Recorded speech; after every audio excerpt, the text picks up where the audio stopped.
Greetings everyone, this is me Zahra Jawad. Oh sorry, that's on my second channel. This is me Zahra Berserk.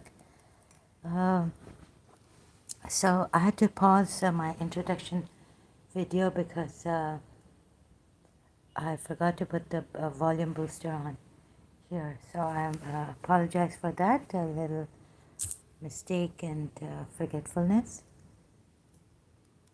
Okay, because my Firefox was not working.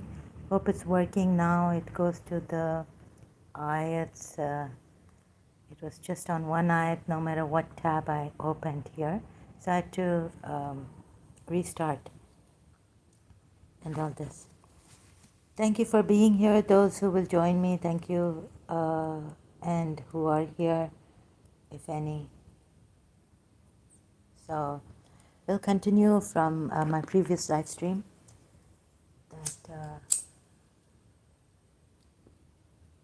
About Surah Hashr ayats, at least, that they did not break the pact. Surah Tauba ayat, where the polytheists, some of them did not break the treaty pact and all this, right? Those ayats.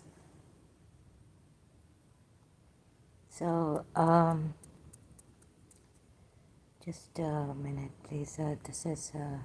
So I had to check on the law of retaliation, Quran ayats, and where shall I go? Maybe I should go to Surah Tauba again. Remember, Salahuddin and other Muslims will say that, again he is here. Salam, have a good and blessed night, inshallah. Thank you so much, Salahuddin, brother. You too. Alaikum assalam to you. Now, you remember you telling me that I'm saying that a rapist who attacks, and so like that you were giving the example, and you gave me Surah Tauba 13. Here is Surah Tauba 12. If they break their oaths after their treaty and defame your religion, this has been decided by this ayat, then combat the leaders of disbelief. For indeed there are no oaths sacred to them. Fight them that they might cease. Stop defaming your religion. It's not on your life, it's on religion. This ayat decides to fight those who defame your religion. And thus, this is one way of breaking an oath or treaty with the believers and Prophet Muhammad. What do you say about this?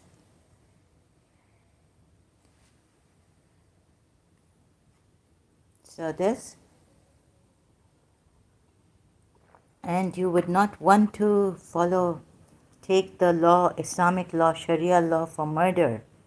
Because as I was checking, I checked the law of retaliation, and that what Salahuddin called Dr. David Wood rotten, right? Dr. David Wood explained to us about this ayat, and I couldn't get it. I think I have a cognitive dissonance on this. So, well, he's fast, very good, and all that. I didn't check from my multilingual Quran either, I admit. So an ayat I don't understand, then I just leave it. I had a cognitive dissonance with this ayat, even though Dr. David Wood explained that this is not right, and I did get him, but then I wanted to do my own studying on this research through the multilingual Quran, what the Shia say about this qasas, retaliation.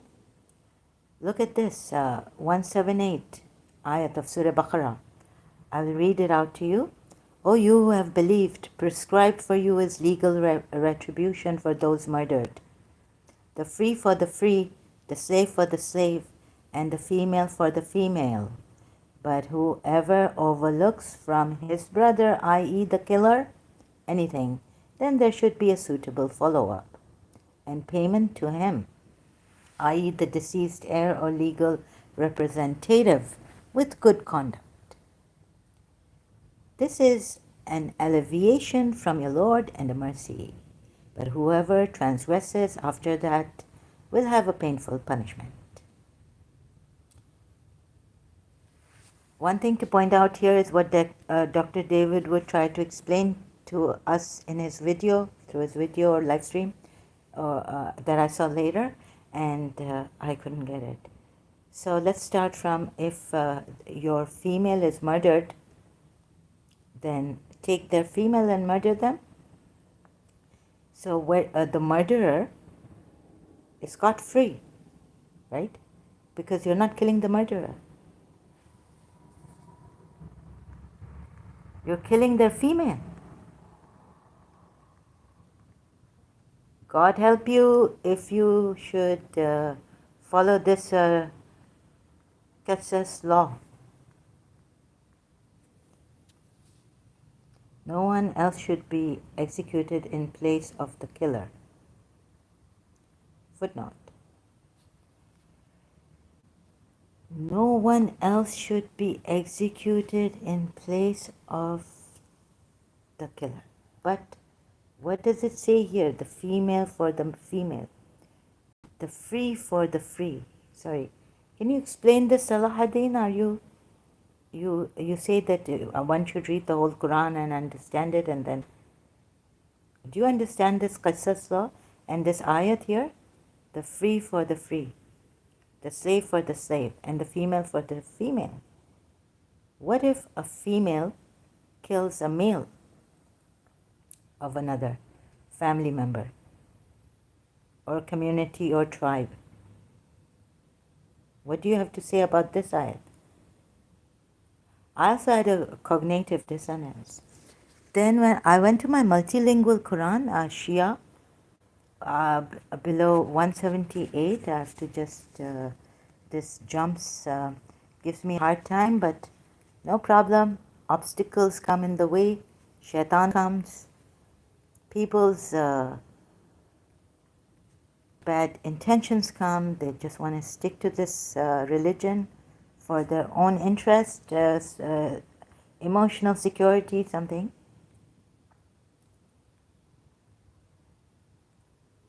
$178, moving down, 178. God help you, as God help me, come out of this religion. 178. Let me consult the tafsir for this. Okay. Please do that. I'm waiting. I'm here. So now the tafsir of the Shia tafsir here is that in this verse, the law of qisas, requital, settlement, is set forth in detail. It is enforceably strictly according to the demands of justice, tempered with the spirit of mercy. Allah is the forgiving, and therefore man must be able to forgive.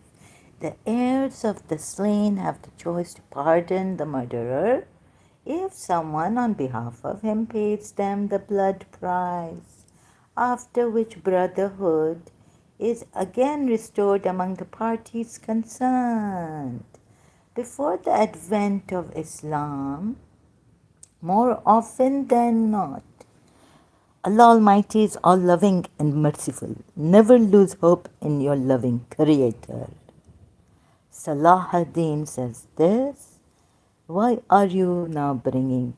I have to tell you, I don't have to tell you that if Allah is so loving and merciful, why did He break houses of the Yathrib people, expel them from the land?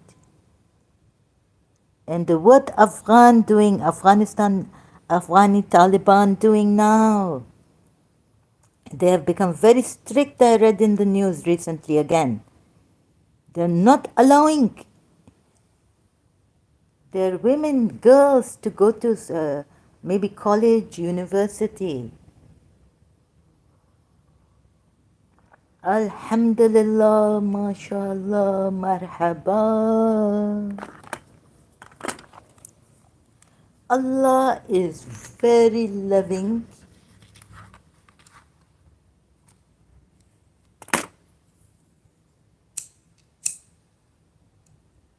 First, you come to this topic here at hand.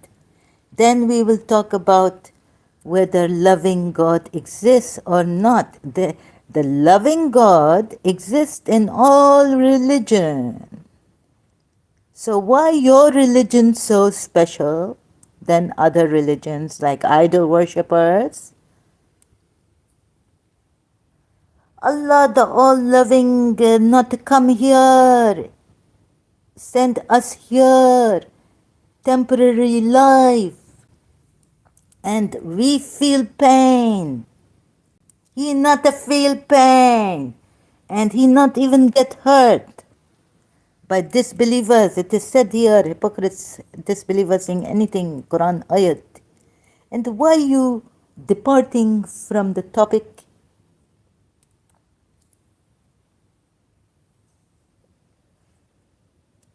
Huh?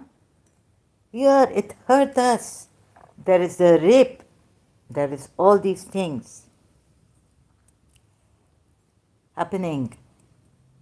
You even psychologists sometimes not be able to help. You know, the spiritual crisis, the psychological crisis.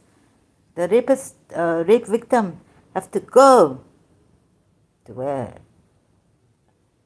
Where not psychology, psychoanalysis. They have to go for psychoanalysis, not helping, this not helping, that not helping. The Muslim world is nearly half of the globe. The Taliban in Afghanistan is just a small part of it. Well, the damage they are doing in Afghanistan to their people, to their women, you are looking at the majority of the Muslims and you don't care about the small group in Afghanistan, the women being deprived of education. You not care?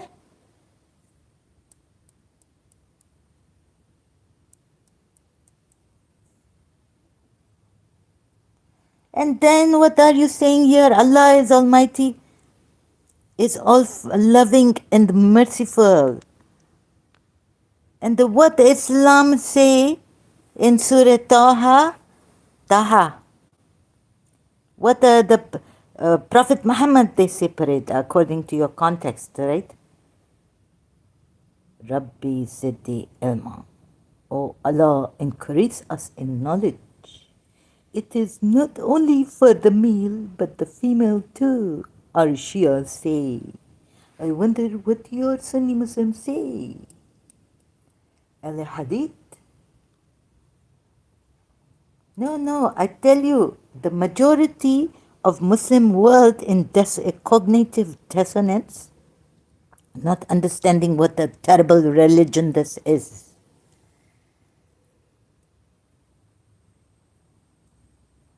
And the not to speak out what the Saudi say human being is. One human being have a hurt, pain, other human being feel. Saudi, and it is written on the walls of water in America, Supreme Court where justice, International Court where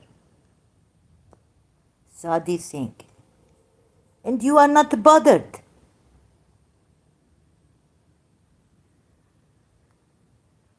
And this is Shia, sorry to say it like this, what the one free man before the advent of Islam more often. Wait a minute. Anything else you want to say apart from the topic?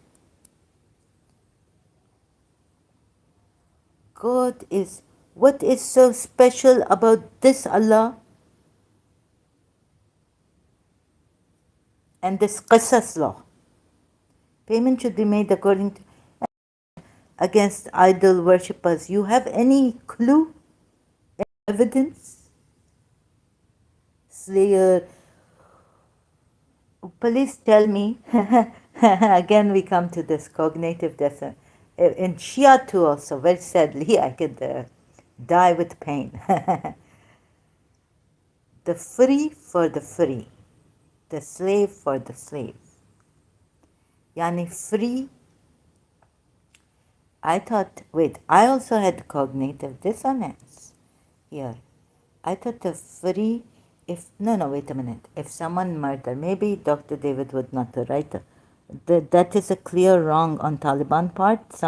Sometimes culture in Islam got inflated. Yeah. And what also got conflated is Prophet Muhammad and his true Allah, devil. Right? Can you see the contradictory ayats, first of all? You can't. Now you're saying sometime Taliban part, sometimes culture. Well, there's an ayat which says, O women of the Prophet, go inside. Hazrat Khadija was a businesswoman. If she was alive, what she have to do after those ayats? Khamar, go inside. You are women of the Prophet.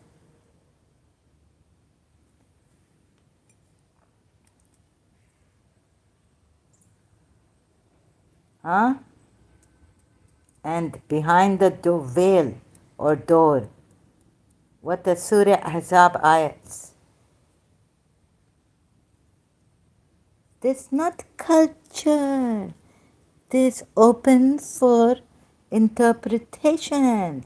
Sunni say this, Shia say Bibi Fatima Zahra follow fully. So, but because she was the daughter of Prophet Muhammad, she not even show her eyes to people, fully covered. We become like Bibi Fatima Zahra that recommended, good, great. But for the Shias, it is hijab, not the niqab. And all this come from the religion, not culture. You see? So don't try to, because this Taliban culture come from this culture, this religion. Some ayats not properly explained. Jalbab, what? Khamar, what? Debatable, they say. The some Sunni Muslims, or Muslims only, are still debating on that because ayat is open to interpretation. If they don't follow the Ahlul Bayt, Imams, if they don't follow the culture of Prophet Muhammad, that is the tradition and sayings and doings of Prophet Muhammad. So sorry, this culture that come, it is from Islam and not made by Taliban, conflated. Right? Please correct yourself.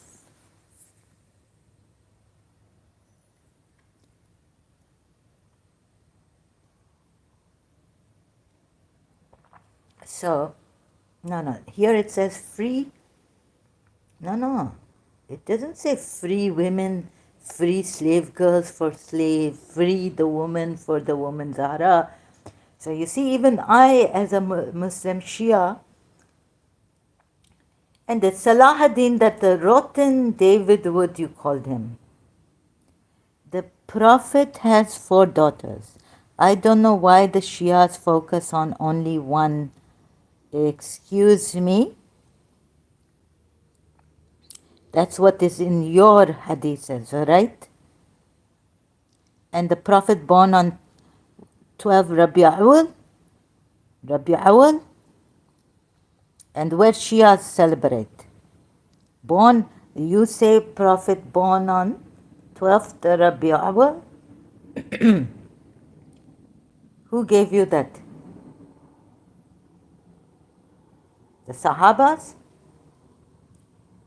If Imam Ali had given you that, or Abu Talib, it came from Abu Talib. Abu Talib should know where his nephew was born, when, right? Should Abu Talib know when his nephew was born and it given to Ali, or your Sahabas, Prophet Muhammad's Sahabas? Why you celebrate his death and his birth one day on 12th Rabi Awal?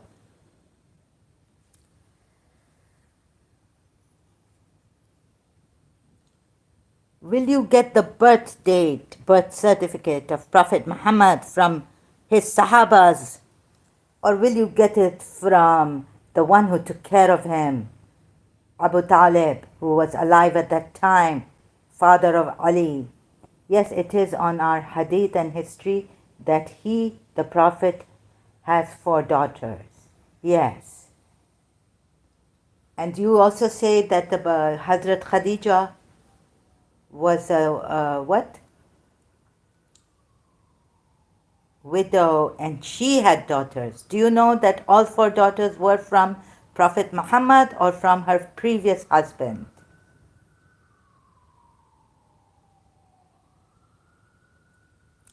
And where that chain of narration coming?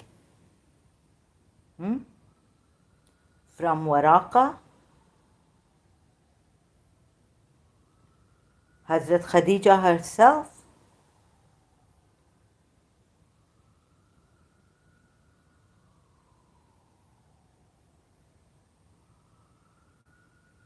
But why the Shias glorify Fatima only? Because Prophet Muhammad glorified Fatima only. So don't blame it on the Shias.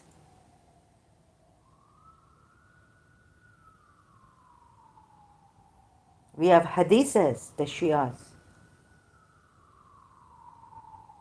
where Prophet Muhammad himself says that she did not menstruate, but had children, meaning she was pure Zakiya.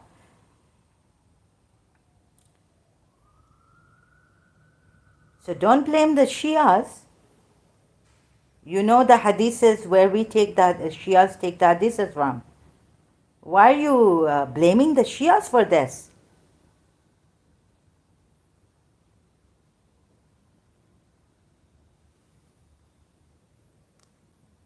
Hello? Why are you blaming the Shias for this? Salahuddin? Sorry, I don't want to... Brother, look.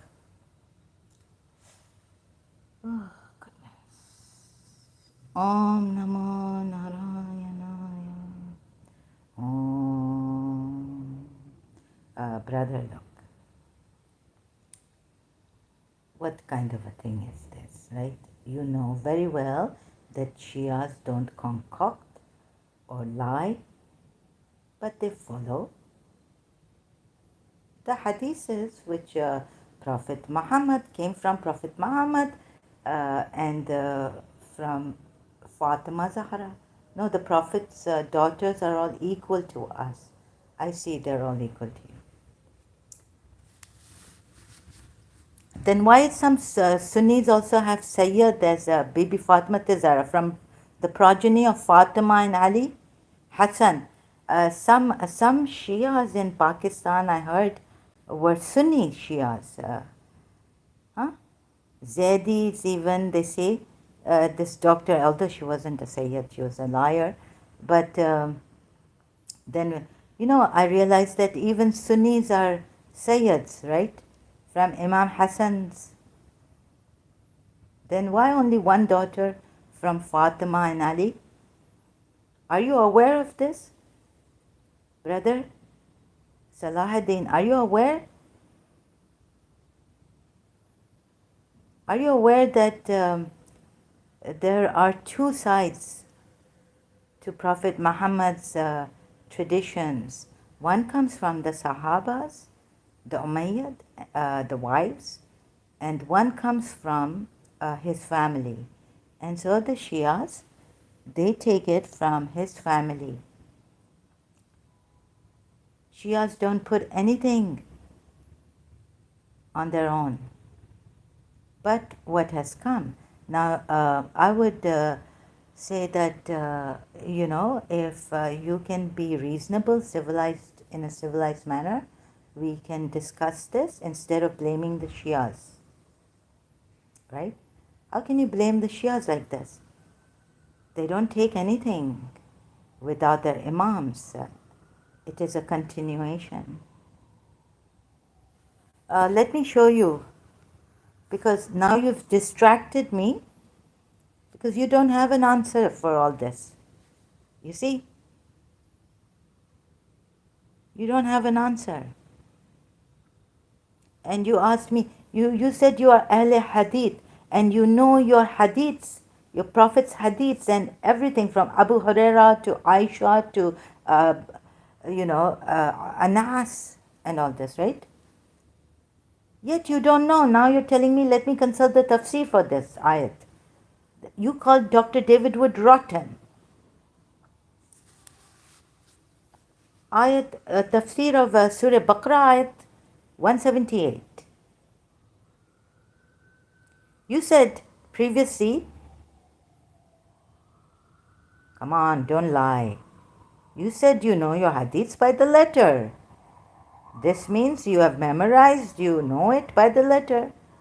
Now when I questioned you about Surah Baqarah ayat 178, you don't remember your hadiths, you don't know it by the letter like you told me in one of the previous live streams. And then you want to blame the Shias. You come to the Shias. This is your devil. Sorry to say this, right? You are a liar, and you will remain a liar like this. Straighten up. Be honest.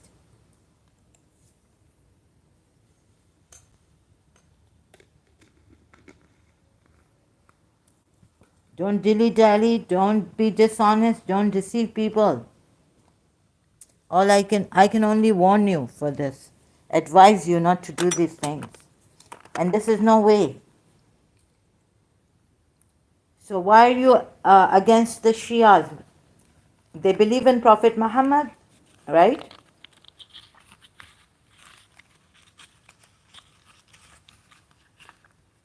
They honor him.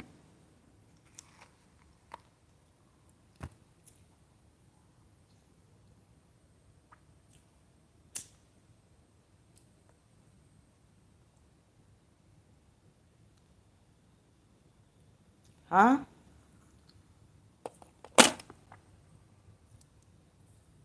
What else is there? Points I've missed. But you remember, you are a liar. You told me previously that you knew your hadiths by the letter, you know your religion, your Quran, everything. And you told me you are an Ahl Hadith.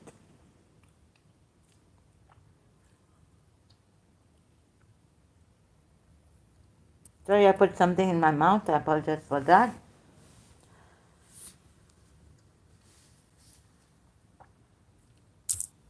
Fatima the Gracious.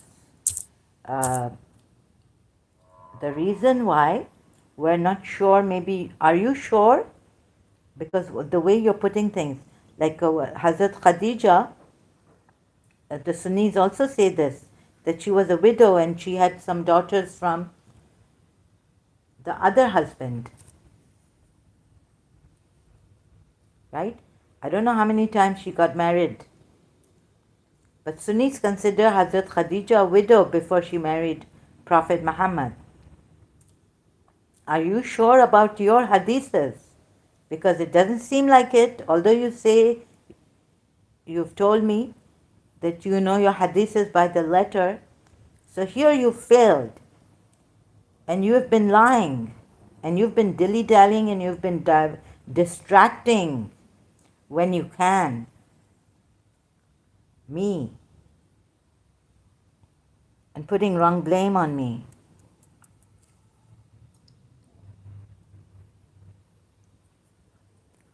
There are hadiths.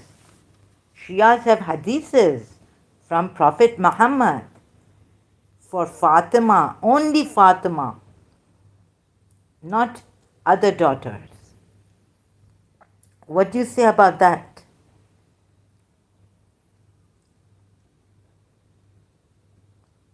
If all the Prophet's daughters were equal to you, then why only from Imam Hassan comes the race of Sayyids, Sunni Sayyids?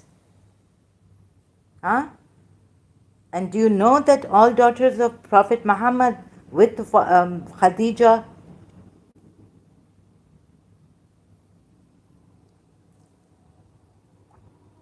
do you know for sure? In Fatima the Gracious, there are numerous sayings of Prophet Muhammad, the book, Fatima the Gracious, where the hadiths are like replete. Well, how do you say it? It is not the Shias who do this. It is what Prophet Muhammad told the Shias to hold in reverence. His daughter, Fatima only. Prophet Muhammad was the last apostle.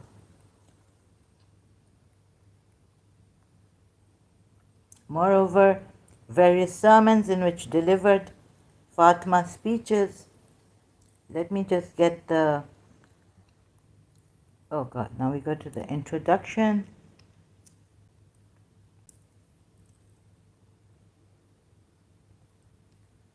This you can look at, please. If you would stop blaming me, Shias, and things like that, David Wood, and see where we are getting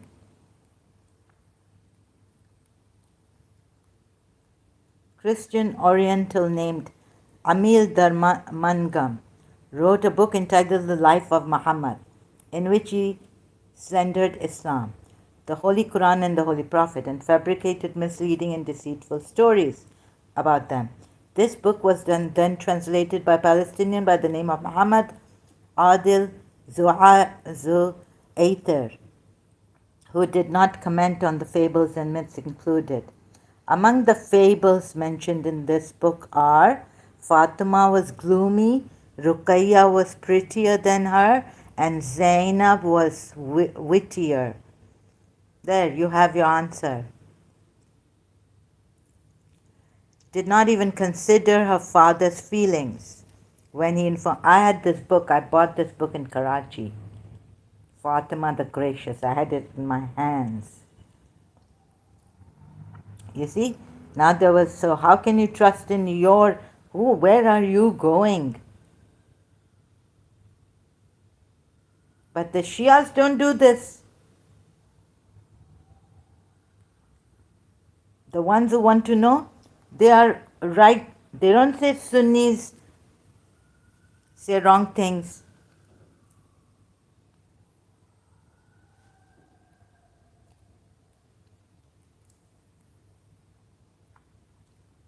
Despite Muhammad's praise of Ali, Sheikh Amini wrote in answer to the Christians' fabrications, I do not blame the author, despite the fact that he fabricated many false stories, because he is from a people who resent Islam and good deeds are not seen. He says he does not blame the author. Very civilized Shia. Do the rumors spread by this book against Fatima correspond with the father's saying? Who is Fatima's father? Prophet Muhammad. Fatima is a human houri. Whenever I long for paradise, I kiss her. Or my daughter Fatima is a human houri. Or Fatima is the true splendor. Or with Anas ibn Malik's mother saying, Fatima was like a moon on its full night. You see, these are the sayings, there are other sayings which you disregard.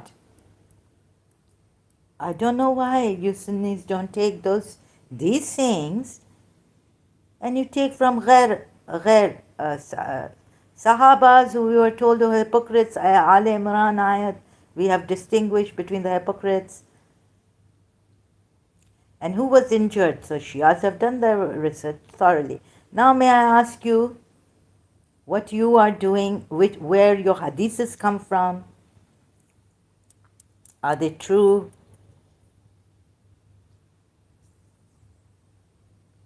Why you reject the Shia hadiths?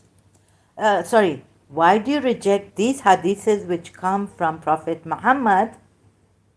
Why do you reject them?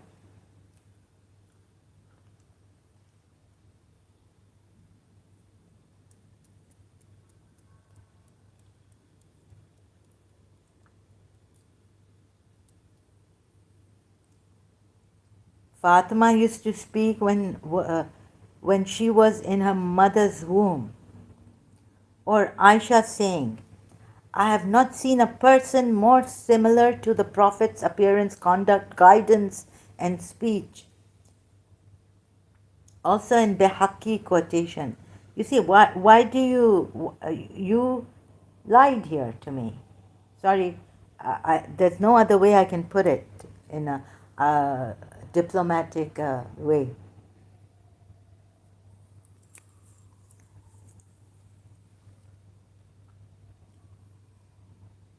You know, Nuh's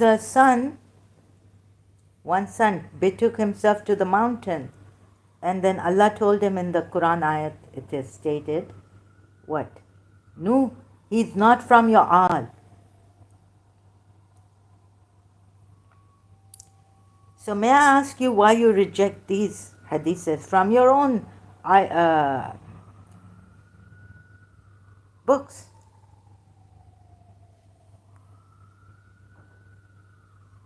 Aisha saying, I've not seen a person more similar to the Prophet's appearance, conduct, guidance, and speech, whether sitting or standing, than Fatima.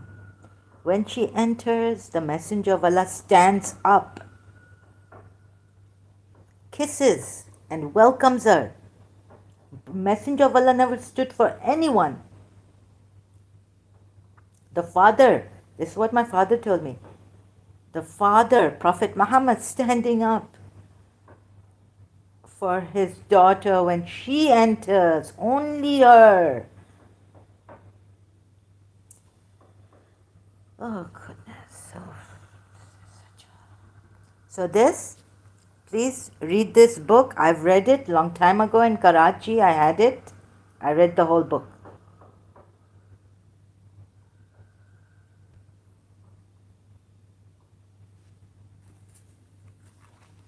Now what other thing you have against people? Not your kind of Muslims. That you want to throw at me and distract me. Now we go back to this. You didn't tell me that there's an ayat called 12 in Surah Tauba. And what it means here is that if they break their oaths after the treaty and defame your religion. So someone who defames your religion, then combat the leaders of disbelief. They are disbelievers. You may be back against Salahuddin, but you disappear very slyly. I'm sorry to say. You are not being true. I can't give you evidence, anything I give you. For 2 hours I stay here. The previous stream you came in, my live stream, it was helping myself. You butted in. You started to talk about your Allah. You didn't even care about my health or anything. And you stand there after having accepted in my previous live stream I was right about the contradiction in the Quran ayat. Then you disappear. Then you come again. Then you take 1 hour. I take 1 hour with you. Right? Sorry, excuse me. I take 1 hour, 2 hours with you. Then you disappear. Then you come again.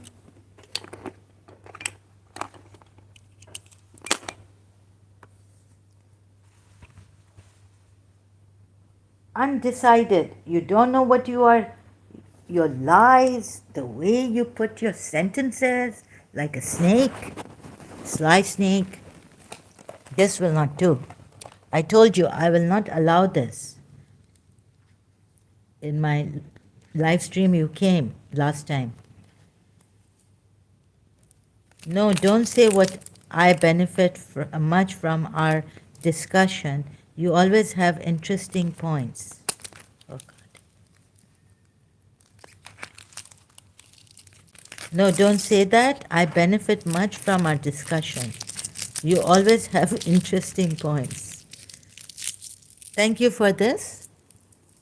But Saladin, for once and for all, if you are benefiting, I'm also benefiting. But, I cannot allow this to go on the way you go on, right? You need to now become honest and decide.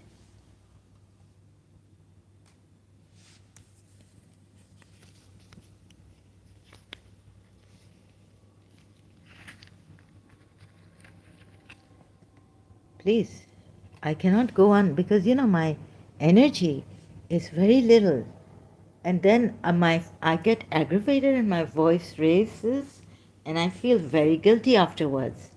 Even though, I just cannot take this way shows that there are some very sly and uh, Muslims. Sorry. And it triggers that thing. When I never used to answer Sunnis back, you see, in Karachi, I kept my mouth shut.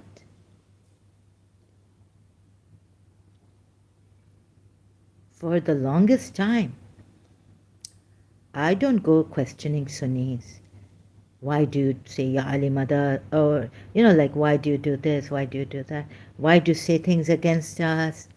I never even said that to a Sunni because I knew my religion.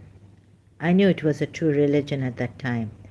I knew that Hussein proved to the world this. I was so proud of my religion inside.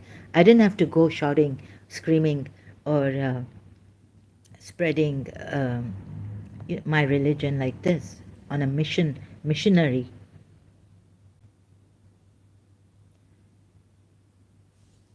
I'm sorry, I don't understand your way. The Prophet has 4 daughters. I don't know why the Shias focus. You don't know why? Now you know why the Shias focus on one only? Hope you, brother, we're not fighting here. We're not against each other. We're not enemies. I really do care for the Muslims, Sunni Muslims too. I invited Taliban. I invited all those who may have killed my Shias or gotten them killed in Pakistan. Could have been my brother. Could have been my father. Peshawar bomb blast recently in the mosque, but before that, maybe because these policemen, they helped the Shias and they found the suicide bomber terrorists. They found others who they suspected in Peshawar. So March somewhere 2022, there was a bomb blast in a Shia mosque. And then recently in an area where there were police line in that mosque praying. There were your Sunnis even, maybe, there were Sunnis, policemen who have been injured, killed. I don't know what to say about that, how to send condolences. I went crazy in the afternoon after Nanga Bhai told me, brother Nanga. Then I forgot. Then Kalthofer told me last night. Then again I forgot. And then in the morning after that, I remembered I should go and see, check what's really happened in Peshawar. The suicide bombing in the mosque. It made me go crazy, like, what is this? What is this? My mind went wild, and I couldn't stop asking myself, what is this? What's happening? And, so please, I'm not your enemy. It took a long time to get myself stop repeating, what is this? What is this? And my mind going wild on it, and I going crazy. I don't have energy to grieve. So it's all negative energy. So I apologize for my getting aggravated by your questions, although I encourage Muslims to come here. But please, let's do it in an honest, civilized manner.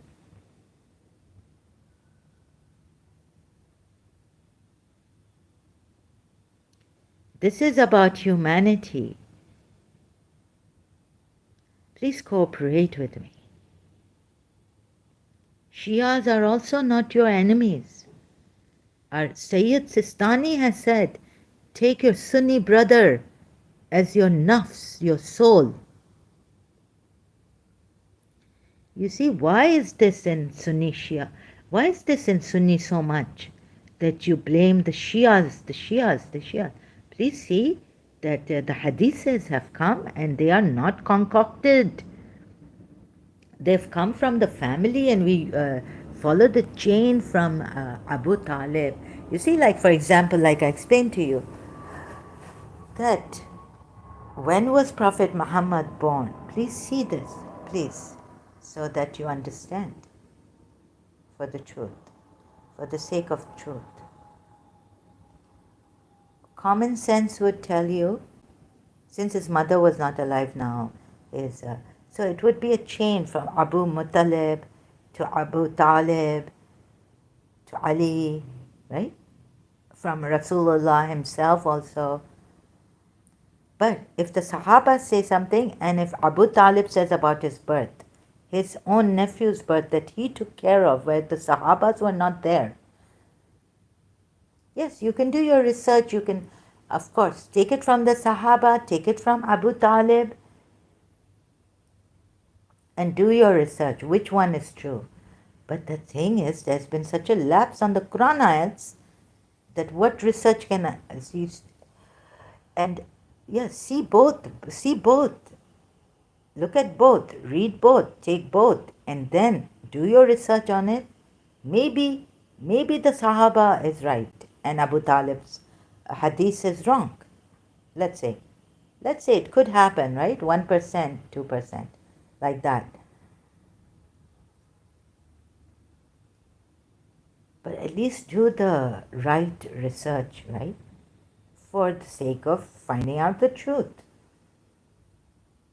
You can lean on the Sahabas, the wives.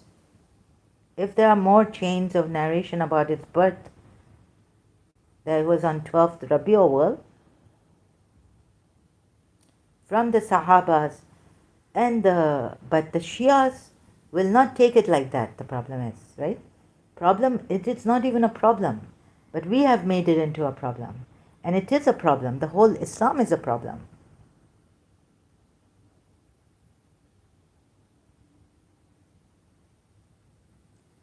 So please, how can I take you when you say you know your hadith, you are an Ahl Hadith, you know your hadiths, or in plural, what is it? Ahadiths? Ahadith without the S. So my English, forgive me for not knowing Arabic properly.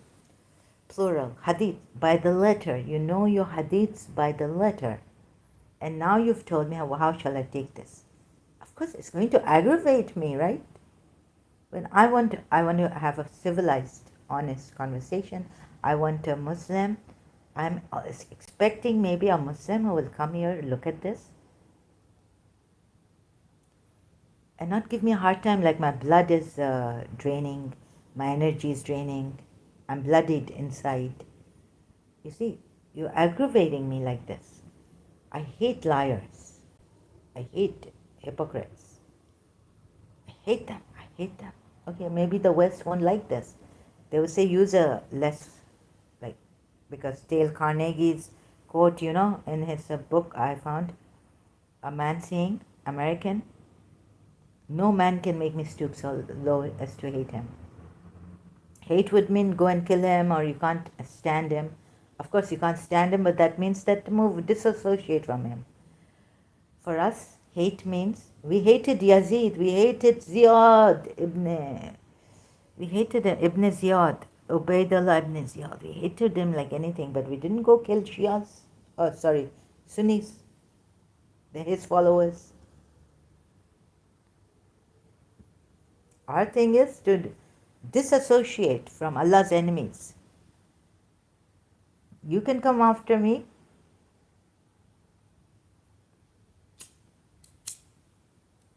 but Shias pointing to you. It doesn't mean that this Prophet go after those rumor mongers that we've had.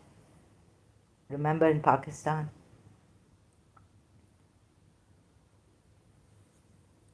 Surah Azab ayat 60 to 62. Right?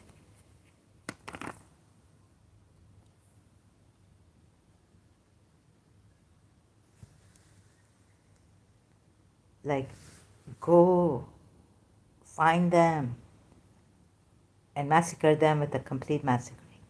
Then you say it's only against Prophet Muhammad. If they do it against us Shias, don't go massacring. Hate them? Okay, you say you hate Lanat because God hates them. God hates them. Lanat, God brought Lanat. It's in the Quran ayat.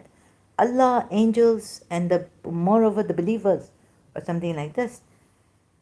Curse the. See what Allah hates here. Which, come on, if you're going to tell me Allah strongly hates Surah Saf ayat, those who preach what they do not practice. In short, Surah Saf ayats 2 and 3.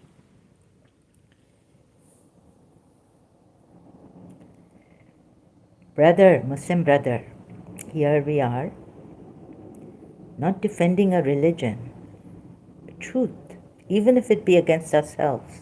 There's a Quran ayat.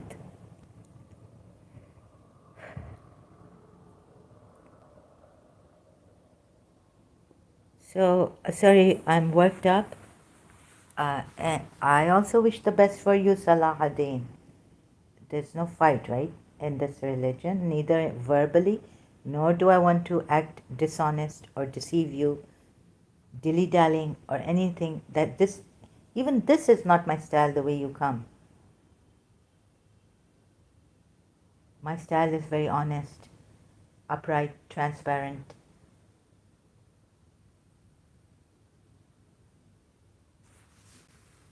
So please stick to that style, right? I would advise you as a brotherly, sisterly, friends. We care for each other. Brother, sister. So I apologize from my part that it really aggravates me. I'm sorry. Because maybe a part of my religion I've still emotionally not let go of. The emotional. Allah hates those. Surah Safar greatly hates those who preach what they do not practice. I abhor it. I cannot take a hypocrite. Because you know what I'm looking at? Sorry. You know Salahuddin, by your this way it shows me it's very sly and all this. And you disappear and then you come back.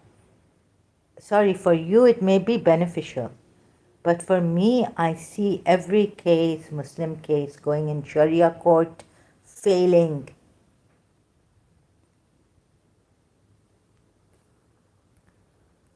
Zameen, the earth, ground goes out of my feet. Like they say in Urdu, but you don't know Urdu. Oh God, Allah. Oh, sorry, excuse me. So, you true Allah of idol worshippers. 2. Oh, you have believed. Why do you say what you do not do? Some of the Sahabas did this. Also, that point to be noted, right? greatly hateful in the sight of Allah is that you say what you do not do. Not even detestable, abominable. No. What do you call it? Loathful? Loathe. I loathe it. But greatly, akbar,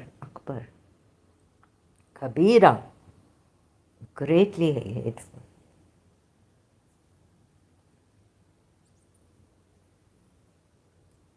So please see this, that the Shias do not do something which the Prophet and the Quran, sayings of the Prophet and the Quran, they cannot go against it. So how do the Shias take focus on only one daughter? Is because they take the hadiths which have come from Prophet Muhammad and Aisha and Anas's mother, from your hadiths too, they see. And they've checked every hadith like that, they told us. And they haven't lied. Those hadiths are still there in your sources.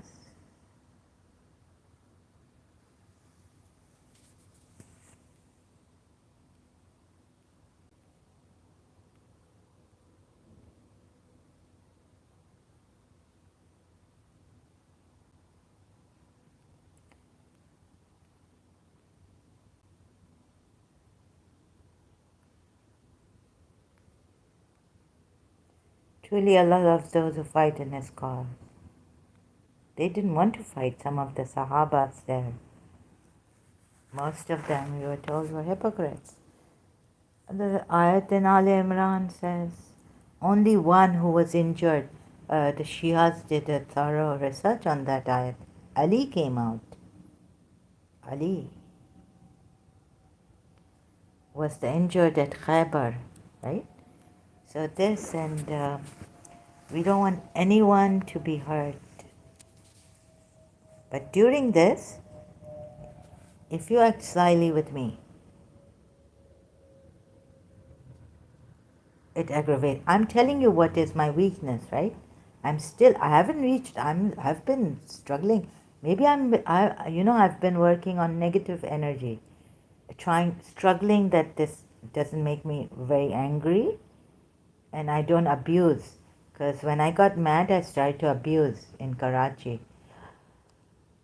My head was like meshed, it felt, right? So I'm in this trauma, and I've been after goodness, to be a good person. My aim was to be a good person, and I want to help out. And when I would not have left my religion, Shia Islam, because I would want to give my life for my religion, but not by killing someone.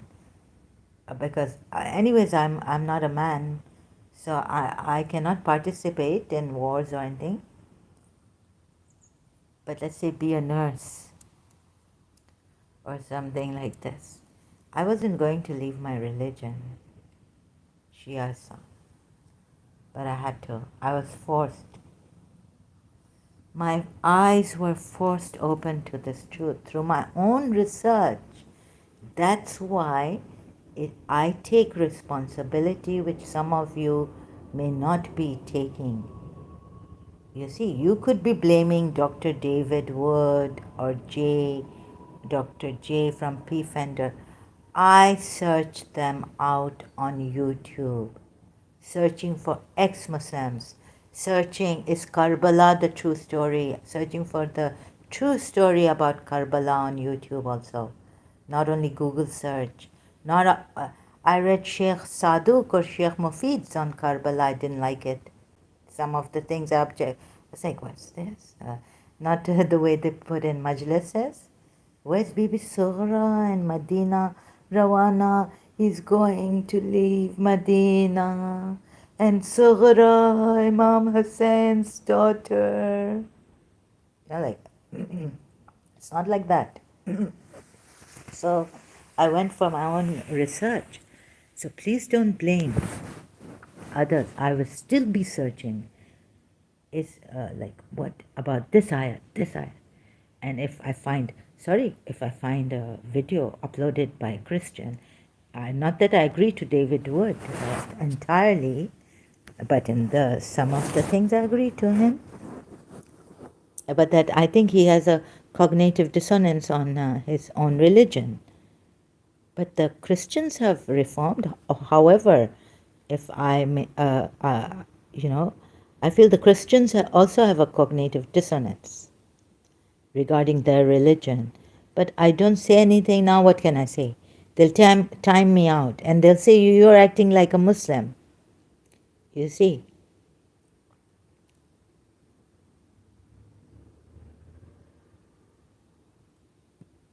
So the information about my religion, I stick to, which they have given, which has helped me understand it more and how. And I do my own research after that. I just don't follow them blindly, because we have been lied.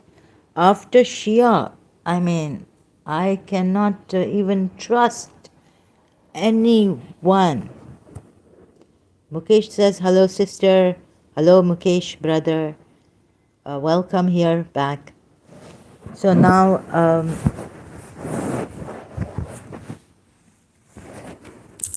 so please don't blame anyone, Dr. David Wood. It's me. I searched it out, and I will keep searching, and no one can stop me from searching out Dr. David Wood's videos on YouTube and listening to them, and then doing my own research and not blindly. And why should I attack the religion?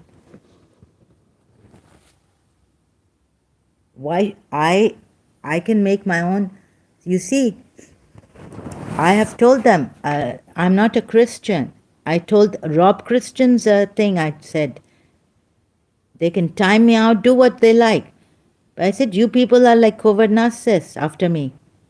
You're not going. I disagree with the fact that these Christians, what they do, some of them, when they break you, Muslims, see, when when they break you, they take you. Sorry, am I shouting? My voice is raised like I'm fighting. When I talk like this, I feel like, but I don't mean to shout at you. So hope you can see. You see, I don't agree to the Christians' way. Here, the Islamic, the critics of Islam. But I go there. So in Pakistan, there were some Sunnis who said things against us. This means that I don't go make friends with Sunnis? Huh? At least I should keep to my... I will not... if Sunnis come and question me, like you have here, Salahuddin, against the Shias, there's a bomb blast in a masjid. Yes, I heard about it in Peshawar. It is too outrageous. Pakistan cannot defend their own people. No Shias, no police officers. This is outrageously pathetic. Sickening, very sickening. I've heard about it, Mukesh, and I've read about it. Now please listen. Question about this. Salahuddin and Sunni Muslims.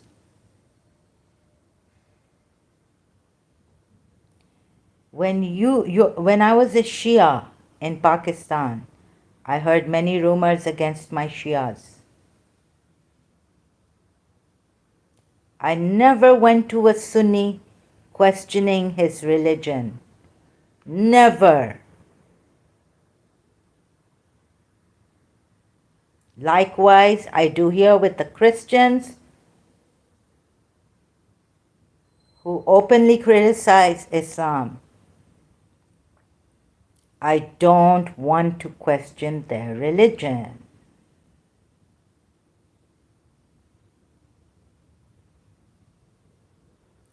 I want to see what is right and wrong about Islam.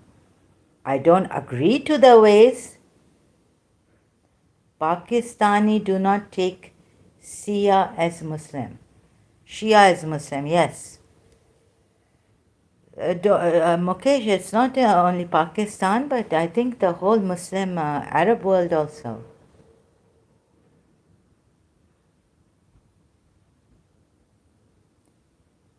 If I may say, my mother's aunt's daughter was working in a hospital in Arabia.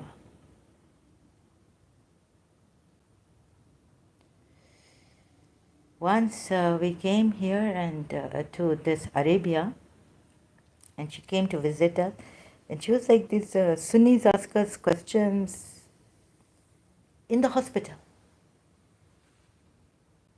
where she works. So it's not only Pakistan, it's also Arabia.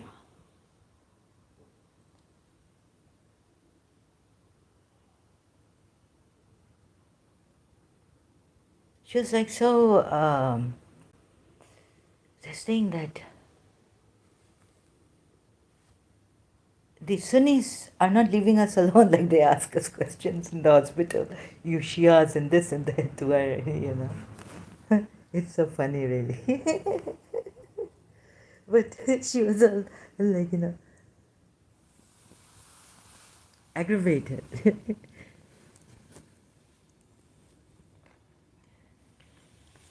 No, the Muslims, the non-Shia Muslims don't take wherever they may be, not only Pakistan.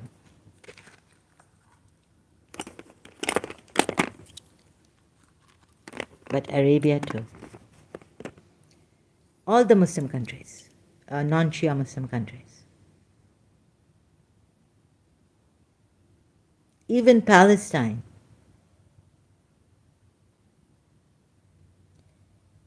And at one time, like in what happened, I was in Karachi, I was sending emails out that these Palestinians have been killed. God help them, bless them. We might, Hezbollah, Hezbollah, Hezbollah, and all this, at that time. I was dead against Israel. Sister, I'm going to use my lighter. Okay. You don't have to say this here.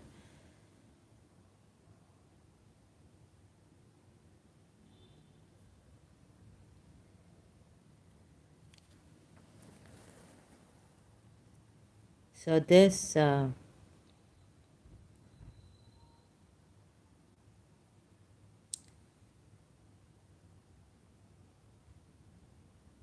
when will we learn? I don't know. I'm also very, very... So I'm not fast, mashallah. Dr. David was very fast. Sorry, excuse me.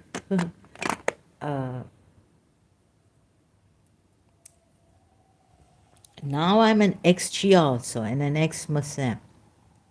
You see, what I have left behind, it is just, I couldn't first dream that there was, that Shia Islam was a false religion.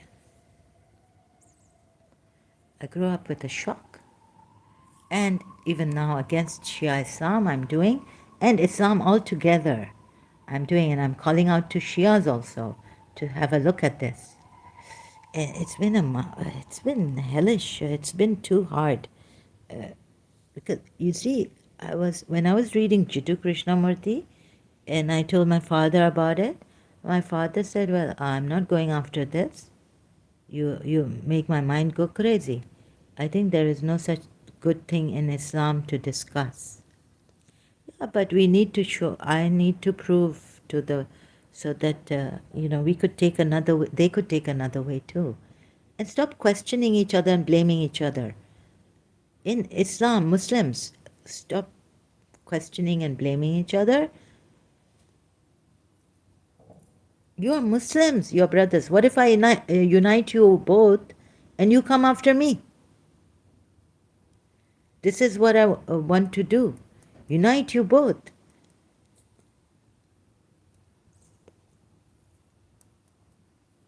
But I tell my Shias, why do I tell my Shias? Will you not have a look at this?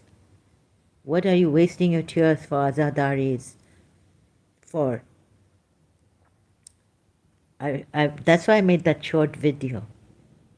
Shias used to tell us that we cry for the oppressed. They had the power, but they didn't use it. Imam Hussein had the power with one finger, with one pointing up. The wrath of Allah would have descended on Yazid's army.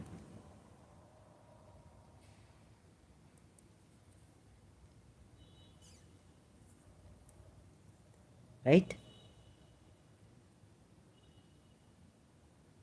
Like this, they were oppressed. They chose to save us, for us later on also, to save Islam, to save humanity, to save us, to tell us who is this true God and what is his religion, so that we might live by the divine laws.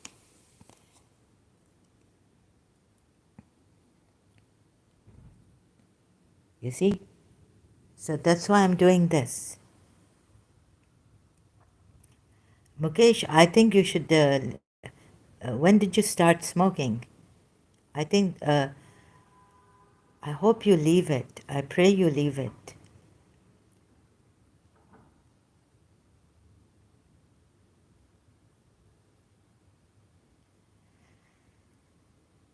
It's not good. You know this.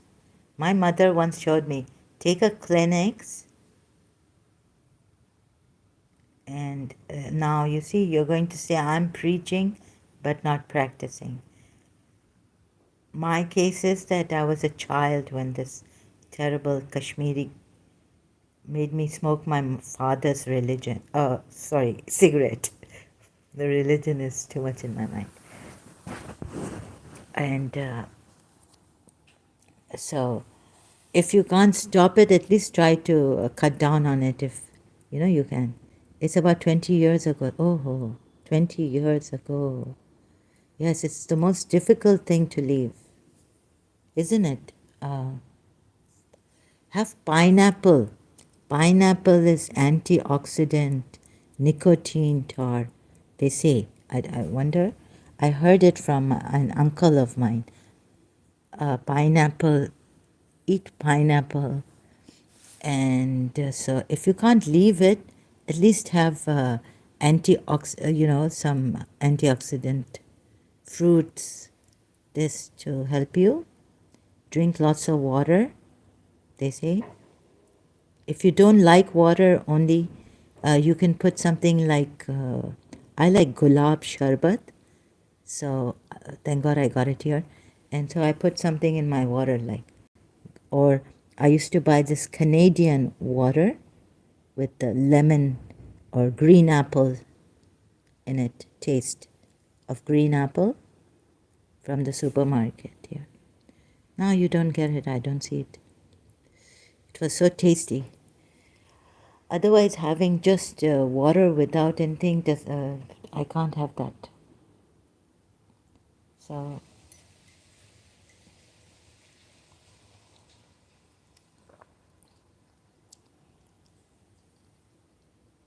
why are you laughing? Are you interested? Find out something that you are so passionate about. I love pineapple juice with cigarette. Oh, that's why. Oh, sorry, I missed this comment of yours and then you laugh. Oh my God. You love pineapple juice with cigarette? One of my cousin told me that, when you have juice, you don't like to have cigarettes, right? And for me and you, it is ulta. No matter what people say, yes, it's the same for me, Mukesh, so I should be laughing too. Now I'll have grapefruit juice.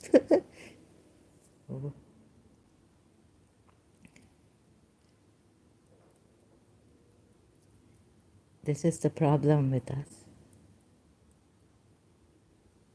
Try at once Turkey.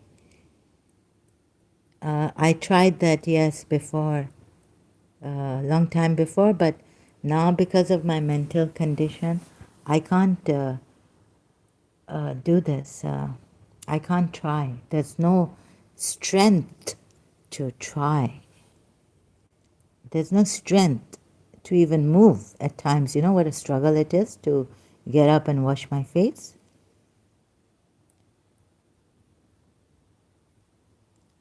I'm led by negative energy.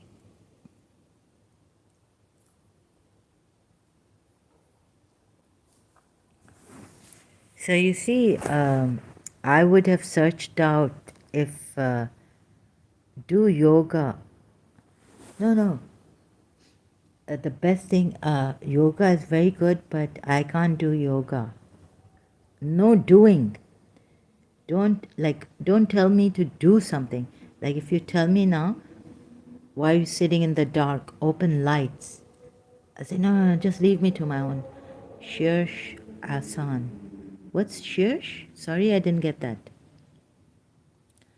I start with mantra, and this all I can do. I can't even do qigong every day. It's really good. Yoga, qigong.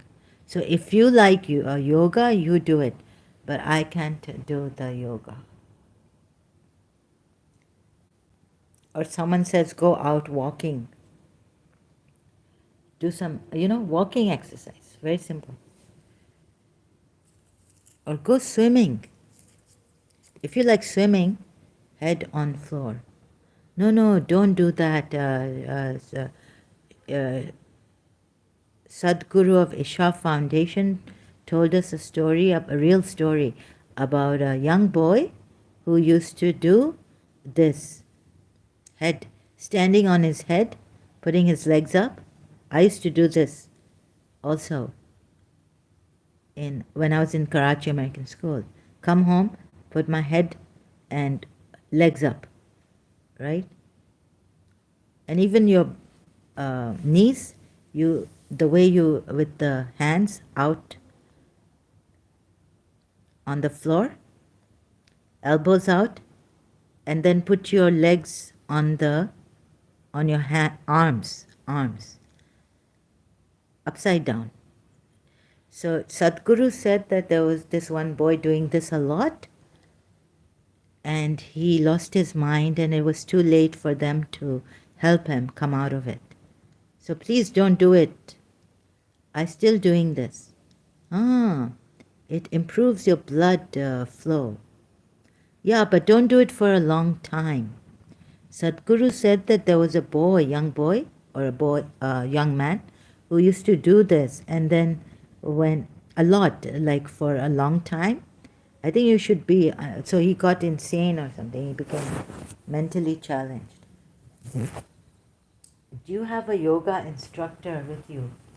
Or you do it on your own, just because somewhere in the book or somewhere you read that this improves your... Look, or you can do something like what Dr.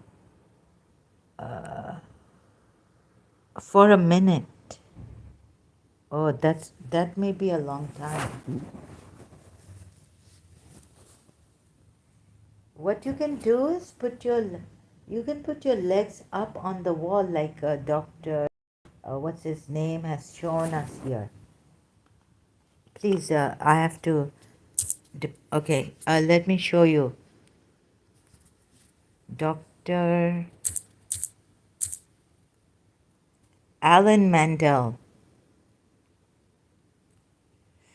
I think in one of his short videos, it came.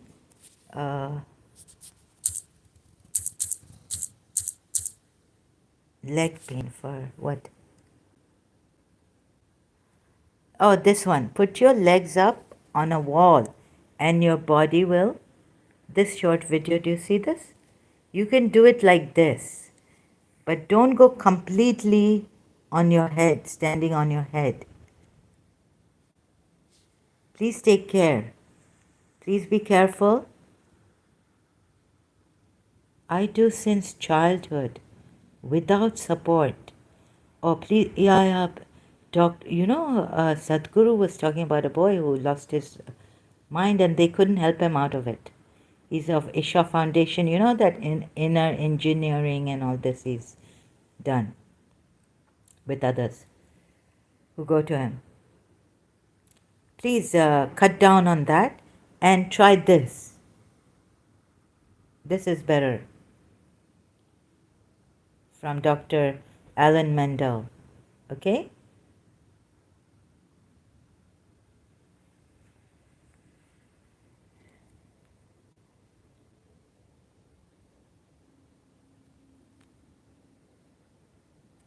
I know Guruji. I see. Which Guruji? Sri Ravi Shankarji or Sadhguru?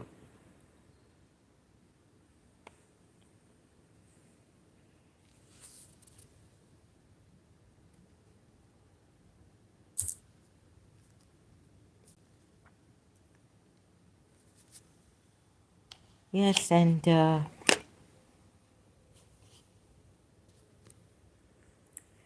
that's good. I just got worried about you, you know, listening to that about a boy who lost his mind and it was too late for Sadhguru of Isha Foundation. You know him. Oh, that's good. That's great. So now we are back here. Please, what is this killing about?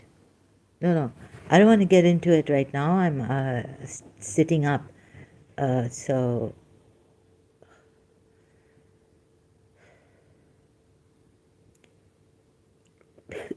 very shocking. Just let me just take a sip of tea. Any other questions?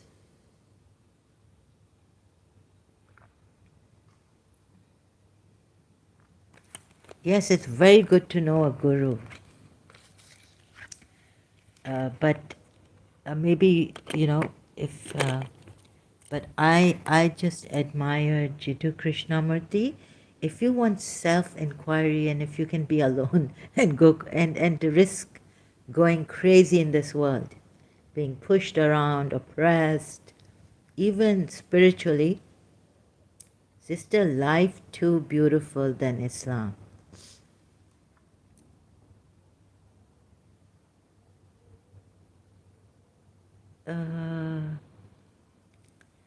Mukesh, I wouldn't put it that way. I would put it that life is too precious than Islam. It's a blessing.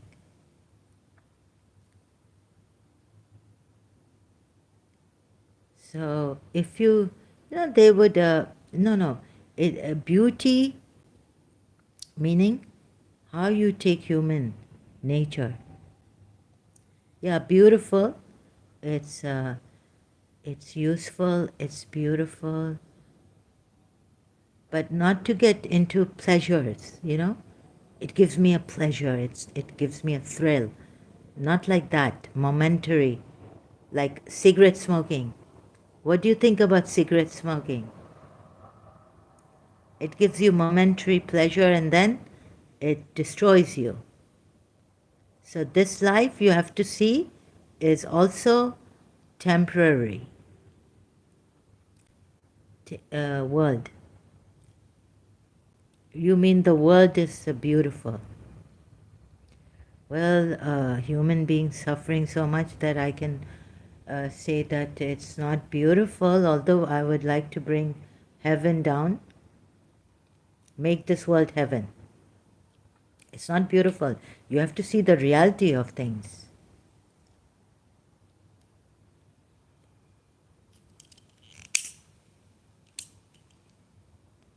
There are people suffering. You mean cigarette smoking is like Islam? No, I didn't say that. No.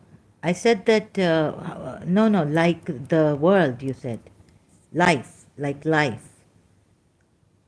I said that because you said, sister, life too beautiful than Islam. So I said, do you mean cigarette smoking is like life? Because you are doing it.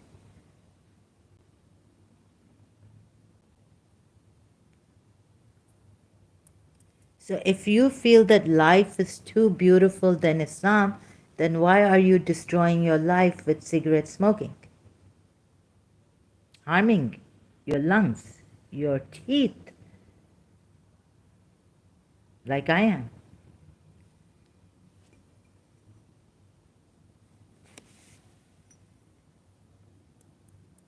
Are you escaping the ugliness of life?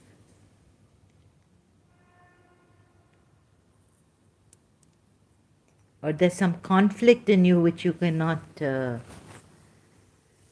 resolve? A conflict. Jiddu Krishnamurti.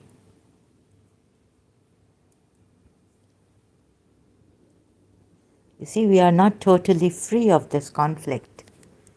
That's why even I smoke.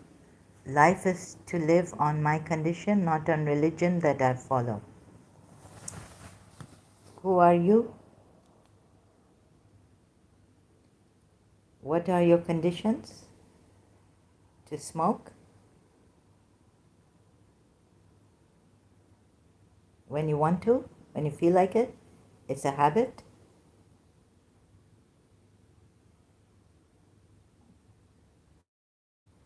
No, here there's a danger also that you might fall into the person like Muji Baba said. We are all living in time. And time, not really. Mukesh says not really. No, life is not like Neil Donald Walsh said. Life is not about you and you alone.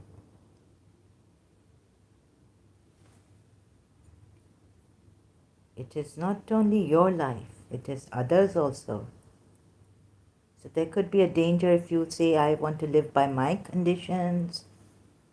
How are you saying this? Sorry, because I can't hear your voice. I don't know how it is. This comment, sorry about that.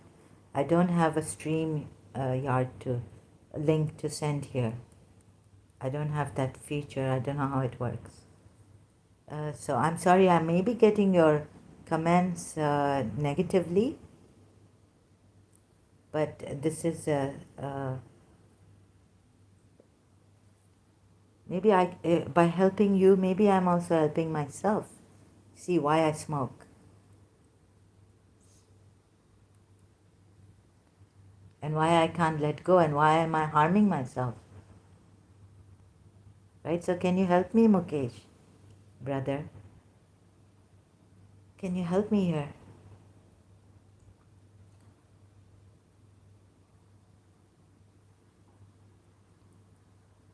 What is coming in your mind right now? But it's me, may damage me, but it helped me deal with taking my point in different condition. Dependency. You need security. Yes, you are going into self-destruction. That's okay as long as I don't destroy others, like this Islam has, right? By defending itself, the Islamic thing. Okay, now you see what you have said is it's me may damage me, but it helped me.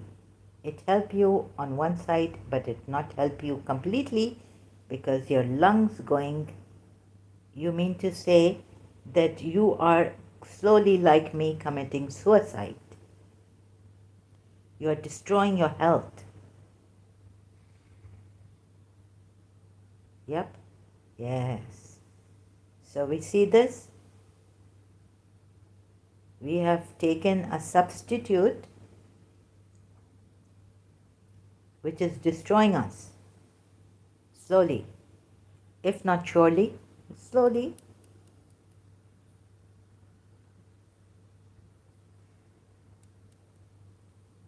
Taking our stamina away, all this, sitting, smoking, thinking something inside you, your mind, is not allowing you to let go because there's a conflict. And you said, forget the conflict. Now, I'm in this habit. I want now, the mind is not enough to deal with the conflict, which is in all of us, man, human beings. A conflict. You know what a conflict is?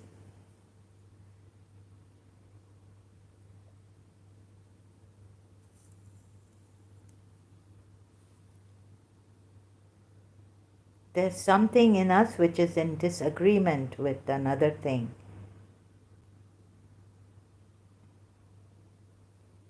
Disagreement.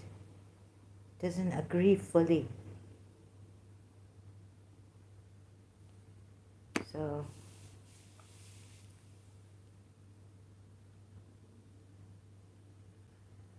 it helped me deal with taking my point in different condition.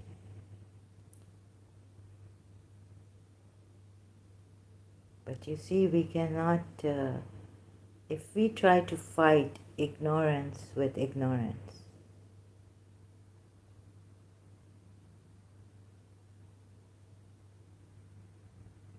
you and I think smoking is like mental support for me. Yes, yes, yes. This is how you've taken it. So, and this is how I've taken it too. Emotional. It gives you a sight, what? It's a habit. If you don't fulfill this habit, this is a friend, that will always be there. It won't leave us until we have money and we can afford it. Yeah, it's like a mental support for me. You can't, on one hand, this habit, you don't want to fight. It gives you an emotional security. You're right. And you think. But if you leave thinking apart, alone, leaving the thinking, which will not solve this problem, through thinking, through the mind power. Oh, there are people who can do much cruelty with the mind, but I don't know how to go with you here and myself. I can also call my partner like my wife. Yeah, you can call the smoking like your partner, your wife, and this will be with you.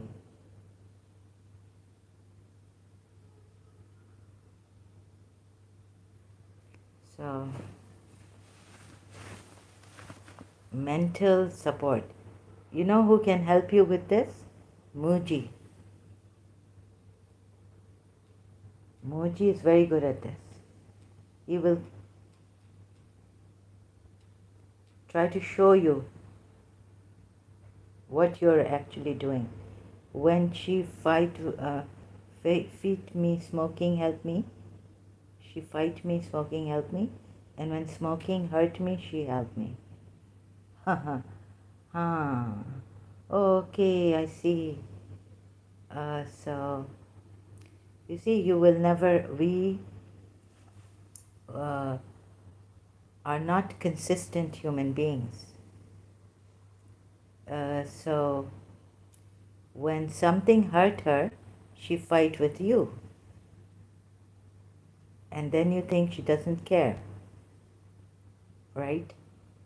So she fight with you and you start smoking. And then, she say, no, she cares that you should leave smoking, you shouldn't hurt yourself with smoking. But there's an element of this self being there. I got hurt. So you see, the outside world, whether it's your wife or it's your sister, you see, today now, if you say something to me which I disagree with and I see that you're being unjust, I'll start to scream, shout at you. I'll get aggravated. So we need a consistent person. A person who doesn't get hurt whatsoever because the self is not there to get hurt. And then when you find that guru, his self is not there, then he can help you leave smoking. Because he will never get angry at you. You know, sometimes we also test the other person. You can test your guru by seeing how much he doesn't have a self. Don't mind me. I don't even have a mind. I don't mind you because I don't have a mind. Right? So this wife fighting and then you taking up smoking and then she tells you she cares for you. There's conflict. You see the conflict here? I don't want to leave my wife and not smoking. Sorry, you don't want to leave your wife and not smoking. Sorry, I didn't get this. Of course you don't want to leave your wife. You sound like you are very, what thing? Committed. You are a very committed person. You see? You might fight with your wife. I can see some of my brother in you. You are very committed.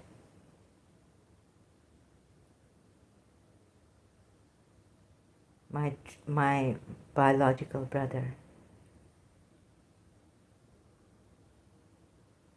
Thanks. No, it's it's just don't thank me for this, but I'm trying to you know what you can do is that you see we all have ourself in this, and so sometimes human beings, you know, we get angry, irritated, and lash out on the brother. I can take my anger out on my brother, like wife, like mother also. Mother can get angry, right? So we think they don't care at that time. And we start smoking or something, the habit, bad habit we go into more than before. So this goes on. I fight her on regular basis. It makes fun to make her laugh. Yeah, but this is not a nice thing, fighting. Fight, you mean you fight her on FIGHT, on regular basis. It may, you mean to say that then she starts, you just joke with her or something, fighting?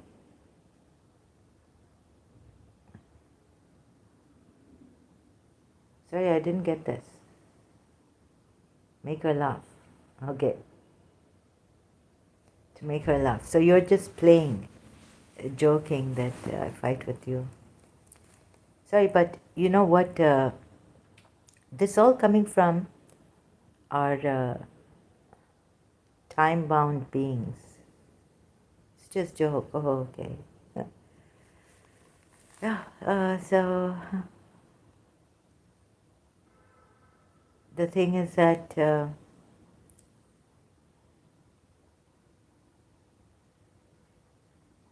what is lacking in you? Do you feel something is lacking in you that you have not faced? Were you put down as a child? Yeah, so I need to. You see, here, like Jiddu Krishnamurti inquiry, or most of time disagree to agree. Okay.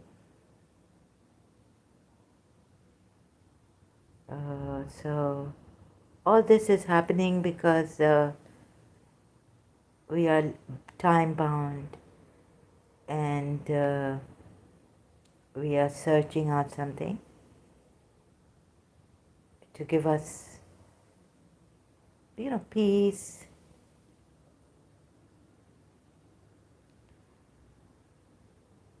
So, mental support. We want instant gratification, support, friend, loyal, some like that. It must be happening because of this insecurity we have inside us, or we feel something is lacking inside us.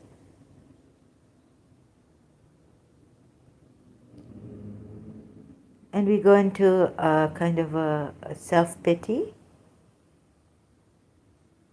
you know, as you time out me once. Yes, yes. Hope you remember. Yes, yes, I remember. I think I didn't time you out once. I timed you out twice or something, or then I ignored you.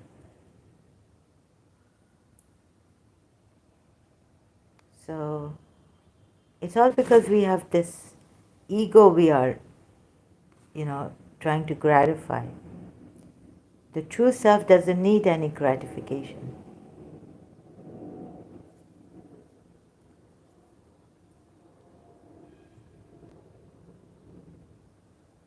Yes, I remember I told you you are very cheeky, you're acting very cheeky, and all this, and I timed you out.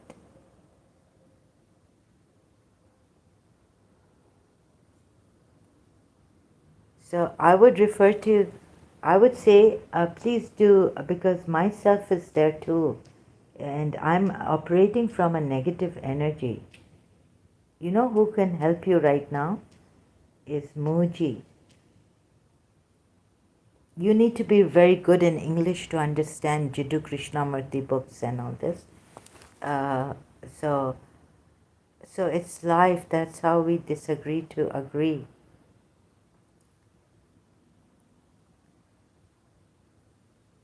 No, no. This is not life. It's the mind that,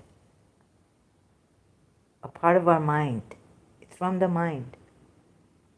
Otherwise, life is in harmony. We've missed out on that harmony. We are all one. How can there be a disagreement? It's from the mind. You see, your thoughts are different from my thoughts. Let's say if you were from a school of Sunni and I was from the school of Shia, which I was. It's the mind that is so a disagreement. It's the mind that wants you to find in this conflict peace. When you are peace, you are the world, you are complete. You don't need anyone, you don't need any support. You are love. Then when you share this love, you don't need to expect it from your wife. It's because as like Jiddu Krishnamurti said, the relationships we make, we only make this to build a greater wall between us and the society. My wife now, as the society told me, I have a wife, beautiful, I have children. This is all, to conform to what society expected us to conform to. Disagreement is like foundation of good bond.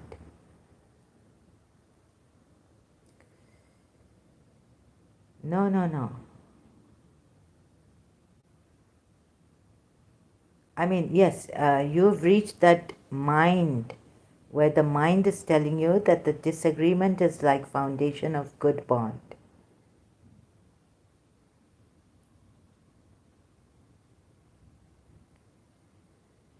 part of your mind or something. I can't. So I'm trying to have a disagreement is like foundation. Like you can disagree. Who told you this? Who told you this? Or did you find out on your own inquiry? Or did some friend or some advice given to you like that? Disagreement is like foundation of good bond.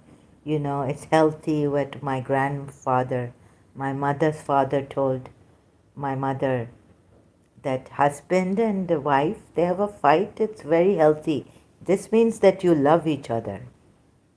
Disagreement means you discuss something that help you to take a position in front of someone you can disagree with, no fear. Yeah, you can disagree with someone. Uh, can you put it in a different disagreement means you discuss something that help you to take a position in front of someone. You can disagree without any fear. Yes, you can disagree without any fear with some people. Great people, there are great people. Uh,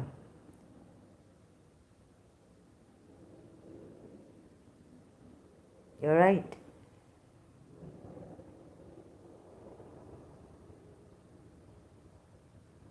Because maybe that person and you don't have a self. You're not defending anything. But can you tell me on what disagreement points? Like, give me an example. You can take a position in front of someone. Sorry, you take a position. This will be like, yes, nice, I can disagree, but what is the point in disagreeing? When there is something where all is in harmony. So I say to you, I feel I'm right from my position and you're right from your position. And yeah, we can go on like that. This is what the civilized world goes on, right?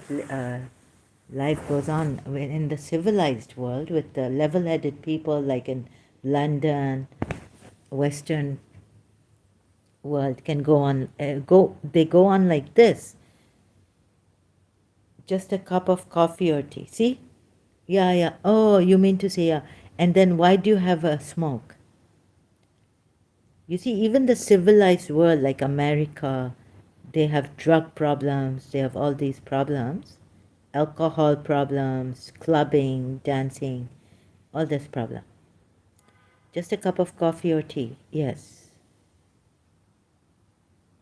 So you can disagree on a cup of coffee or tea, right? But when it comes to divine laws and God, and then it takes a very serious thing. This is in your personal relationships with your friends, and these are minor things. That you like coffee and I like tea. I don't like coffee.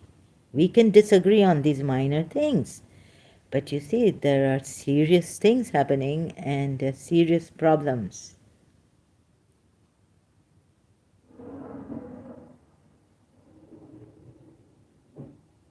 coming up from the mind. So the mind may, it's very, this thing that we are now in a civilized manner, civilized world. We are civilized people. It may give you that sense of nice. We are level-headed, civilized. But there are,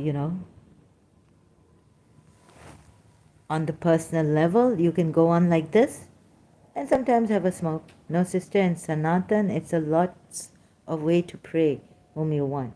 Yes, yes, I know that. Yeah, but in Islam, I'm not only Sanatan, there are lots of ways to pray whom you want. Yes, but whom you want to pray to, how do you know? Let's say, how do you know Kali Ma is true? Huh? Did you create Kali Ma or did the rishis find Kali Ma? But that is a very good thing that you pray to who you want to pray to, even a stone. Let's say you had an insight that you're going to worship the stone. Sanatan Dharma will allow you this. That's very good. But now, coming to Jiddu Krishnamurti,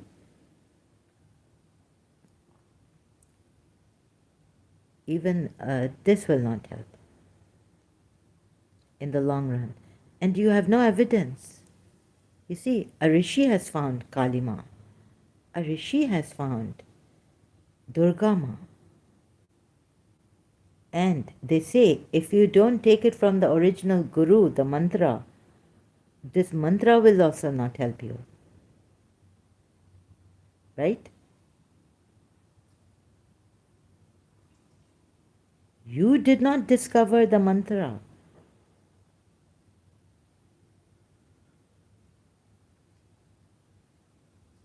So better to start from nothing.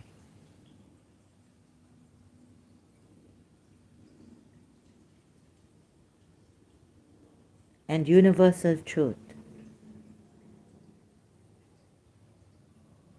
Not what the rishis found. You see now, Radharani Sri Krishna is for the Hindus.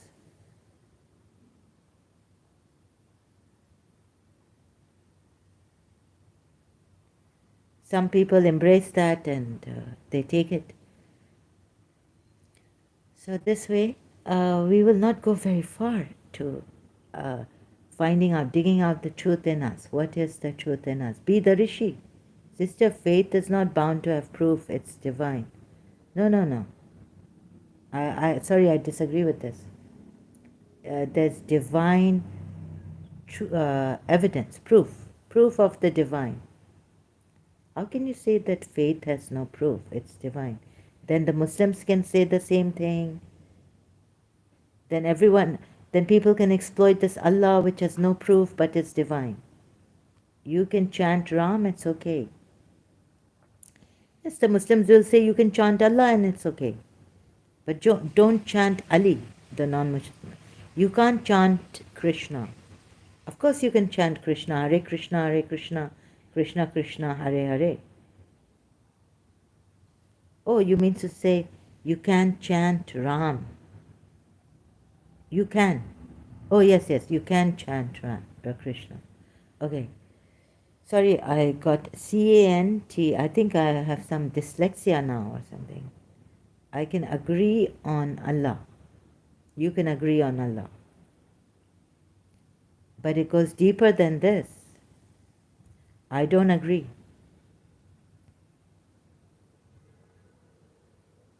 I don't agree. There are atheists who don't agree. To you?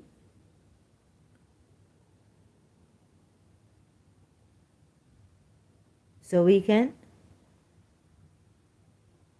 disagree. Agree to disagree, right?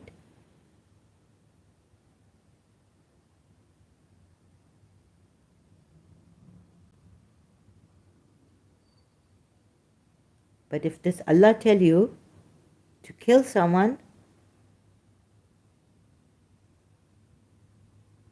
what will you do?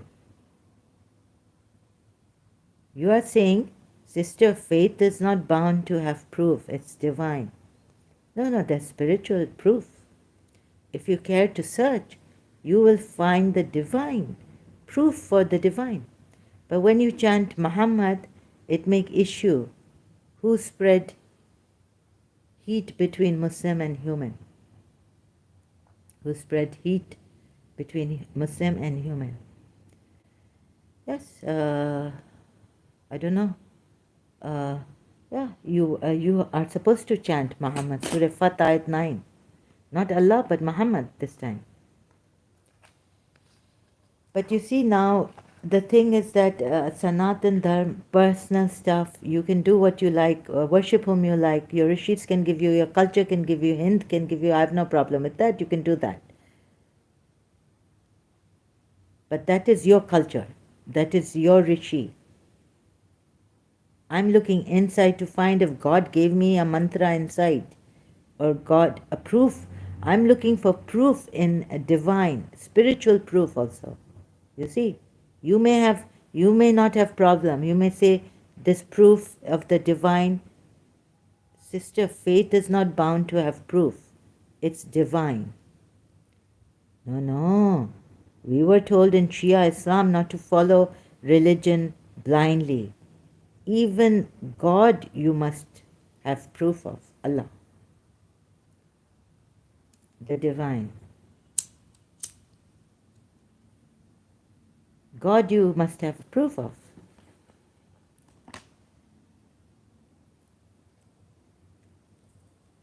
Then anyone can take this God and say, I'm a prophet, and like Prophet Muhammad did.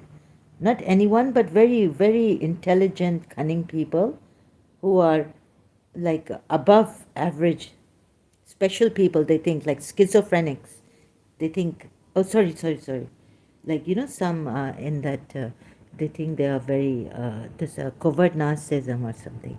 Or even in schizophrenia, mentally challenged people, it can happen. Like, I'm Radharani. Oh, you know, so it's very sad. Grandioseness. And you can even, the intelligence, the mind works in such ways that you can find proof for Muhammad.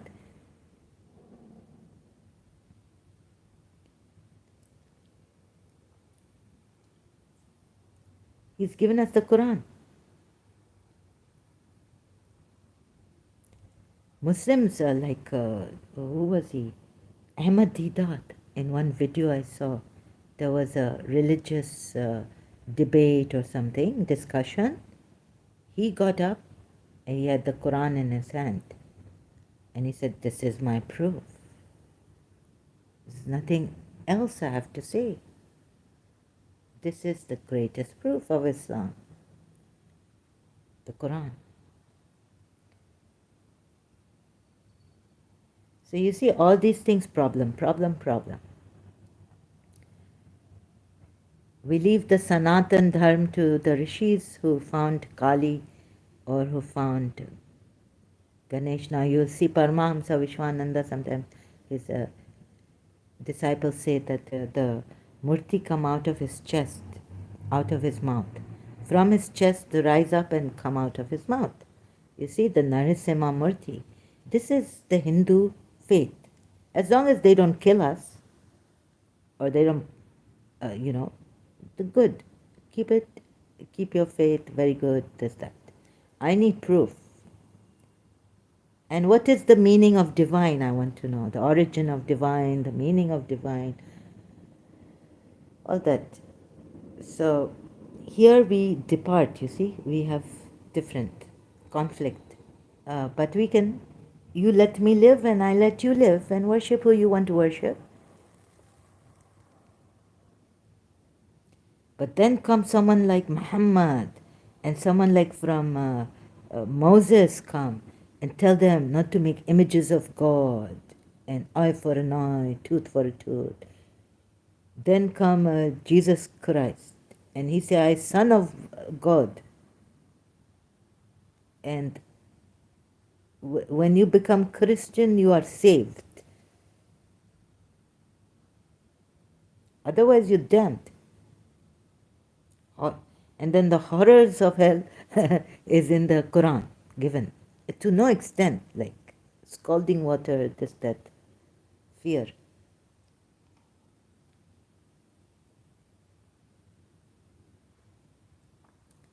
So I'm after the universal truth. What is it that everyone has, right? This divine. What is divine?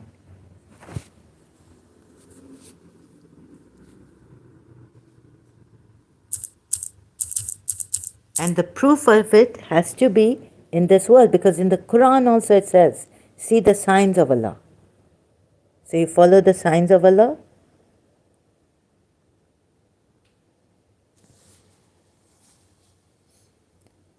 He rose with divine. What does it mean, divine? Of or like God or a God. Very pleasing, delightful. What original, where did this come from? Because you see, the Hindus have their original language. Very good. Divine means respect what you have with this nature. No, this your definition, not mine. But what is actually the divine origin, meaning? You see, like this, it will take us forever. We will still be in disagreement, but we agreed to be in disagreement, right? Divine origin theory, the oldest theory about the origin of the state is the divine origin. What is this divine? Dignity of life, human life, which is conscious of its divine origin, goal, Dictionary of God, Latin divinus. The moment we don't know God, how you have proof of God? Huh? I don't know what respect is. I don't know how to respect. No one, let's say I've been in a forest and I come back and you'll have to teach me what the respect is and what divine is and all this. What could we have missed here in all this? What you have with this nature.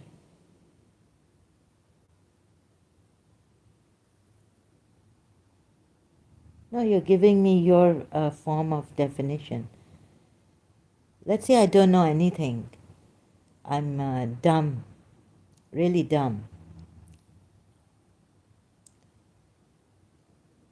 And I've come from the forest. I act like animal. I've been with dog. Boo, boo, boo. Like dog Tarzan.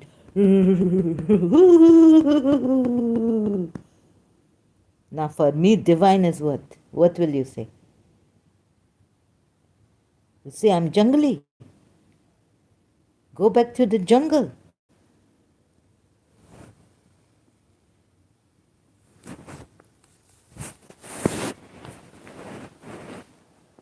Divine.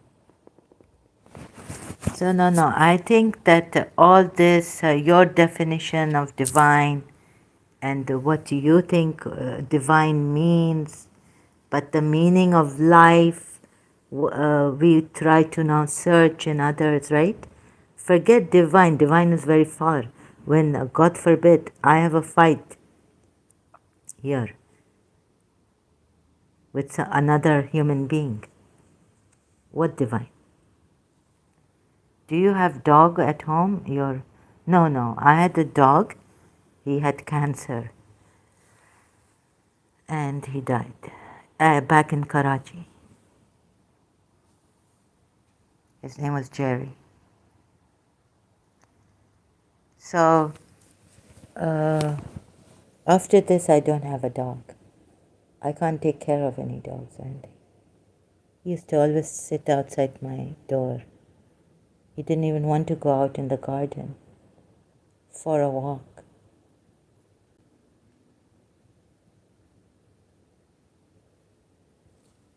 I had a very faithful dog who wanted to sit outside my room.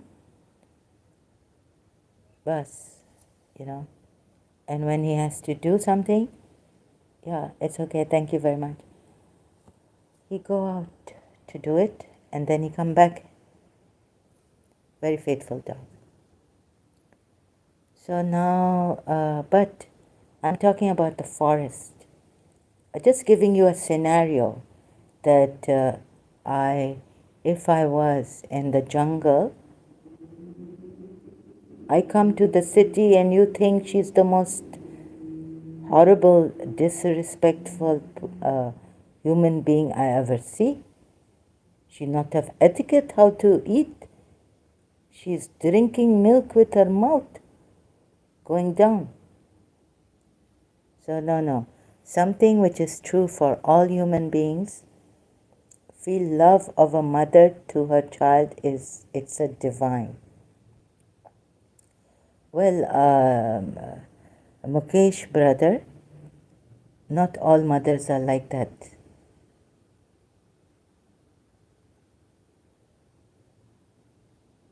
There are mothers who left their children. And don't let me shock you.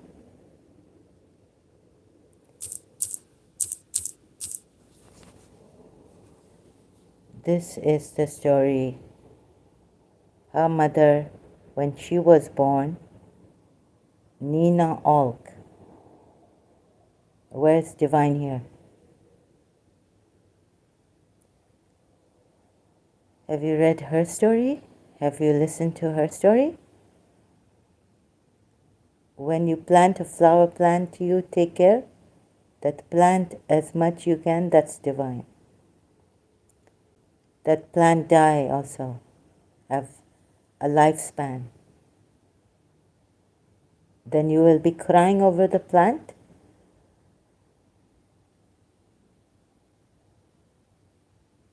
So please, no. This mother not take care of her baby. Kick her, father kick her. You would not think this divine, would you? The rapist, father raped her. Her mother neglected her, kicked her in the stomach. When you buy your first home, how you love it, that's divine. Sorry, Mukesh, these are your definitions of what is divine. A home and a new car, this is all materialistic. You're giving value to outside and material things. The divine is not materialistic, right? And the divine is not temporary. So I'm sorry, you're giving too much value to, you're putting meanings to divine. You're giving me definitions of your way, what you think is divine. It doesn't stand true for all. And then you come in the house and after some 6 years you say, oh, this house is getting old. It's not divine anymore. You have an ice cream, the first bite is divine. You would say, I love it. Because you have this desire to have an ice cream. The second bite is not divine. Logical, we've done in this thing, right? Where? St. Joseph's College. Logic, philosophy. So I don't know which Sadguru or Guru you follow, but you are misled. Sorry, you don't have that.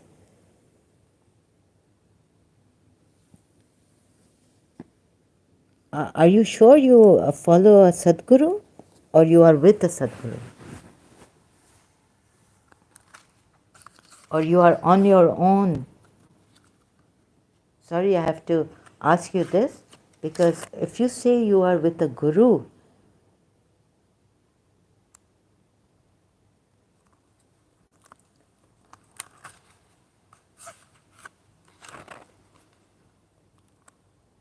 you see, the best thing is Shiva, nothingness. Guru nahi, vame nahi, na mata, na pita. Chidananda Rupa, Shivoham, Shivoham. So the Hindus got this also, the best. No God ever like Shiva come to any land but Bharat. This nothingness personified. And what is Shiva? The value of nothingness. Being nothing.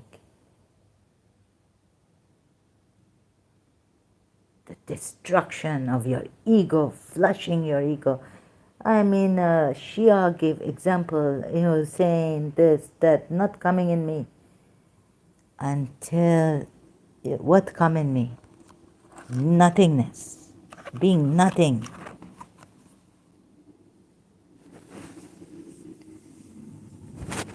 That is divine. That is Shiva, Shiva. Shivoham, Shivoham. Chidananda Rupa, Shivoham, Shivoham. When you're beaten, when your best friend deceives you, takes away everything, you have your last robe. When you're raped by your father, agreed by the mother that your father should rape you, when you feel worthless, and when you feel no anger like this lady, nothing. Houses can be destroyed, like this man destroyed.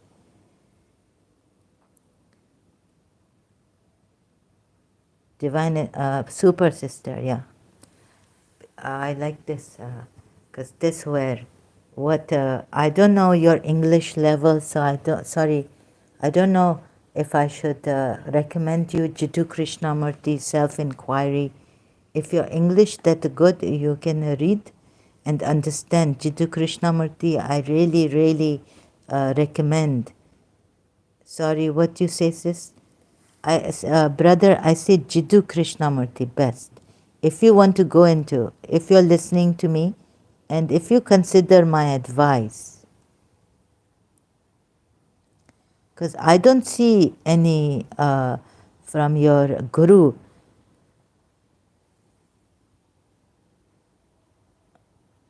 about the rape. Yeah, this girl, she get raped by her father. And their mother say, okay, good. Nina Alk, raped by her father. This girl, Desi Blitz, this channel, warning, film contains a graphic account of this Indian Punjabi girl, 15-year-old or something, a teenage, get raped by her drunk father and the group of men he bring to the house.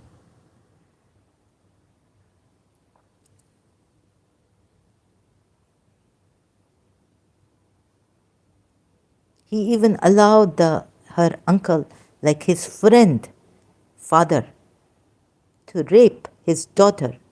They put her on the table that night.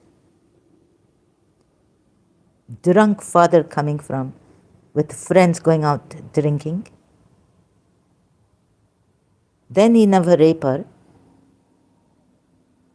but kick her, physical, all this abuse.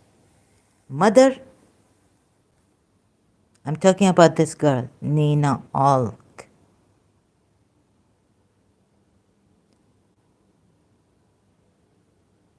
When you read, when you watch this, where God?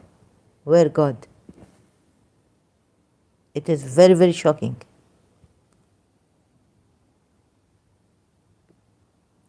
She was locked in a smaller room.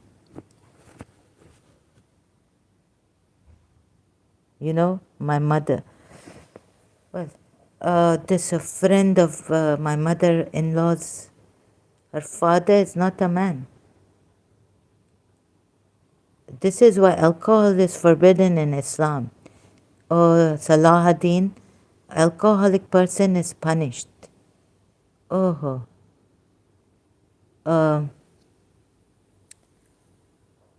Mukesh says her father is not a man. And her mother, who allowed this, never say anything. Treat her like a servant, and even physical stomach beating, kicking stomach. Her father do it, her brother do it, her mother do it. hello, Salahuddin, without alcohol, Prophet Muhammad, but she not to say that father alcoholic. She herself not say this. Not so when her father kick her in the stomach and her father's friend, she marry his son, tells Salah in Jannat alcohol permitted. Yes, Salahuddin, alcohol permitted in Jannah. Jannat.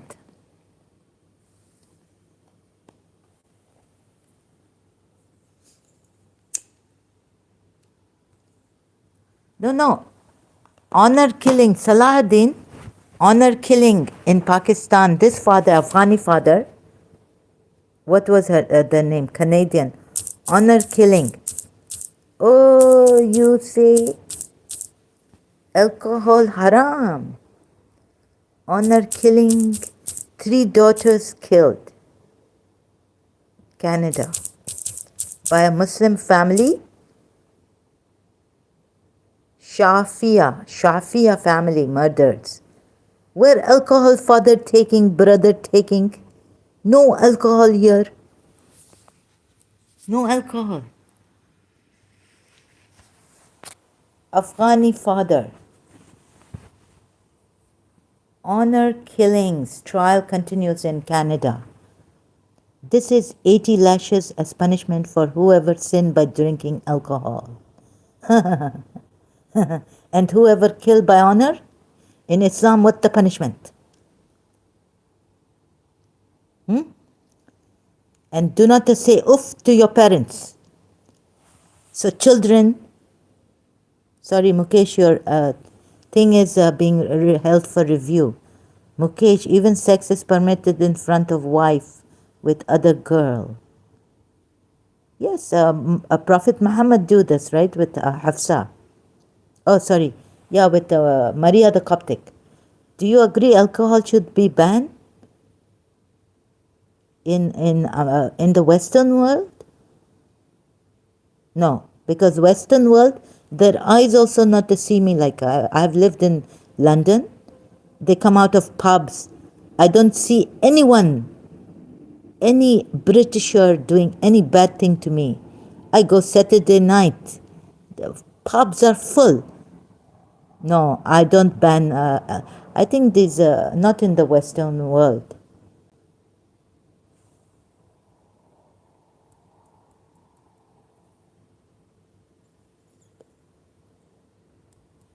The Britishers and Westerners, you are responsible for what you drink and how you drink it. No, no. What about honor killing? Honor killing.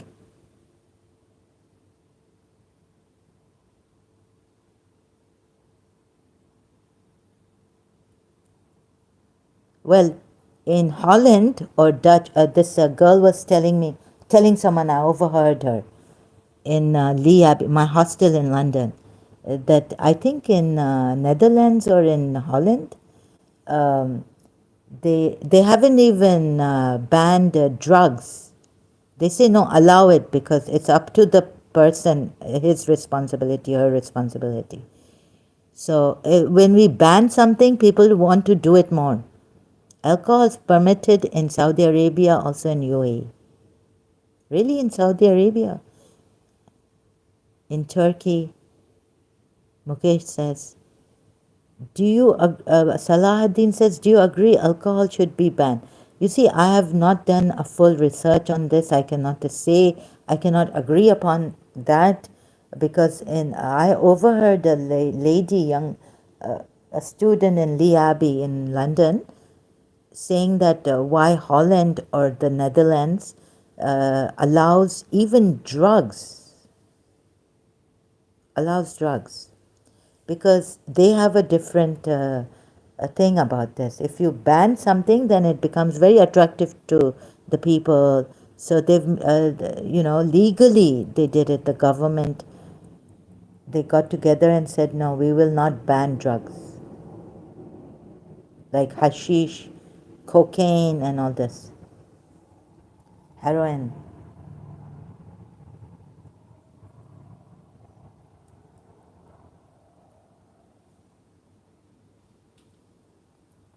Then there are some people in Arabia. I heard that some Arabs get group, sit in circle and burn tires and try to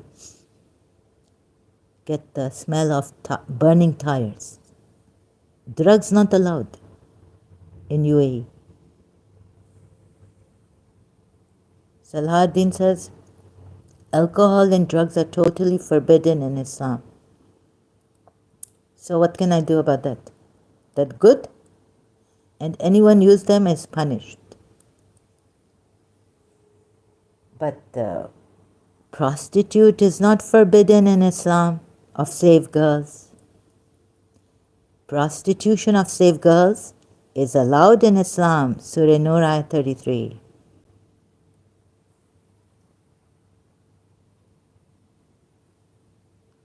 And about honor killing, why women cannot go to schools in Afghanistan? Why no one take action?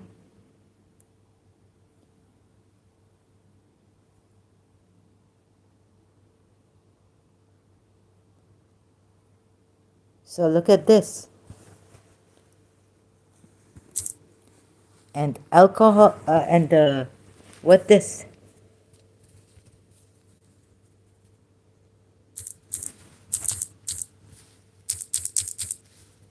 You people cannot see, read Quran ayat properly.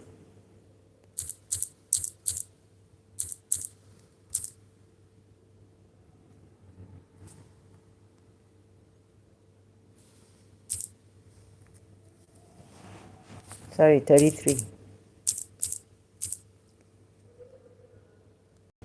You say alcohol and drugs totally forbidden in Islam. Mukesh say in India, Muslims instigate non-Muslims to get free sex, come into Islam.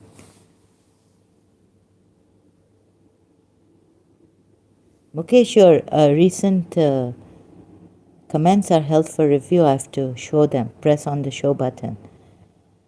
Why? I don't understand. In India, Muslim instigate non-Muslim to get free sex, come into Islam. What about mistresses? You can pay and get the sex? Huh? Apart from your wives. That allowed in Islam?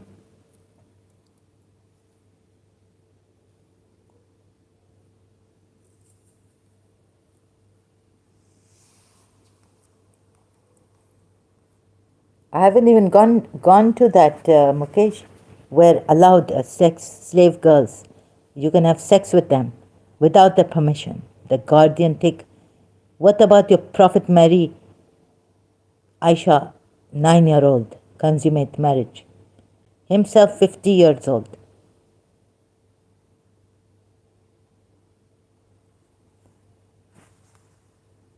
What about that, Salahuddin? And do not compel your slave girls to prostitution if, read full. I will read full, but let them who find not the means for marriage abstain from sexual relations until Allah. I will read full, Mukesh, so that you all know how Allah deceive you. Until Allah enriches them from His bounty. Yes, it is say here, remain chaste.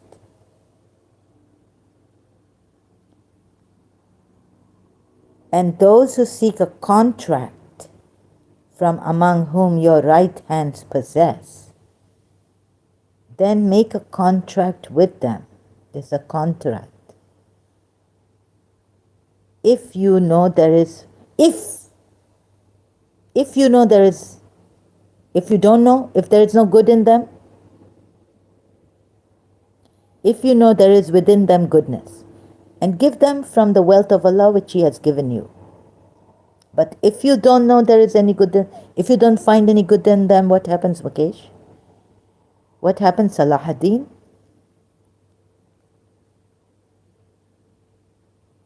And do not compel your slave girls to prostitution. Allah, the all-knowing great Allah. What is he saying here? What? He's saying, do not compel your slave girls to prostitution if they desire chastity. Even Sunni Shia fail to understand this part of the verse. I correct them. Big religious scholars. Bring me other ayats, I don't care. Here Allah put faulty sentence. Why? And do not compel your slave girls to prostitution if they desire chastity. If they desire chastity, your Allah not even know how to put this properly. What does Salahuddin saying? Okay, whatever the misunderstanding you have of this verse, I will help you with it. Sure, help me. Now, please, yes, you want to help me with this now. You will help me. Why can you not help me with contradiction that I show you? But now you want to help me with this? Okay, I go with you, brother, Muslim brother. Here it does say,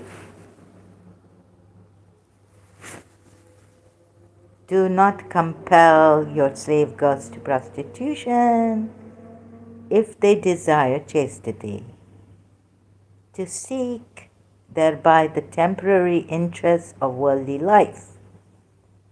And if someone should compel them, then indeed Allah is after their compulsion forgiving and merciful. So, oh, to whom? To whom? Oh my goodness, Allah is forgiving and merciful. Surely not to those you compelled. How can you be forgiving to those who are under duress? When you forgive Prophet Muhammad for breaking a law because he was under duress by his two wives in Surah Tahrim, he broke a law. He was under duress. Sister, can a father marry his son's wife after divorce? Please tell. Son's wife, adopt a son, not a real son's wife, not biological son. In Islam, no. Adopt a son's wife, ex-wife. To the girls for sure. To the girls for sure. Why are the girls forgiven and God is merciful? What crime have the girls done? What crime that God is forgiving to them? Tell me.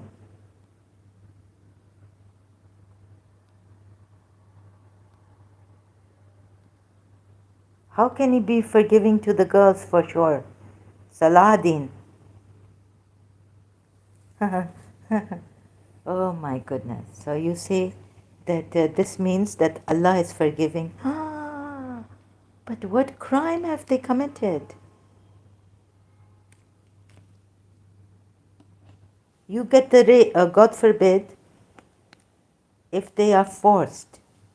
So they are forced, right? What crime has the rape victim committed? What crime that Allah will put here forgiving and merciful? Forgiving.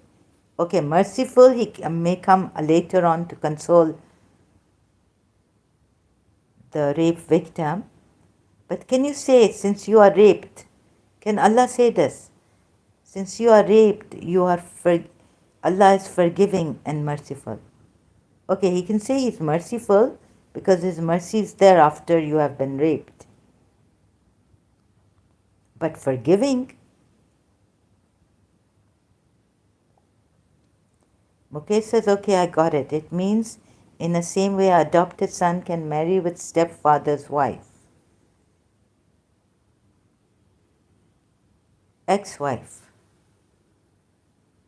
after the divorce.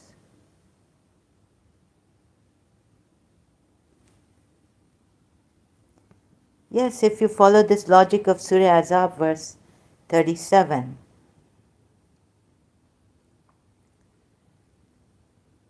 Salahuddin, may God help you and God help those girls.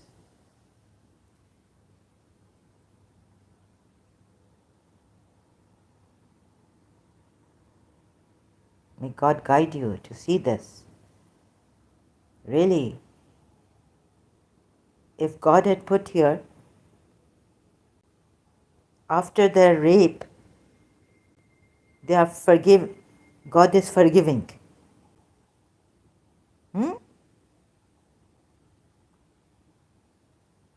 What kind of a God is this?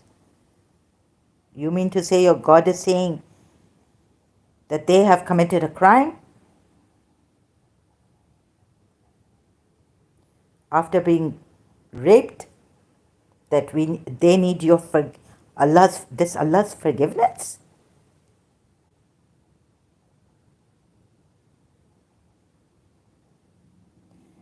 Mukesh says that is the greatness of Islam. Yes, sarcastically speaking, Mukesh.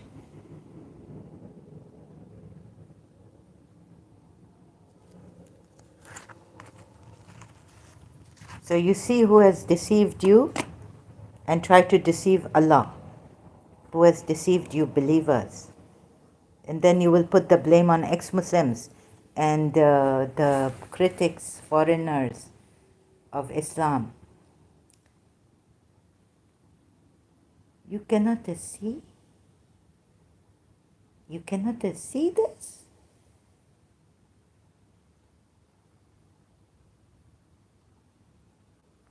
Oh.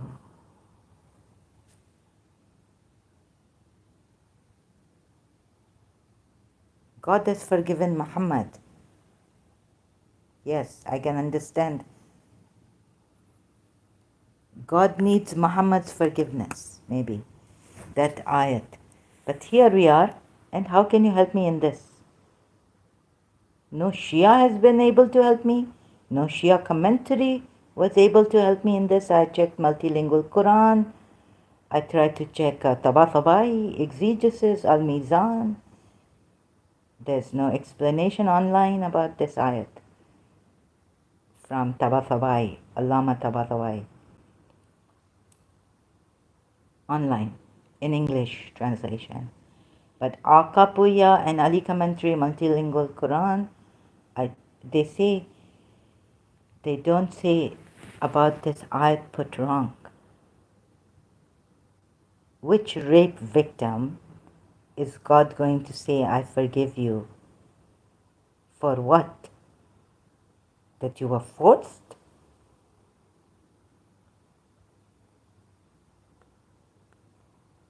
This got crazy. Come out of this.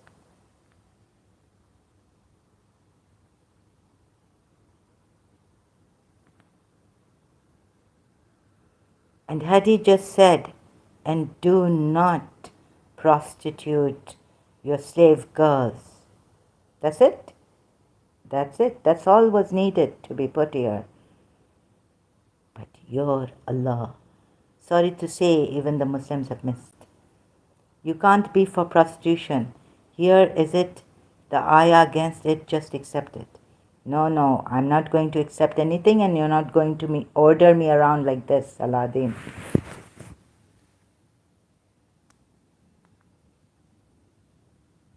Problem with you Muslims like you is that you like to accept everything that Shaitan has put in words here in the Quran. Blindly accept it. And then order people to accept Allah's word. Otherwise you will kill them.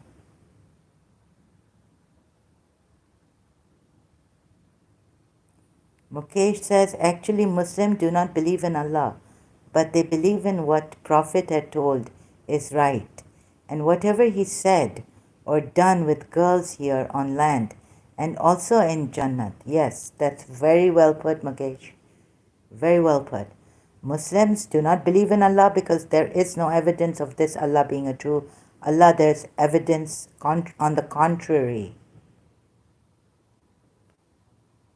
Right? How you say that? Arabs say on the contrary. I've forgotten that word, Arabic word. Are you for prostitution really? Otherwise you will have nothing against Haya. No, no, you are for prostitution. Your Allah is for prostitution. Not compelled prostitution, but prostitution. Salahuddin, you are for prostitution. And your Allah is. And you believe in this Allah. I'm not for prostitution, but I will not punish the prostitutes. I will punish the pimp, not the prostitutes.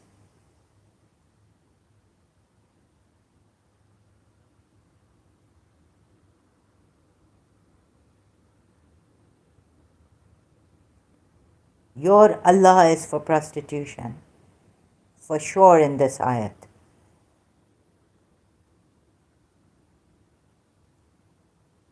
Because you have missed out.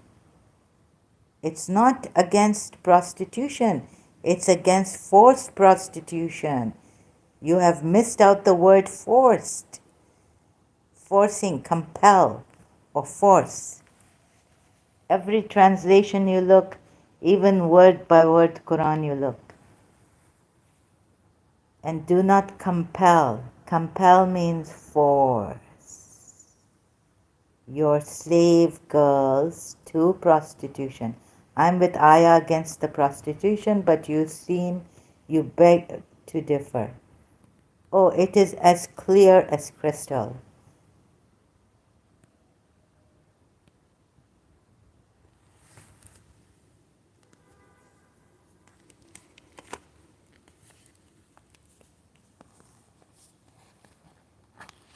So don't blame me. Why are you blaming me? You are with the Allah with his for prostitution, not compelled prostitution if they wish to remain chaste, the slave girls.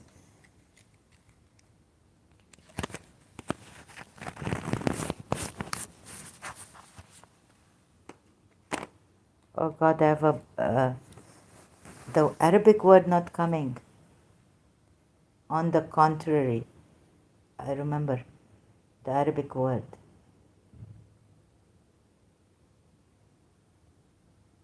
I have a mind block. They've blocked my mind here. I'm with you against the prostitution. I am with Ayah. Listen, Salahuddin, look at it properly, please, brother.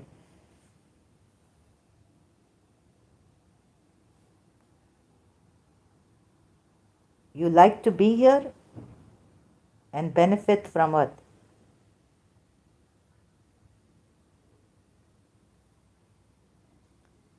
From defending your religion, false Allah, and read it properly.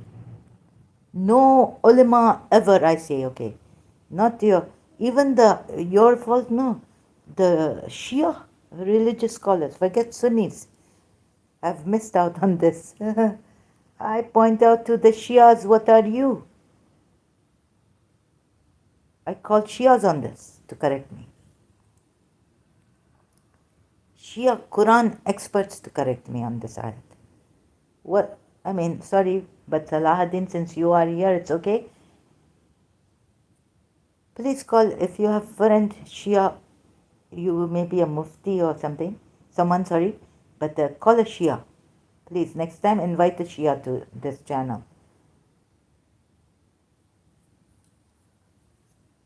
I prove him wrong. This was a practice of the hypocrites. I've read the Medina, and God totally warned about such practice. Yes, Abdullah bin Ubay used to practice this forced prostitution if they desire chastity. Right? But Now, Allah should have directly condemned prostitution, not only forced prostitution of slave girls, which He hasn't here. He hasn't directly in this verse, when mentioning this, what the hypocrites used to practice, should have condemned it and completely put a stop to it. But He didn't.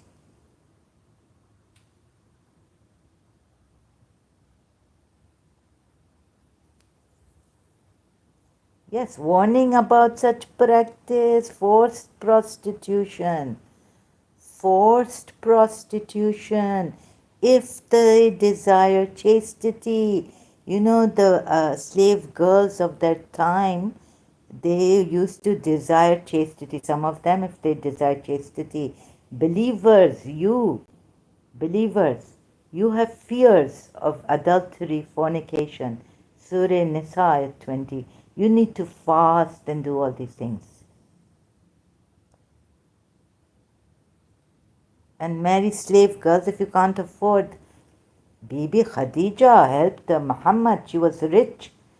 If you can't marry rich women, believing women, can't afford to, then marry those slave girls when you have fear of fornication, bad desire, out of wedlock. What you don't know, zina is also forbidden. Yes, I know. But you believers, Mukesh says if Islam permit on 4 wives, then why your Prophet having 12 wives and many laundries?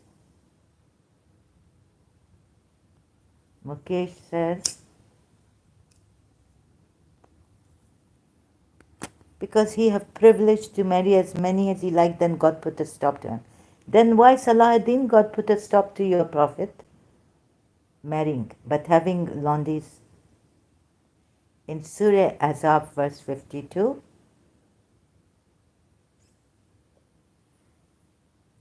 no, this first you need to know, Salahuddin, your Arabic good?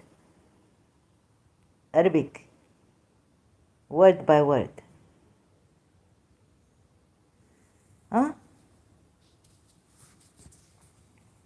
And do not compel. God should have put, and do not prostitute your slave girls. Point. Full stop. Or period, as they say in American. Full stop. That's it. But he say, if they desire chastity, this laughable, this foreigners laughing at us, really. But no, Dr. David Wood, no one say about this, I say. No one say about this. No, you blame me for going to Dr. David Wood, P. Fender, even Al Fadi, let's say Sierra International, Rob Christian, Christian Prince. I tell you, no one said this, I said. Later on, Christian Prince, much later, a few months ago, Christian Prince bring out this ayat. I have been saying about this ayat when I was a Shia, I look at it with dread. And then I start saying it 3 years ago when I became an ex-Muslim. I started with these ayats I had the problem with initially when I was a Shia.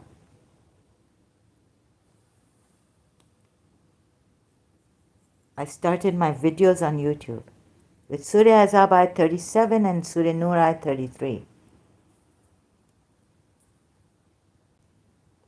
Please, Salahuddin, have a look at this. This for women who were forced into prostitution. This is about forced prostitution, not about prostitution if they desire to be prostitutes. I've looked at it from every side. Even the ayats before it, be chaste and all this, I looked at it. Then why does God make a mistake here?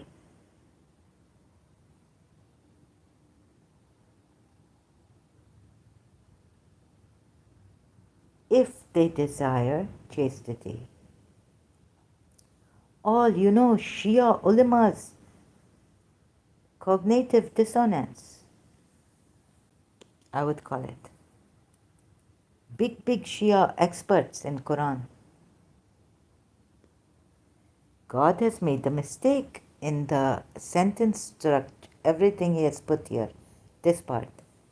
He should have said, you see, then it goes on to say, if they desire chastity. Yani, meaning, if they don't desire chastity, then it would not be forced prostitution. So your Allah know very well how to put the sentence. Right? He didn't make a mistake at all.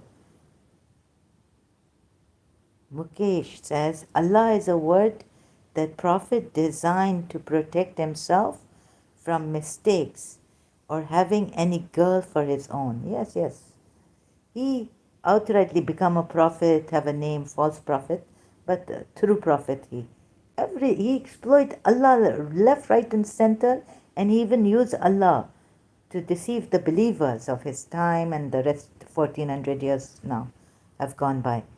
Salahuddin says, I don't know what you are about. Both forced and not forced prostitution are forbidden, but not in this ayat, this part.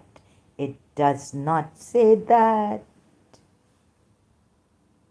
When Allah mentioned forced prostitution, if they desire chastity, He should have just said, you see, the ayat itself doesn't say what you're saying.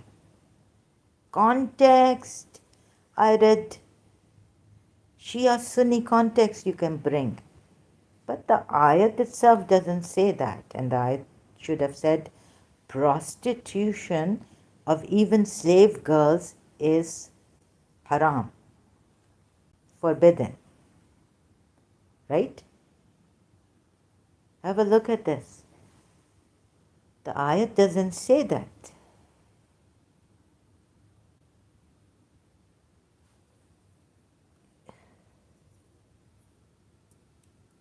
This part.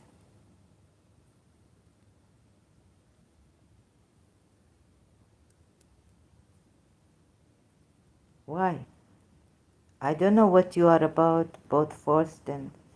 Well, you may not know what I am about, but I know what Prophet Muhammad is about, and this religion is about. You don't have to even know what I'm about. We are looking at what this religion is about, not what I am about.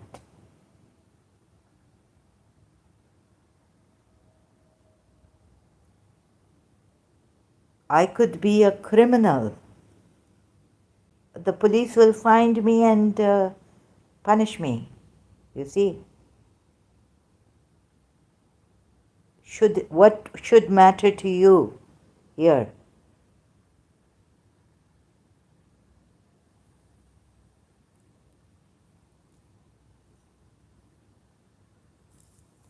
I could be a criminal.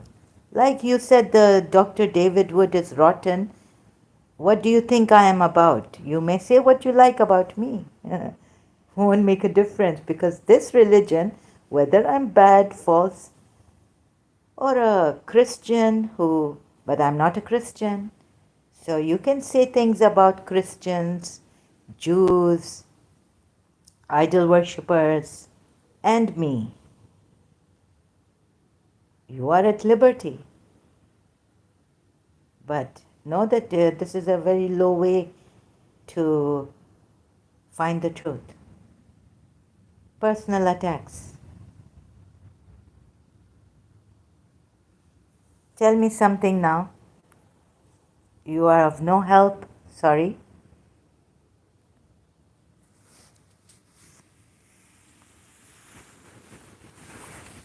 Tell me something. Surah Bakra. David Wood, the rotten David Wood you called him. Salahuddin. Ayat 178 or 9. Let me just check. It's 178. Have you seen? Have you checked? Or you have believed prescribed for you is legal retribution for those murdered. I gave you time now. You know very well that zina is a major sin. Zina is a major sin. It's adultery and fornication. It's when two people agree to have intercourse outside of marriage. Yes, full stop. Of course, outside of marriage. Zina, yes, I agree to that. Zina is a major sin, that in any intercourse outside the marriage. Yes, there's a Quran ayat on that.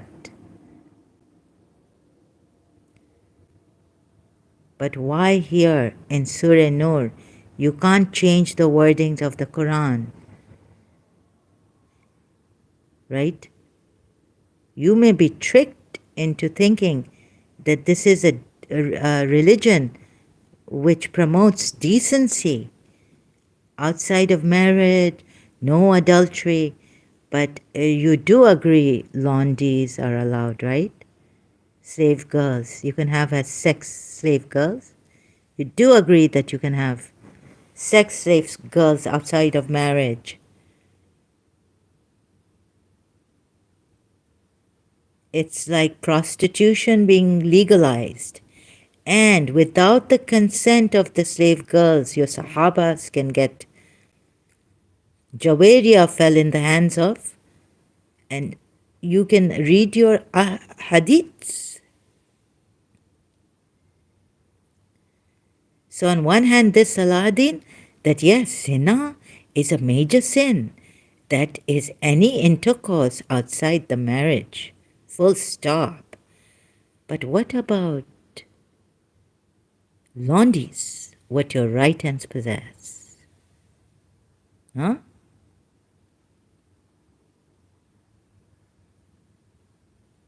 Those laundries, those slave girls, what your right hands possess, do not have to consent.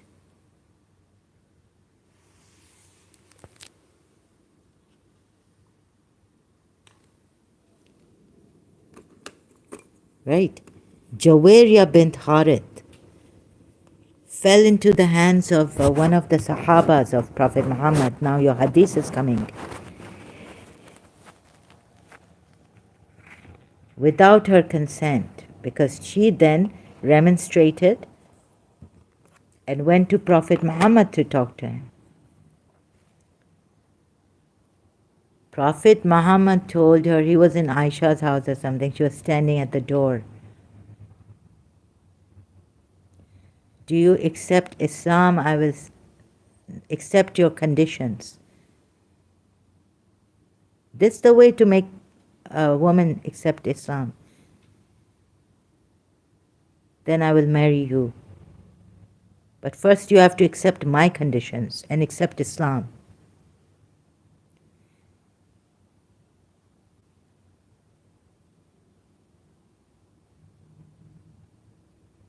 So what do you say about the slave girls, what your right hands possess? You are allowed to have sex with them. Married women, Surah Nisa ayat 24.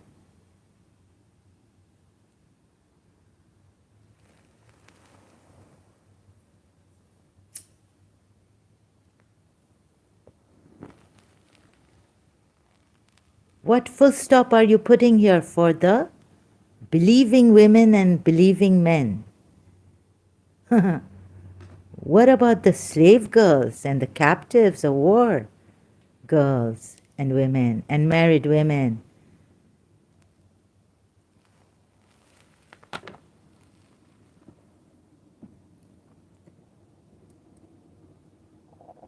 Salahuddin, have you disappeared?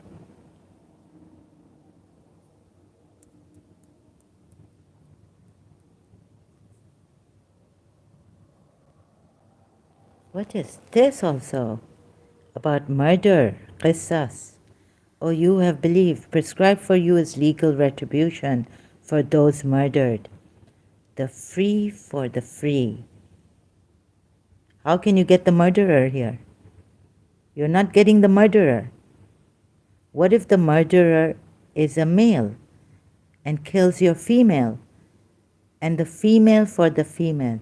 If that murderer kills your female,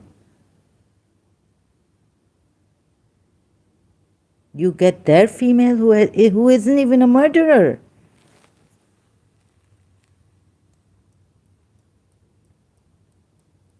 Has anyone, Muslims, explained to you this ayat, this part?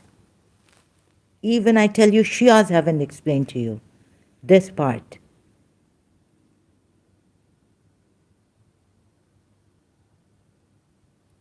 It's telling you not to get the murderer. To kill the slave for the slave they killed. You can see how the marriage is declining in the West with club culture. Oh, Salahuddin, West has their constitution. West is changing. Even Christianity has changed. They're bringing reforms. They're not after the Jews, because the Jews, some Jew high priest killed their Masih with the Romans. You see, even Christianity has reformed. And this is not about laws, Sharia court here.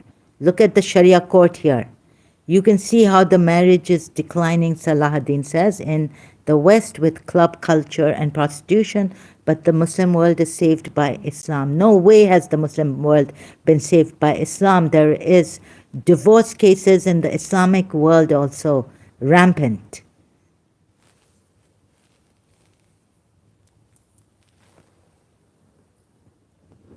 No way has Islam saved. In fact, Islam encourages honor killing. Mut'a, temporary marriage in the Shia, laundries, slave girls in the Sunni side. Islam, the Muslims are going backward. You can see what has happened in Afghanistan. People don't have freedom. Women don't have freedom to go to school. You can see what has happened in Pakistan. Salahuddin, have you ever read Quran, Surah 24, verse 33? Call Tauba, thank you for being here. Call Tauba, God bless you and your family members. Surah, what's on in Surah 24, verse 33? And let those who do not have the means to marry keep themselves chaste until Allah enriches them out of His bounty. And if any of those bondspeople in your possession desires a deed of emancipation, make it possible for them. Yes, women don't have freedom to prostitute like in the West. God bless you, sister. Thank you, Kaltoffer. Salahuddin says, yes, women don't have freedom to prostitute like in the West. Please don't put all the Western people in. Even in Pakistan, there's freedom to prostitution. Have you ever been to this place in Karachi?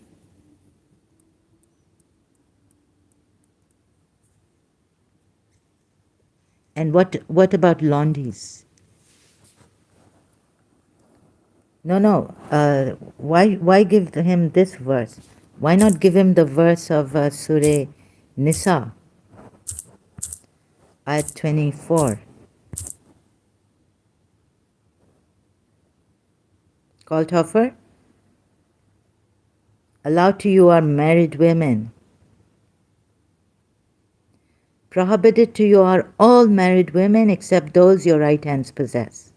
What is this? Call Toffer, it says don't force them, but if they want it is okay. Yes, it says don't force them, but if they want it, it's okay. Meaning zina or in marriage, being chaste.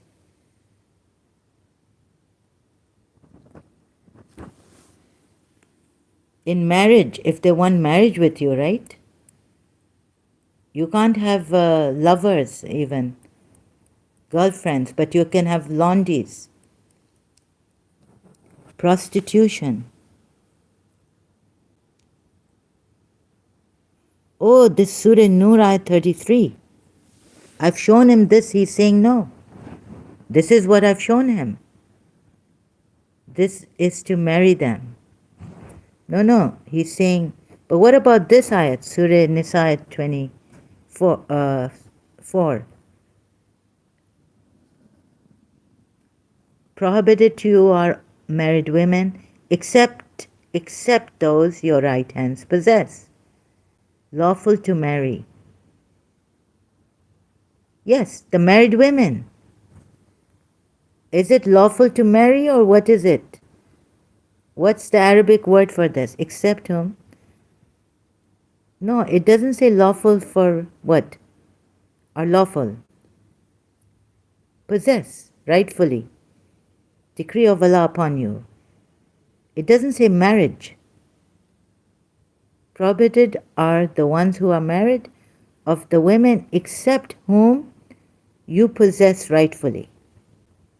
What does that mean, possess rightfully? You possess by war, captives. It doesn't mean... Okay, let's see.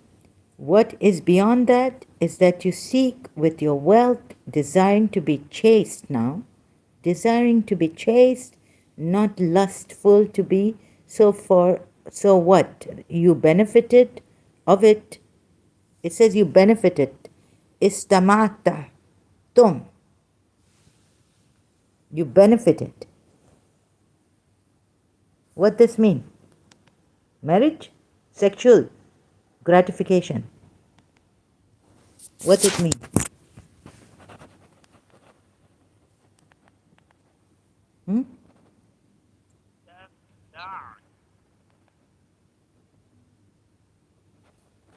What does this mean? Istamtahtum. What did it mean? Tamtum? Tutum? What did it mean? Benefited. You had pleasure, sexual pleasure.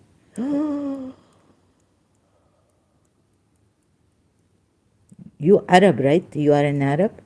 Please tell me. Please tell me what it means. Kaltafar, I will come to your...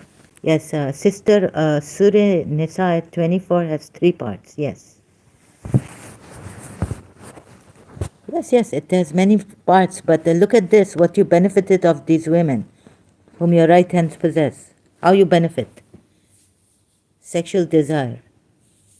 Gratification, pleasure. I mean, hadith, it is said that the Sahabas said, we can't stay away from our wives for longer. Now you make us stay away from... What you know from this, even context reading it, Salahuddin, this ayah is a continue to the... I know that. It is continued from the previous one. This is Muttaha. This is also from the Shia side, yes, but the Sunnis don't believe in Muttaha. They feel that Umar said that Prophet Muhammad cancelled Muttaha in his lifetime.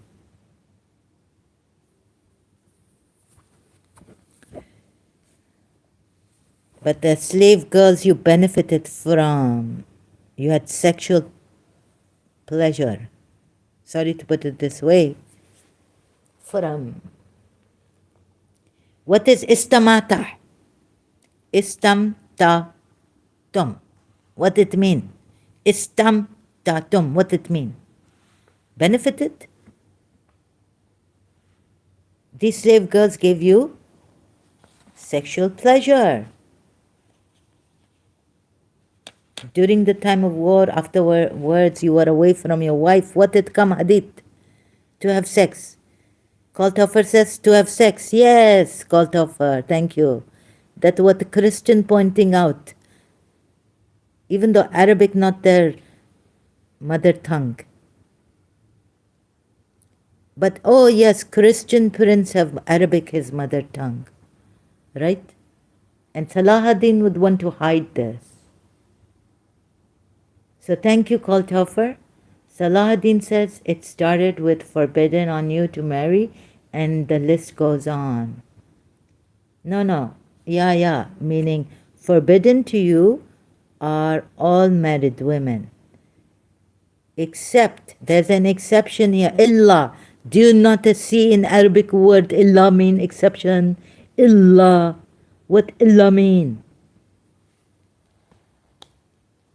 And now it goes on until it is about the ones whom your right hands possess. Malaqat aymanakum. Malaqat aymanakum. Now my Arabic will come out, and I have Arab blood in me also. So Salahuddin, do you have Arab blood in you or not? Or you have Pakistani blood in you?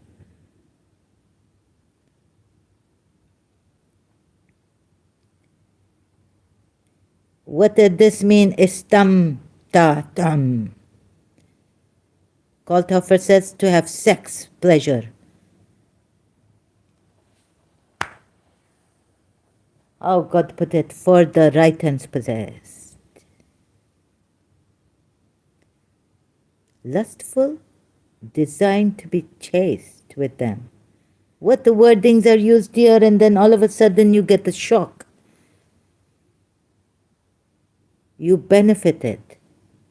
But that sexual pleasure you benefited, and it's saying desiring to be chaste, not lustful. What are you talking about? What is Allah talking about? How he put it? Please have a look at this. Is he joking with us? Please. He put it very clearly that these women were for you. Okay, not that they're desiring to be chaste, not desiring to be lustful, but desiring to be chaste. You istam tatum of it. You derive pleasure, so you give them money. Lawful in the decree of Allah. Roughly translated as enjoy. No, it is more than enjoy. Roughly, not accurately translated, what the Christian prince give us. Accurately, what the Rob Christian give us.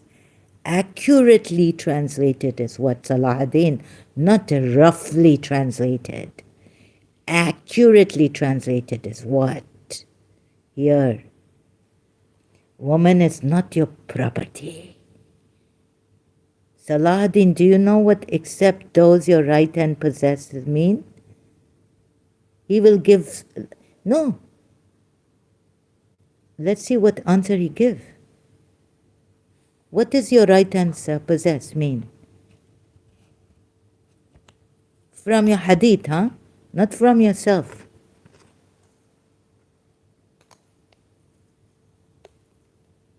Bring hadith. Sunni hadith.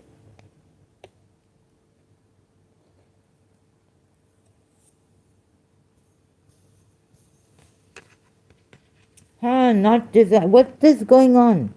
And then all of a sudden God gives you a bomb blast with a word like this.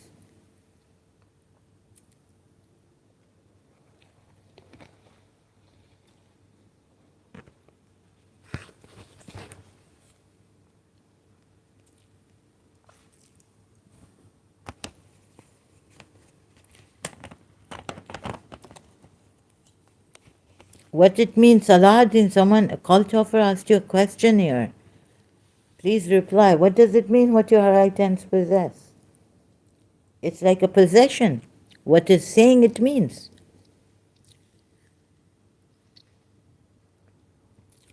And now God make this lawful. That you istam tatum.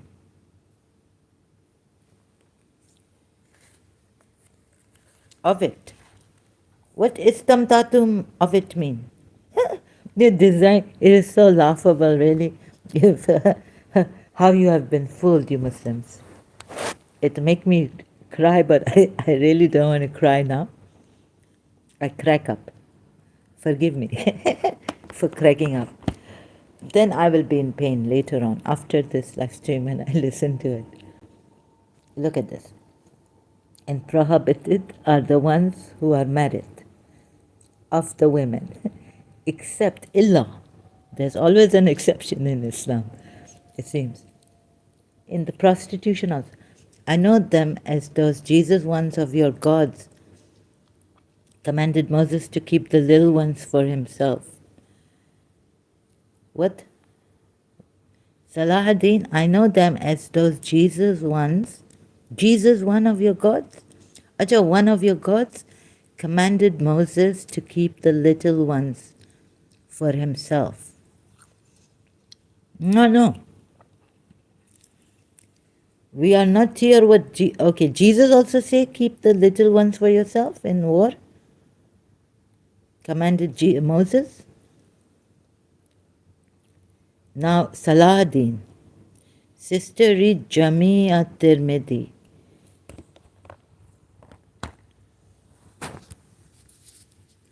Oh, Salahuddin. There's too much and very bad. I not go to these hadiths of yours. There's such terrible things. I haven't even started it yet. Ahle Hadith. Jami at Tirmidhi.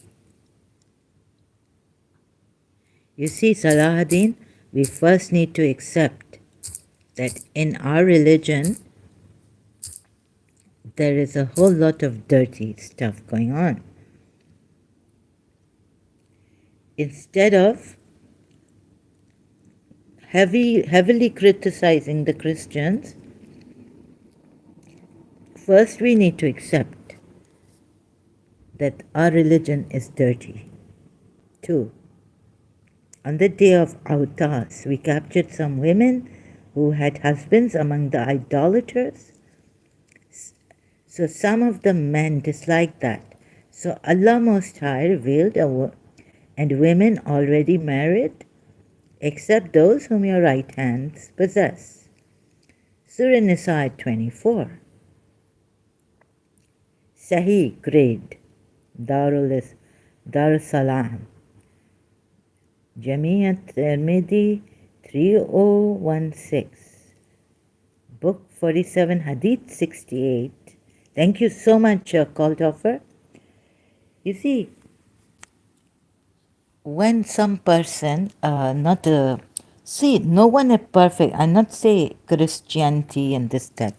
But Salahuddin, I'm not a Christian and you start blaming me and putting the sentences in such a way. So, you better first answer Christians, at least me here properly. But you don't. And this Christian brother come to help me here against you. Because you keep me going on and you don't see it. And then you say, thank you for benefiting. Benefiting, if you used about me, what your Allah used about these women.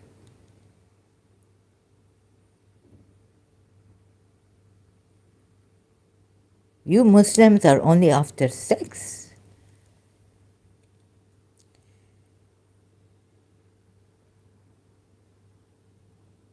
That's all you care about.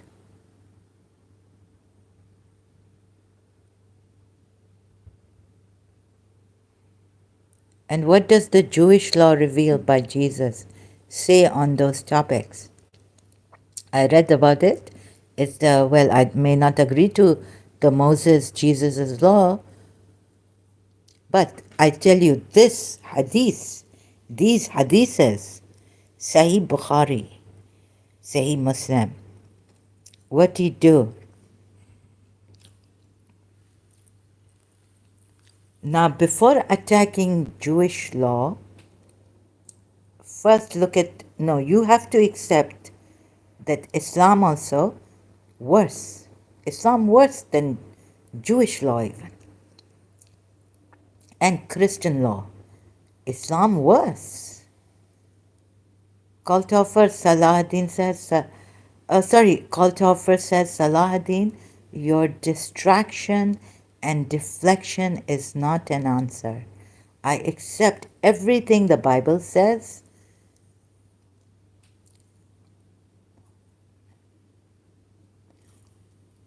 Saladin, whether Kalthofer accepts what his Bible says, everything, but you need to see that this is way worse than what the Bible says. You see, we need to accept this. And then, if you don't want to hear what the Christians say, I'm not a Christian, neither am I a Jew.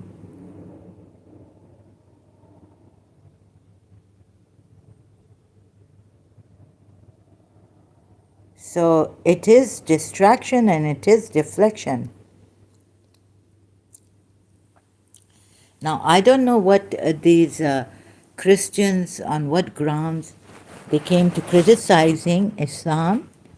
On one hand, I don't agree to them for breaking the Muslims, and then if someone accepts that their Quran and all this is false, wrong, then they ask them to become Christians soon after.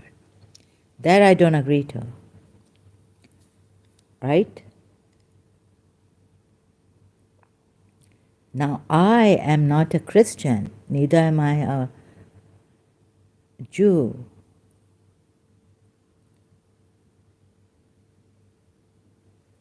So, what pleasure you get out of this, that you're coming here, brother Salahuddin, because you can't even call another person's wife a sister or another's daughter a sister. You can be 70 years old and marry your friend's daughter, you know?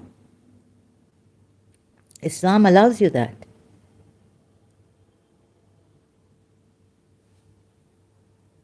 Young daughter, which is even younger than your own daughter. You can marry her. In Islam, Islam allows this. There are many bad things about Islam.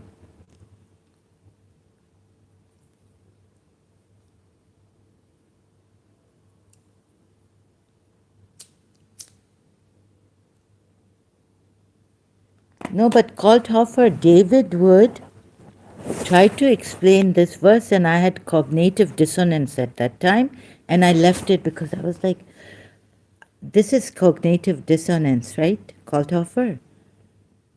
David Wood explained the Surah Baqarah at 178.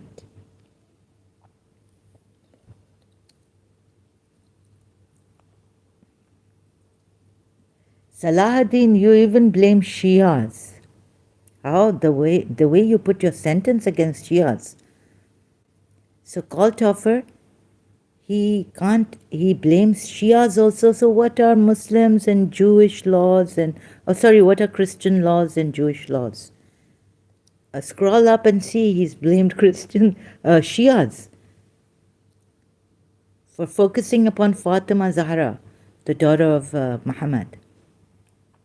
Most importantly. Fully, completely.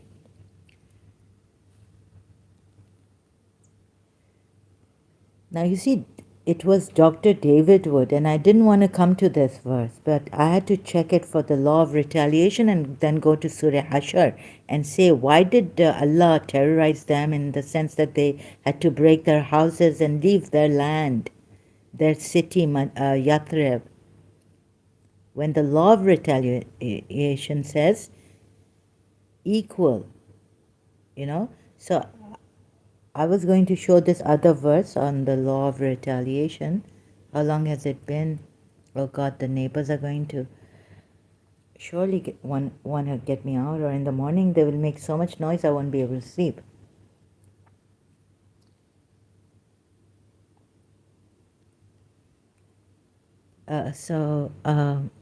But whoever overlooks his brother. We also had a problem with this in the Muslim world.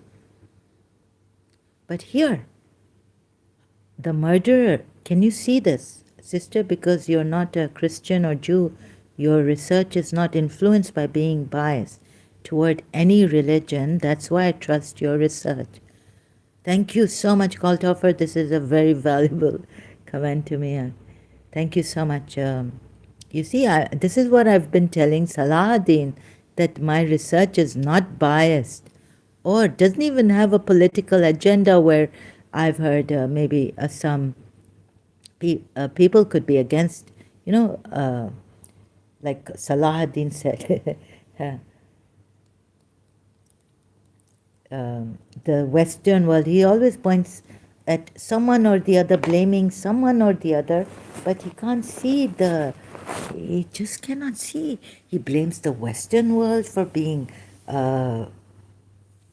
if some Muslims think, oh, the Western world is after us, they're enemies of Islam. So Dr. David Wood, because I had a cognitive dissonance in this, so I left it.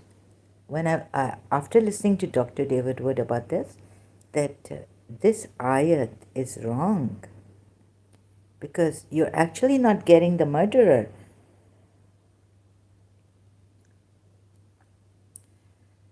Oh my God! See, Salahuddin says, see Surah Nisa at 160.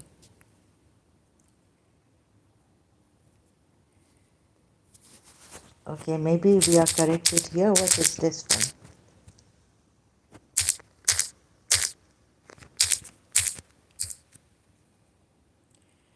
Thus we forbade them many clean things, which had earlier been made lawful for them. For the wrong ones, what's this? Okay, I'm going to read it out. Salahuddin, what do you want to say about this ayat? For wrongdoing on the part of the Jews, we made unlawful for them certain good foods which had been lawful to them, and for the averting from the way of Allah many people. So because this ayat says against Jews, I have to take it? Am I under, like, I don't... What are you saying against the Jews? This ayat, I can say that Muhammadan is Allah were enemies of polytheists, Jews, Christians, everyone. I don't need to believe in this. Surah Jummah ayat, they are donkeys, like donkeys. What about you Sunnis? You are not donkeys? Like,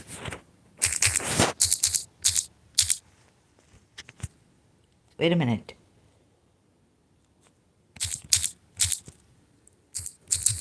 He calls Jews or these Hadus donkeys?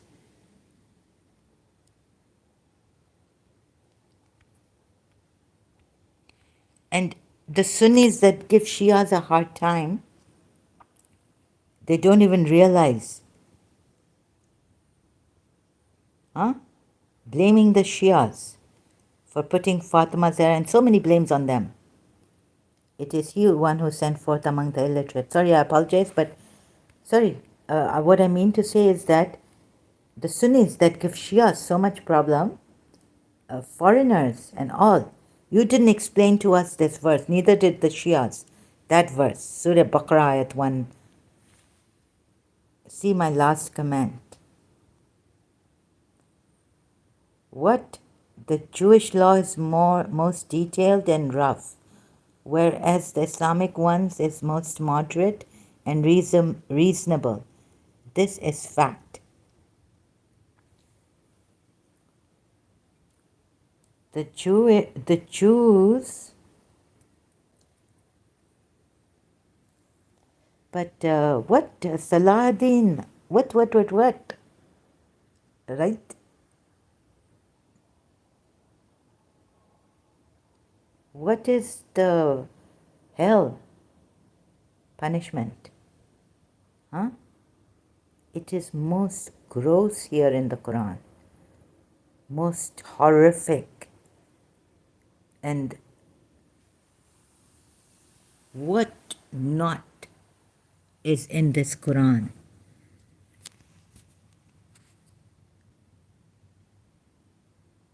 This is reasonable. The example of those who were entrusted with the Torah, then did not take it on, is like that of a donkey who carries volumes of books. Donkey who carries volumes of books. Himar, Himar. Donkeys are not bad.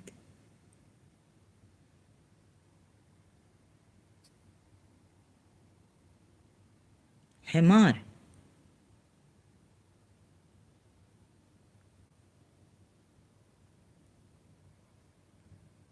Who is he to talk against the Jews who did not take up their Torah?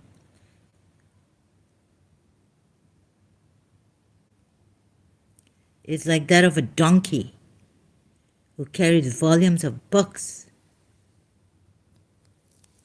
Wretched is the example of the people who deny the signs of Allah and does not guide the wrongdoing people. And Allah does not guide. What is this? O you who are Jews.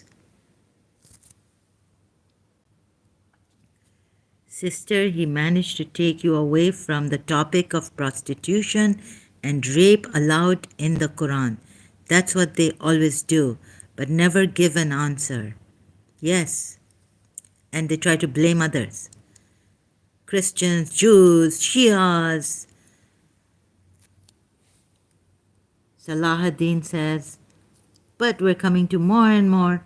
It's just the ayats are just exposing more and more the hadiths, how terrible this religion is. It's worse than Jewish religion. Salahuddin says, Kaltafer, he says he doesn't know Urdu. Do you think he is an Arab? He says he doesn't, does he look like Punjabi? Sound like, so what other example you have of the one who has knowledge but doesn't benefit from it? Some other example, yes, but not donkey. What's bad in donkeys?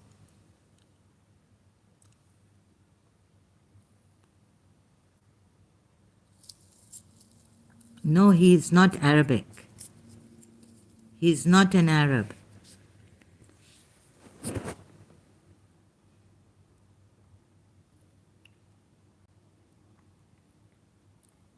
How do you know, Kaltoffer? I don't think an Arab will come here, and I think he's Punjabi Pakistani.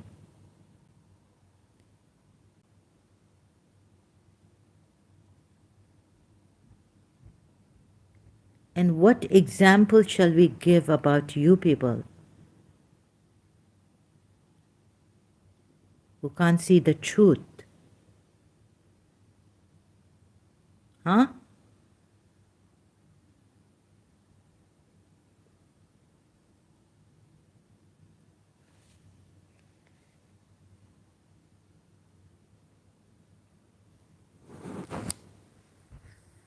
La, if he was an Arab, I would have. You're correct. He's Pakistani.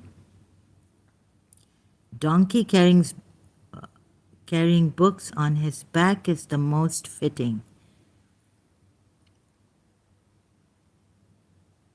Okay, Salahuddin says, giving what? You're putting donkeys down? Your Allah's putting donkeys down? Donkeys are his creation. They don't even have a mind. They can't talk. You know, donkeys are used in Pakistan like no other animal. They get whipped and whipped until their skin sometimes comes off.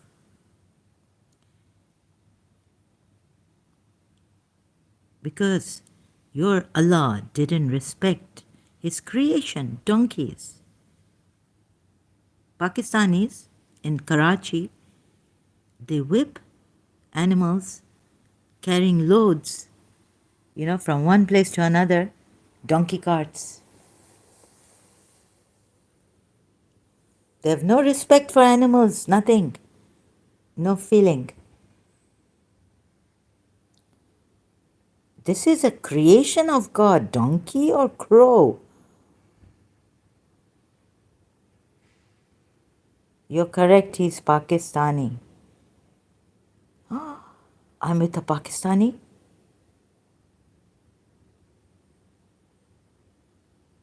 They are psychic rapists, some of them. And they have a stamina. They don't give up. They're psychopaths. There are covert narcissists. One of a kind I've seen family in Pakistan. He's a Pakistani. Oh, my arm is hurting. Someone's pinching me. Oh my God, a psychic energy bad on me. What? An Arab would never say what.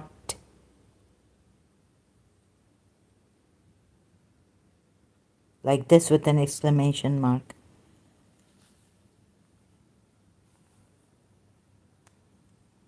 I think Arabs would not come here disrespecting like this, right?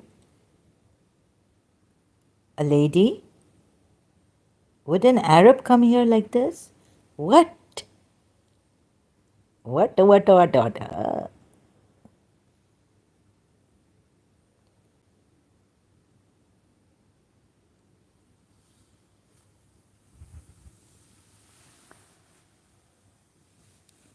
you know the meaning of istamatam? You are deflecting me, this ayat, against the Jews.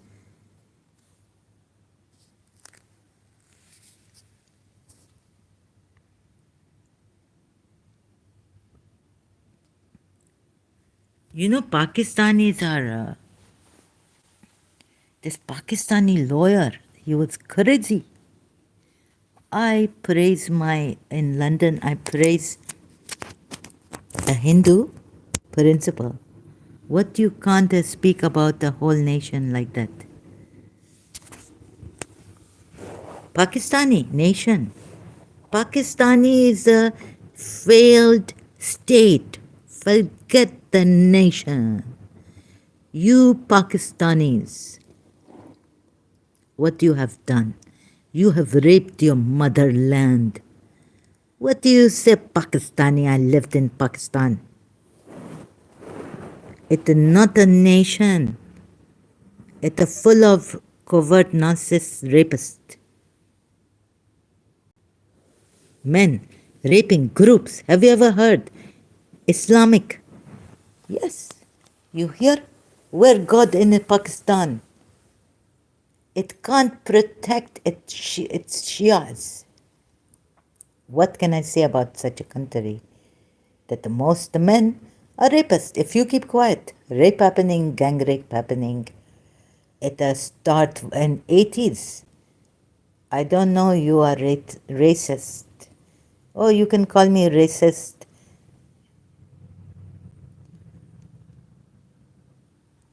Pakistani, very, very terrible.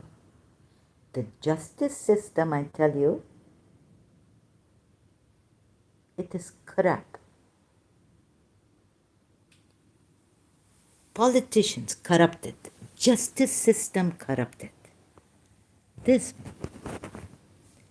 I tell you, when I get too much it happened in Pakistan, I want to say they are motherfuckers. Now what will you call me? Pakistani motherfuckers. Now what will you call me?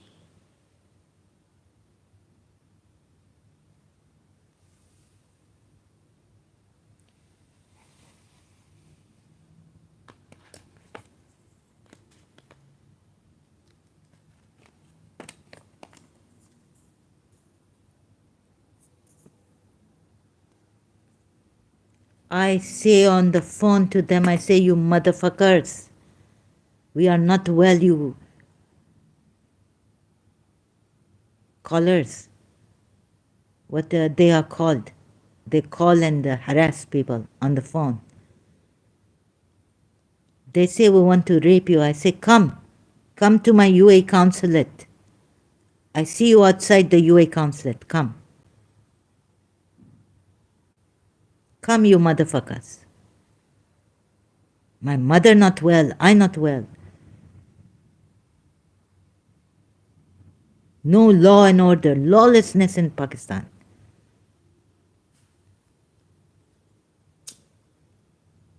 Now it's been, you Pakistani. Yes, I racist? My mother was a Pakistani. And what are Pakistanis? They are worse than racists. They are rapists. And do you know what they do? They take away my mother's cousins, uncles, granduncles. Ahmed Chagla. Rights they snatch, copyrights infringement they do. Sorry for that, Salahuddin says.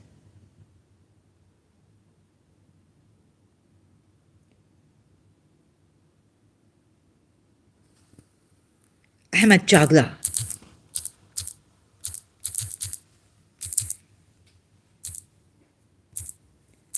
Pakistani anthem music composer.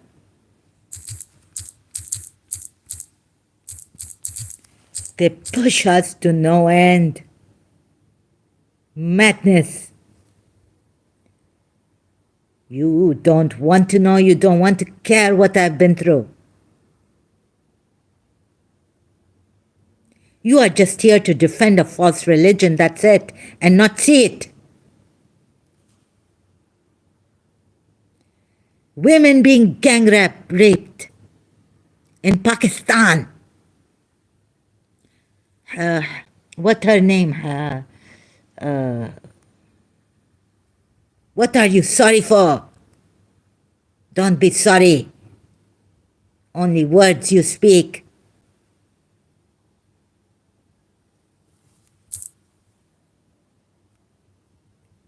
Ahmad Ghulam Ali Chagla not recognized.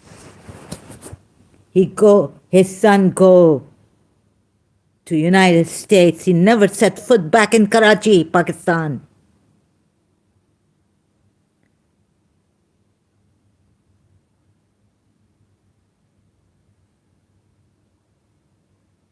We don't say a word. I left there silently. Molesting children, touching them in Bori Bazaar, Sadar. Shameless.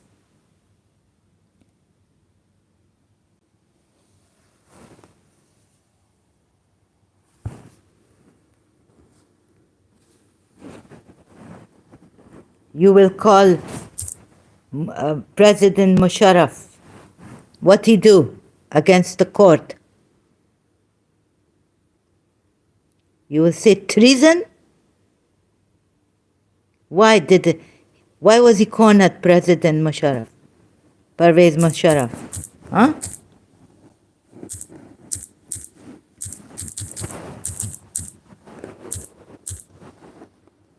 Against judiciary. What do you have to do? That they call him treason, they put treason on him. I didn't know about that, but those are disbelievers and has nothing to do with Islam. Well, it does. You use them. Quran burning day, all Pakistanis get up. You Arabs don't say anything. Saudi Arabia, how much madrasas in Pakistan, against Shias. It give money now. Many becoming Wahhabis. Many Sunni Muslims in Pakistan becoming Wahhabis. High treason case. What made President Musharraf take this action against the judiciary? that he is now in high treason case. What made me call them motherfuckers and the rapists? So you don't know anything. I don't know about that, but those are, you don't know. So why call me racist now? You don't know anything. You are living in your Mercedes, maybe in Saudi Arabia, going to the mosque in Mercedes and Lamborghinis and Rolls Royce, and you are being paid in the mosque to just give azan. How much you must be being paid?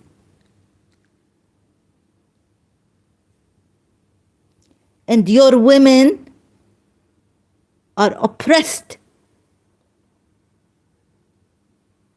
in Saudi Arabia. They can't go alone. You know about that or not? Huh? How you oppress women in Saudi Arabia?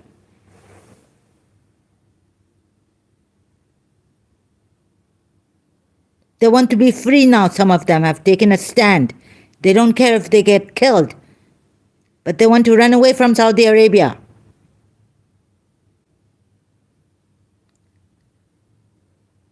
Maybe you originally Pakistani, Peshawar, go to Saudi Arabia like that Nawaz Sharif go. He never talk about his country. Call to her say, Salahuddin, sorry, but this is what your prophet did to Sophia, murdered her family, then raped her. Surely he did that, call to her. Thank you for that reminder. Definitely. He murdered her whole tribe. What her family? He murdered like anything. Ibn Ishaq is there to say this.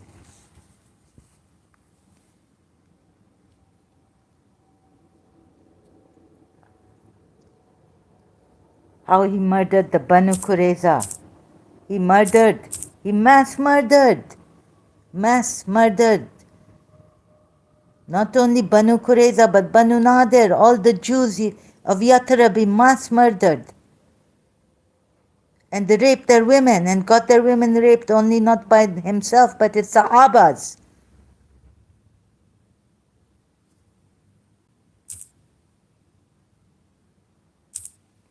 How he killed, beheaded Qurayza.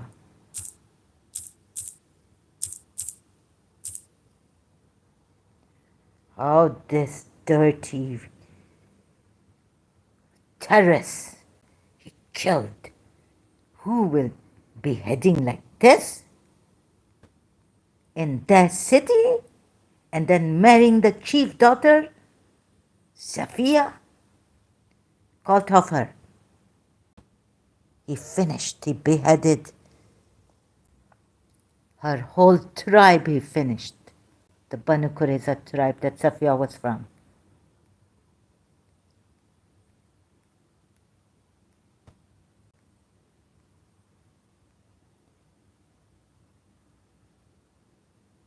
Sorry if Salahuddin says sorry if they initiate a war. No. It wasn't a war against Prophet Muhammad. That was in Uhud with the polytheists because they wanted him out. He was a false prophet and they knew about it. They wanted him to leave their city also. He went there in Makkah. He was born, and as he grew up, he gave the polytheists a hard time. Of course, no one is going to accept a false prophet. So they didn't want him leave the city of Yathrib. What initiating war? I have proven that he wants you to fight the disbelievers, the chief disbelievers who only defame the religion. They would not obey him as for taking as their religion Islam. That's all. Salahuddin, he traded Sophia for 7 other women like they were animals. Kalthofer says. No. It's in your hadiths, perhaps what hadith, how you take it, how you take the Quran even. you are at fault. You're faulty thought. You are in a cognitive dissonance or something. You see here, so this is how he did it. Revenge. This is his revenge. When he gets the upper hand on them, he could have forgiven them. He had a lot of army. What he could do. The fate of Bani Qurayza even before their surrender. Listen to the Bani Qurayza thing on this by ex-Muslim Zafar Heretic. Then they surrendered. They surrendered. And the apostle confined them in Medina, in the quarter of D al-Harith, a woman of B al-Najjar. Then the apostle went out to the market of Medina. Now they've surrendered. But what did your Jesus do to the Canaanites, including the women and children and animals? No, you look at this here. Salahuddin, look at this here.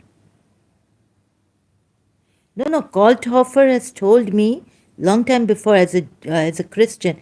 He says if this is what anyone does to please God, the Muslims, then I don't want such a God. He even said against his own religion.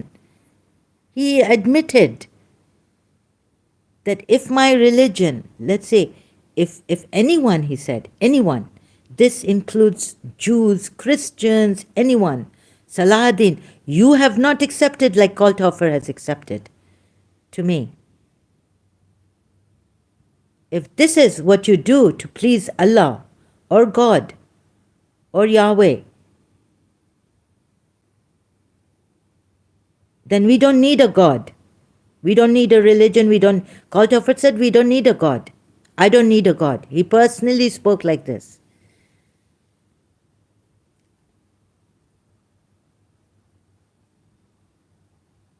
So for some time, if you would leave Jesus alone and the Canaanites and the women and children and animals, right? We will talk about this when it comes to Christianity. And when all religions, I would make this thing here, that all religions are dangerous. Does he condemn Jesus as the author of the Old Testament? No, God has said many things in the Old Testament. God. Yes, sister, that's exactly what I said. Kalthofer said that, right? No, listen, Salahuddin. First you accept what this person has done here. Then they surrendered. They have surrendered. When a party has surrendered and the apostle confined them in Medina, so there's a confinement, imprisonment. Then the apostle went out to the market of Medina. Now when they have surrendered, they can't kill you. They can't kill any Muslims. They are in a prison. You have confined them in Medina. Ibn Ishaq describes the killing of the Bani Qurayza men as follows.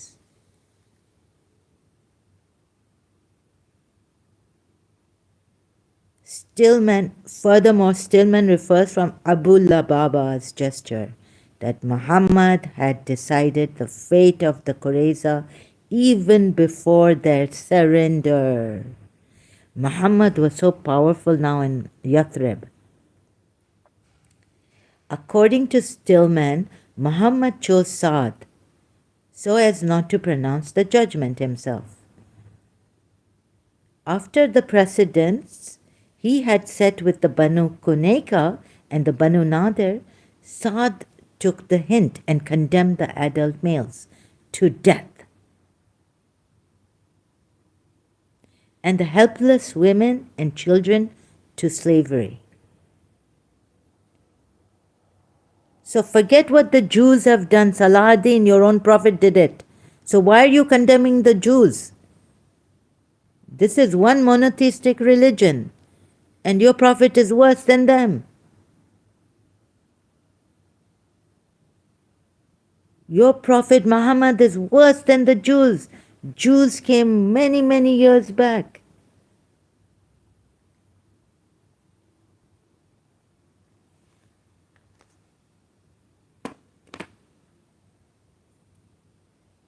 Even the Christians didn't do to Jews because they killed the son, some high priest with the Romans. What your prophet has done to the Jews, because you say, no, no, no, you're absolutely wrong. Now you listen here, you deceiver. Don't try to deceive people. I will. Here, read this. Ibn Ishaq describes the killing. These poor people, wait a minute. Helpless women, children. So your prophet did it, and you are condemning the Jews. They're wrong, right? But what did your Jesus do to the Canaanites? Wait a minute. Including their women, children, and animals. That's wrong, right? What Jesus did. Saladin. Does he condemn Jesus as author of the Old Testament?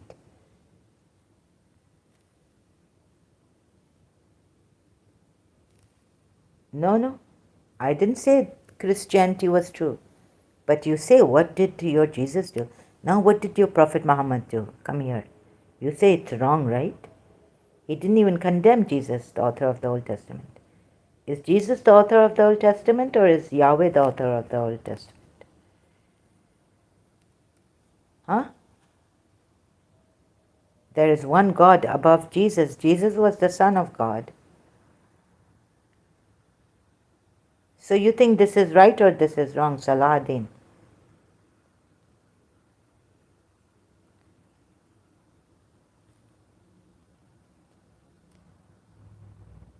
Then they surrendered. What did you say here? Sorry if they initiated a war against the messenger of God. Salahuddin says.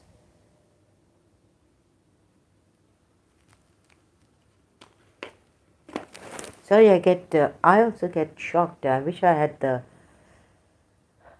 what do you call that, of Dr. David Wood and the memory of Christian Prince.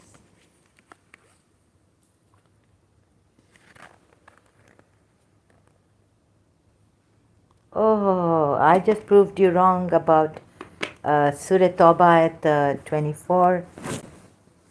No, 20. What was it you gave me? Surah Tauba at. I just proved you wrong. There is no. Sorry, I will. This is per their crime. Yeah, it's Prophet Muhammad's crime. Did Allah condemn Prophet Muhammad?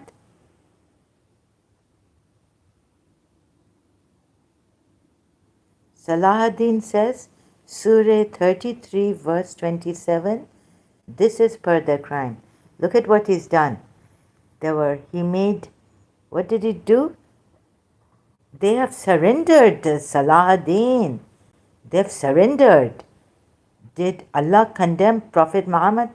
They're dead. They've been led. When did Allah condemn Prophet Muhammad? Did he cast terror into the hearts of the believers and the Prophet Muhammad to break their homes also? Because here what Prophet Muhammad has done. Salahuddin, don't you claim to believe in the God of the Old Testament? Why are you condemning what he said? Yes. You see, no, your Allah, 900, I can't even, then he sent for them and struck off their heads in those trenches as they were brought out to him in batches. Among them was the enemy of Allah, Huway bin Akhtab and Qab, Asad their chief. There were 600 or 700 in all, though some put the figure as high as 800 or 900. As they were being taken out in batches to the apostle, they asked Qab what he thought would be done with them. He replied, "Will you never understand? Don't you see that the summoner never stops, and those who are taken away do not return? By Allah, it is death." Even after their surrendering, putting them confining them in someone's house, beheading, 800, 900, 600, God knows how many. This went on until the apostle made an end of them himself. Hui was brought out wearing a flowered robe, in which he had made holes about the size of the fingertips in every part, so that it should not be taken from him as spoil, with his hands bound to his neck by a rope. When he saw the apostle, he said, "By God, I do not blame myself for opposing you." Can you blame him? No, no. But he who forsakes God will be forsaken. And today I have forsaken this prophet. Thank God. False prophet, terrorist. Terrorist number one. Then he went to the men and said, "God's command is right. A book and a decree and a massacre have been written against the sons of Israel." Then he sat down and his head was struck off.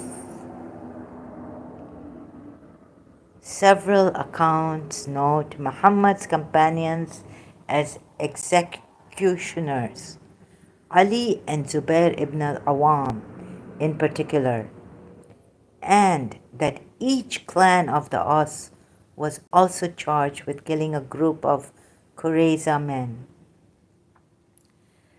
Qurayza men, tribe all like this. And then he marries Safiya bint Huway. Sophia, not Safiya. Sophia, I would say. If that is a Muslim name, I wouldn't call her. He raped Sophia. Subhash Inamdar argues that this was done in order to avoid the risk of further conflicts. Further conflicts between Muhammad, not wars. Conflict, there's a difference.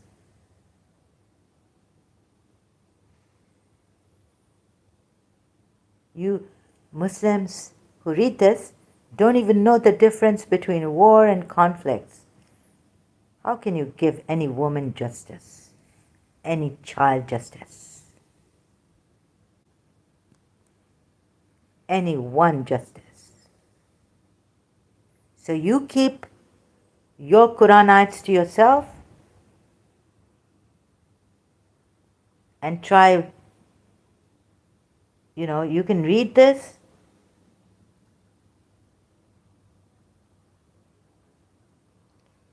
Ali, the killer, Zubair ibn al-Awam. What ayat are you saying is per their crime? Muhammad should have been killed. The wrath of Allah should have come on Muhammad. What are you saying, Surah 33, verse 27? Well, again we blame the rape victim and not the rapist. Saladin,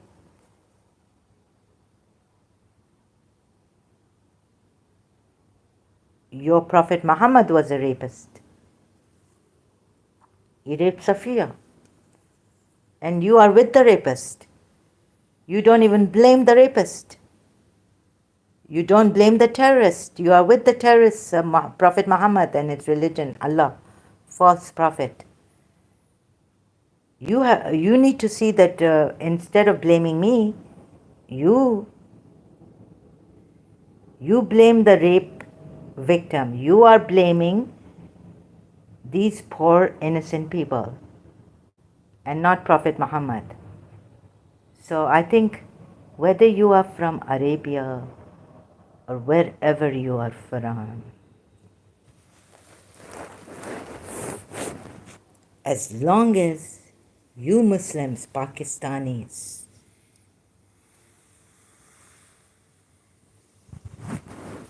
are with this rapist and this terrorist, number one.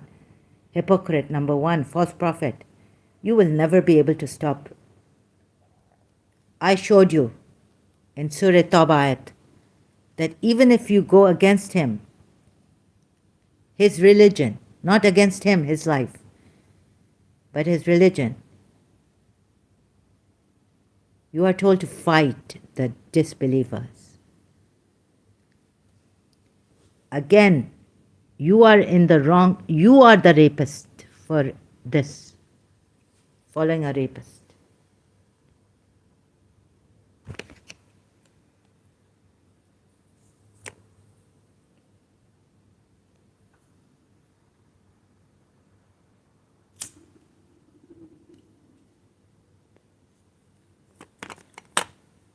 No, this is Ibn Ishaq's history, not my history.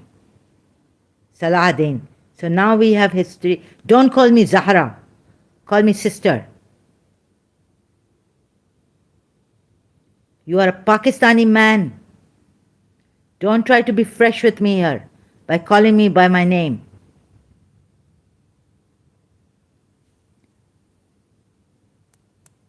Call me sister.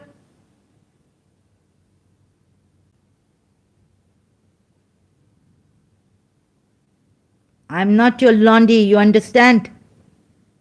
Your mistress.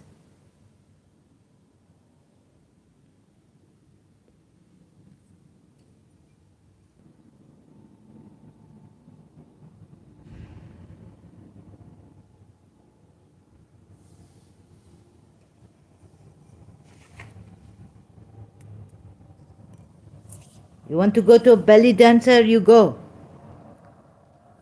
Don't target me here.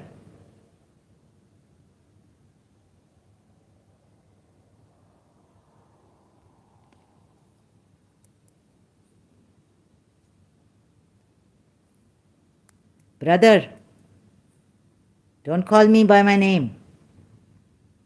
Call me sister.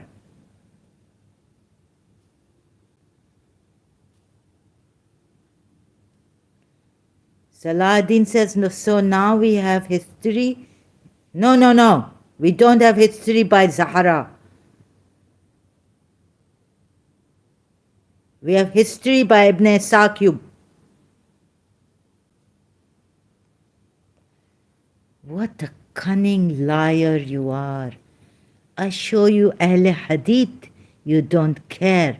You don't give a damn. What a pathetic liar you are. You are a sick liar. Sick-headed. You are so sick.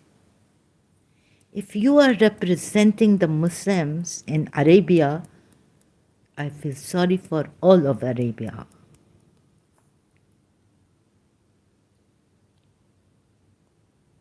So now Salahuddin will explain to you what your Prophet Muhammad's religion is through the Quran ayats.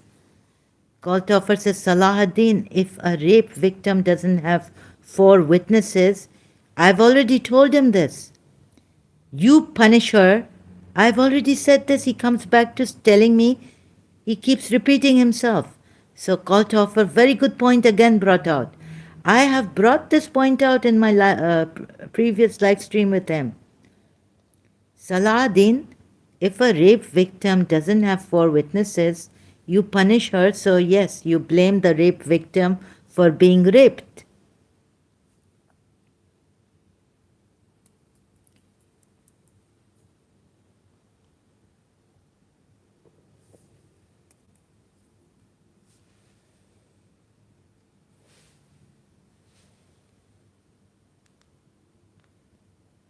What answer you have, Salahuddin? You have no answer for this.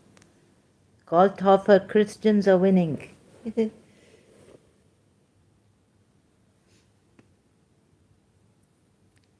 Which history that says these Jews were absolutely innocent and undeserved? Oh, Christian history says. Christian history.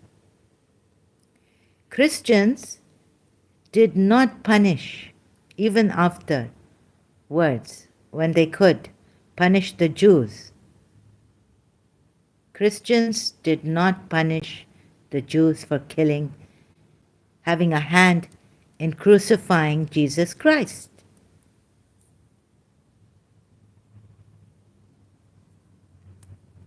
Right?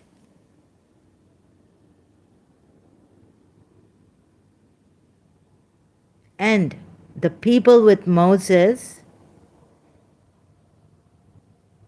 they did not want, they were not deserving of punishment. Does Ibn Ishaq say that? So what are you punishing them for? What are you punishing them? Ibn Ishaq says they surrendered. That's what Ibn Ishaq says. What is the meaning of surrender? Which history says when you have surrendered, you would still? What is the meaning of surrender, Salahuddin? No, first you tell me what is the meaning of surrender. Don't give me your verses from the Quran. I've already proven the Quran is a false religion, a false book. It is from other than God. It has contradictions. Why are you giving me these ayats? I'm not going to go to those ayats. The Quran is a false book. You want the neighbors. Now it is very late here.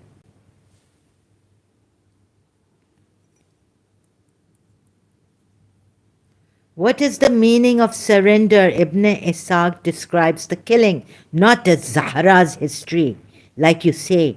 Theirs is their misdeed. They surrendered. Which history tells you, if they surrender, that you should kill them like this? Which history in the Bible tells you that those who surrender? What is the meaning of surrender? This is Ibn Ishaq, not Zahra. So Salahuddin. So now we have history that is the history, and we have the history by Zahra. Sorry, don't give me that importance. I don't need it. It is Ibn Ishaq's history, and don't start to blame me, twisting and turning the words.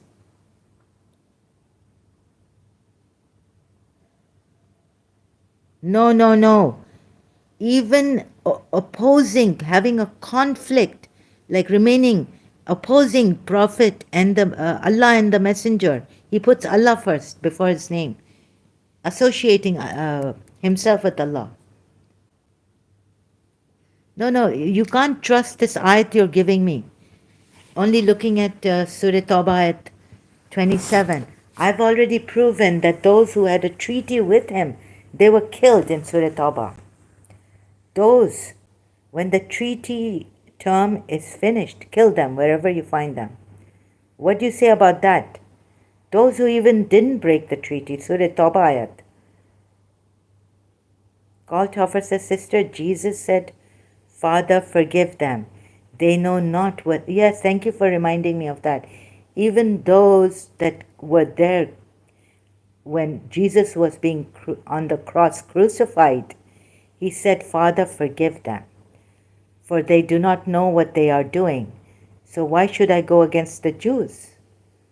Why should I go against the Jews, Kaltoffer says.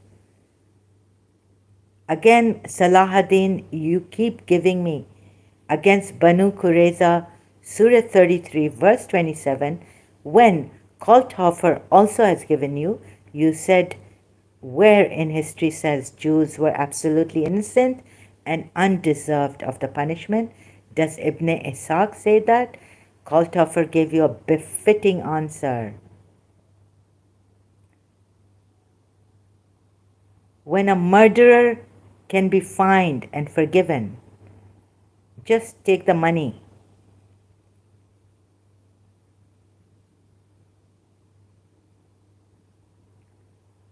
Because they did this. Again and again you are repeating yourself, Salahuddin. You cannot give us an answer. You have failed.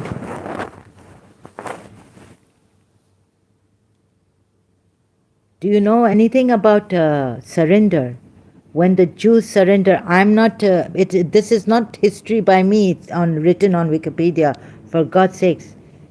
I wouldn't put, my name is not there in Wikipedia, it's Ibn Ishaq. Banu Qurayza, even before their surrender, Muhammad had decided the fate of Banu Qurayza. And then they surrendered, says Ibn Ishaq, not Zahra.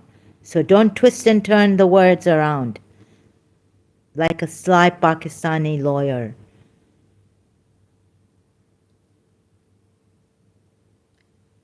Devil's advocate.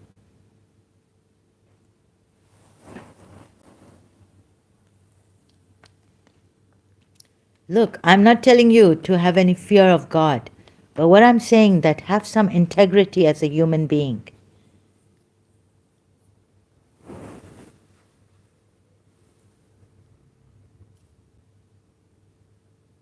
Claim the claim your right as a human being. Be humane. Just be humane, that's all. And this is way beyond being humane. Someone has surrendered. Ibn Ishaq is saying this.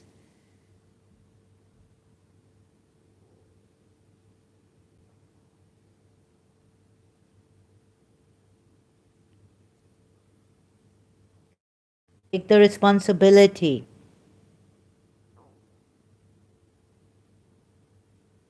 To be humane, to be honest. Enough is enough now. The ayat you're giving me to go to 3 times, I have proven you wrong in that Surah Tauba ayat. I will not go to Surah Azab ayat anymore. I have proven contradictions in the Quran ayats. You were here. And you even said you were right.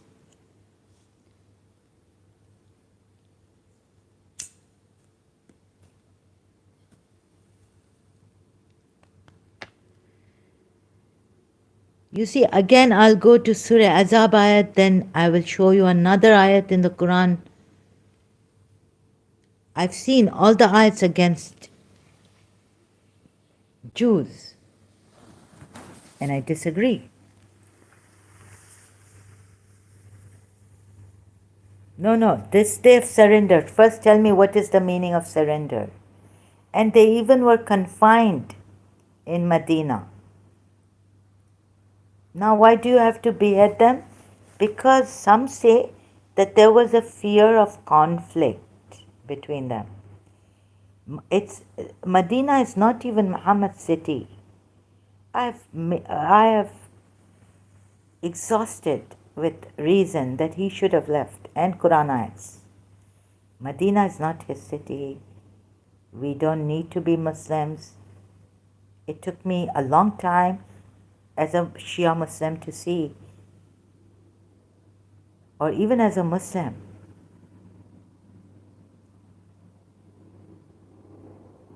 that this is a false religion. No, because of this reason. No. Here it says they've surrendered. And okay, the Baduans of... I will take you. You don't take me there. What about this, Surah Fatah? Don't make me stick to this, huh? 15 or 16. What did they do, the Jews, Baduan Jews, or the Baduan Muslims that he had made now? They said, please ask forgiveness for us. What did he do to the Baduan Jews here? Huh?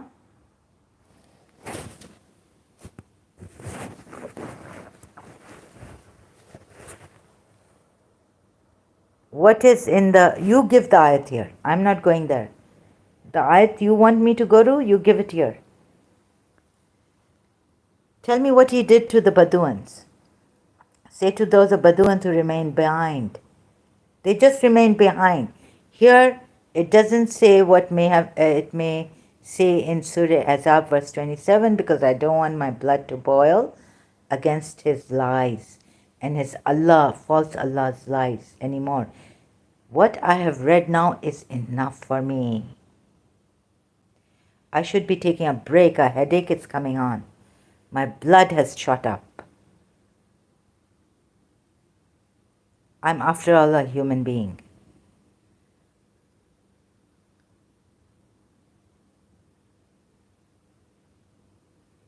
If the victim rape pushed the rapist, how is this bad?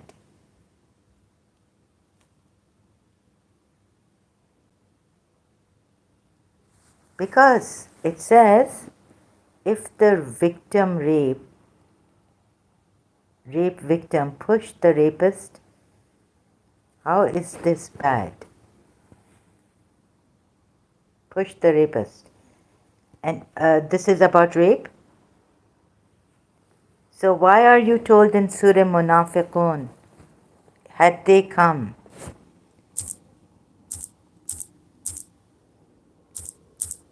Had these hypocrites come?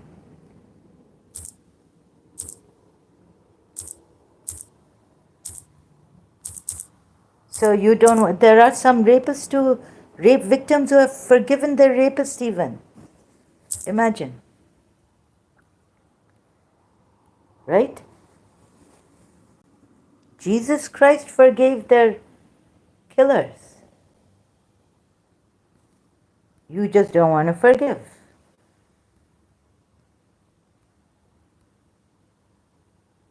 When the hypocrites utter. This is about hypocrites, right?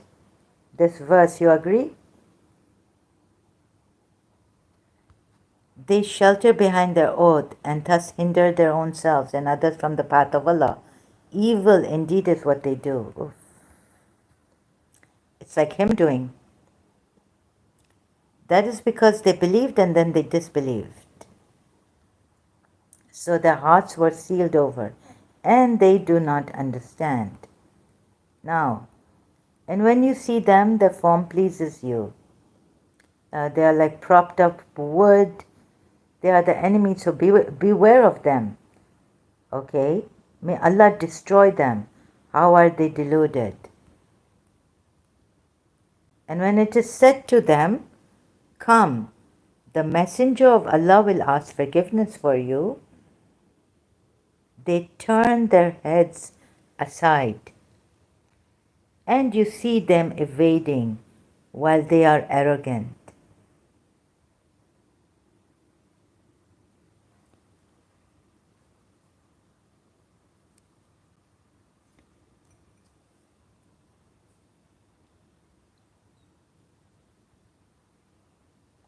Tell me now. Here it says, this Quran ayat of Surah Munafiqun, 5 verse. And when it is said to them, come, the messenger of Allah will ask forgiveness for you, they turn their heads aside. And you see them evading while they are arrogant. This means that they can never come to ask for forgiveness, right? From the messenger of Allah. These hypocrites. If they come, you see, when it is said to them, come, the messenger of Allah will ask forgiveness for you. They don't. They are puffed up with pride. It is all the same for them whether you ask forgiveness for them or do not. Now it says, it is all the same for them. Never will Allah forgive them. Indeed, Allah does not guide the divinely disobedient people. But before saying this, what does He say? And when it is said to them, come, the hypocrites, come, the messenger of Allah will pray for your forgiveness. They turn aside their heads. That's why now Allah says it is whether Allah will now not forgive them. So taking this ayat,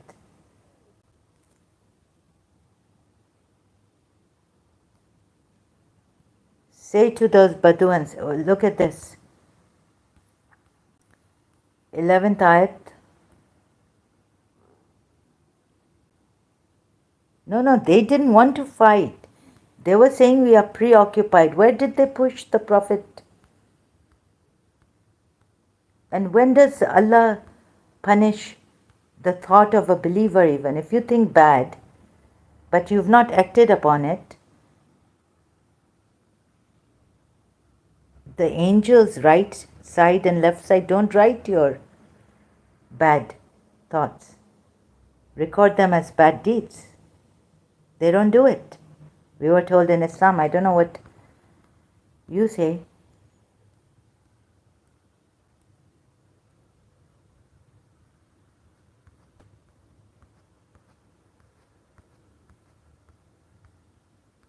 Push? Where did they push? He wanted to go to Makkah himself, to conquer Makkah and get the Kaaba.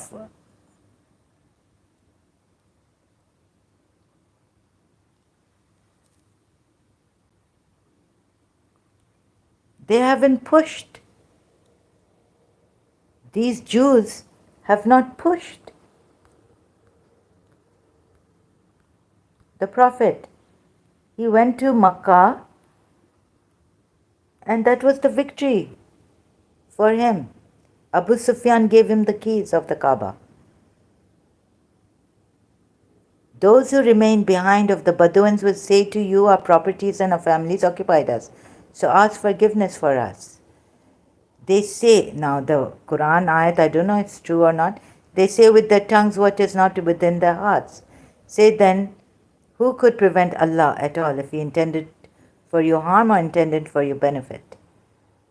What is this?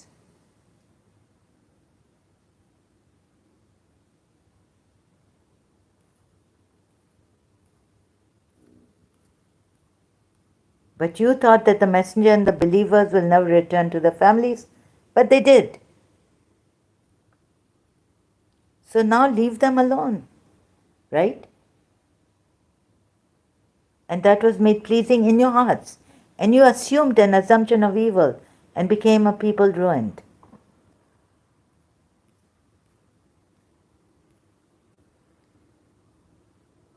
And whoever has not believed in Allah and the mess, what is this unbelief?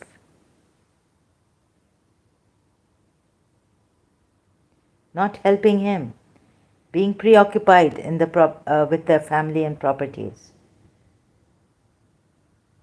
Salahuddin, tell me one thing. What if at the time of the messenger, I am a polytheist, right? Or a Jew?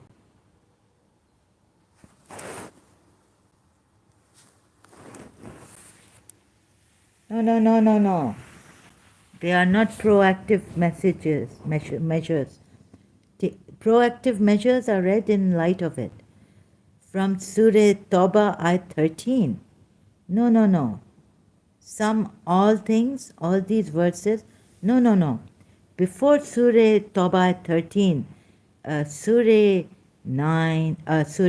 Tauba, ayat 12 says, fight the believers who defame your religion.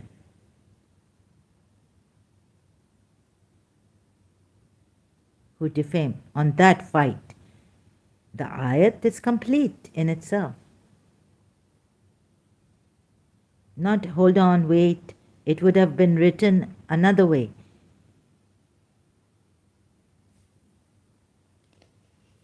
Immediately in that ayat where it says, fight the disbelievers, chiefs of disbelievers, it says that they defame your religion. But if you don't want to, you see, with you, it's a loss of breath and energy. I got the worst of Muslim here who, I don't know where you come from.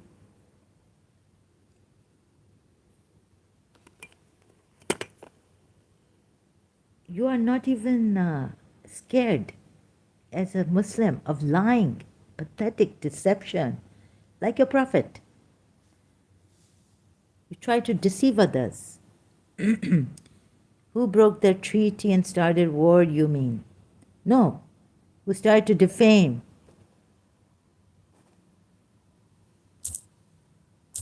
No, but these Bedouins push you, Rape. No, no. Some people can forgive the rapist even. Right?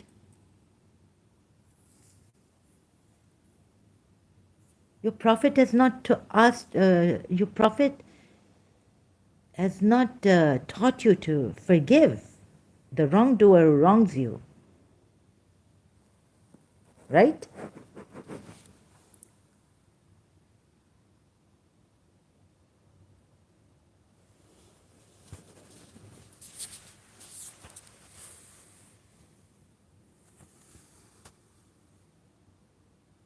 Surah Tauba, Ayat 12 says, it's decided in Surah Tauba, Ayat 12.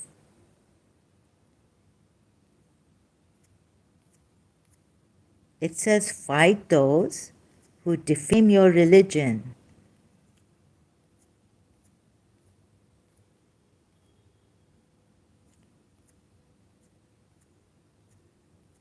The chief of the disbelievers.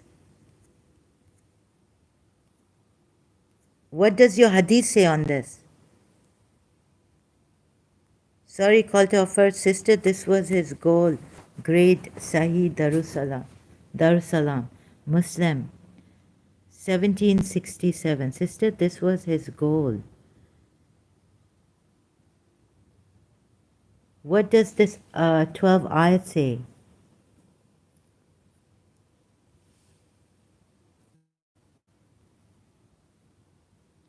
And if they break their oaths after their treaty and defame your religion, it's on defamation. It's not clear about how they broke their oaths, but it's clear about defaming your religion. Have you jumped to the conclusion that it's about war? Call to Officer Salahuddin, what do you do with the 9:5?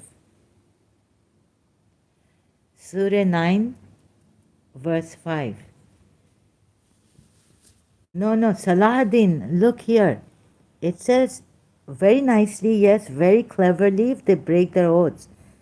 But the oath is not about war breaking. It's about defaming your religion. This breaking of oath is left very open to, it's obscure. You can break an oath by defaming the religion, right? Defaming. If they break their oath after their treaty and defame your religion. This treaty, a condition of this treaty was not to defame your religion. But if they break this oath of this treaty not to defame, oh, come on, Salahuddin says, what is this? You see, there are conditions to the treaty. It is clear. You are acting as if that Nadir from Pakistan, even scientific, I haven't reached scientific errors in the Quran. Nadir Ahmad. You are as pathetic as Nadir Ahmad. Ahmad Nadir, what's his name? This pathetic man, Pakistani. Right? You have this word. No. What are this Nadir Ahmad? What this? Man. Pathetic man. Crazy.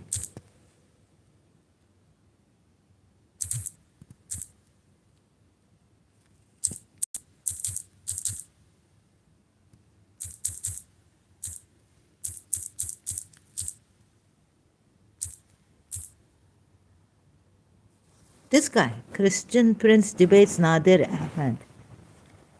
This pathetic, sick man, I tell you.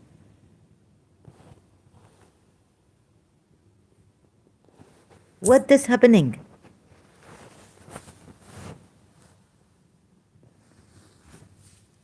And come to science. You know about science?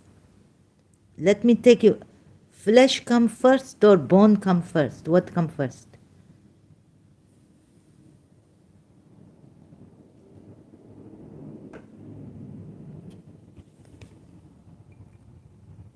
No, you come here. Forget that call to offer. He say everything clear. Come on, this, that.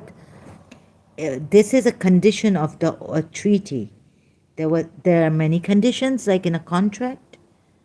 So the condition was not to blame the religion. One of the conditions in the treaty. Let me explain this ayat, the Surah Tauba ayat, clearly to you, since you don't know how to even read. Understand the ayat? Like you don't know about treaties. You don't know how contracts are made. Let the verse speak for itself. The verse is, I'm explaining the verse, that if they break their oaths after the treaty, the oath, one condition of the treaty was, I have to explain that.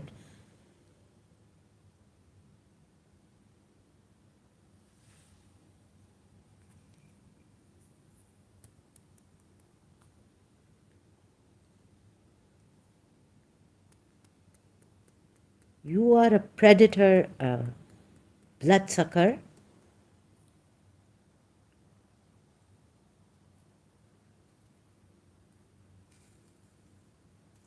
You rapist. You are a psychic rapist. You are the rapist of reason. You are the rapist of truth, honesty. You are such a sly, cunning rapist. You are the one. You are raping a woman tonight with your words.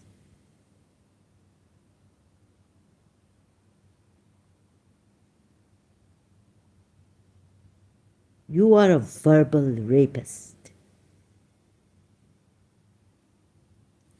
I'm explaining what a treaty has and what a contract has and how you broke a part of the oath in that contract. Expounding. This ayat is clear to you?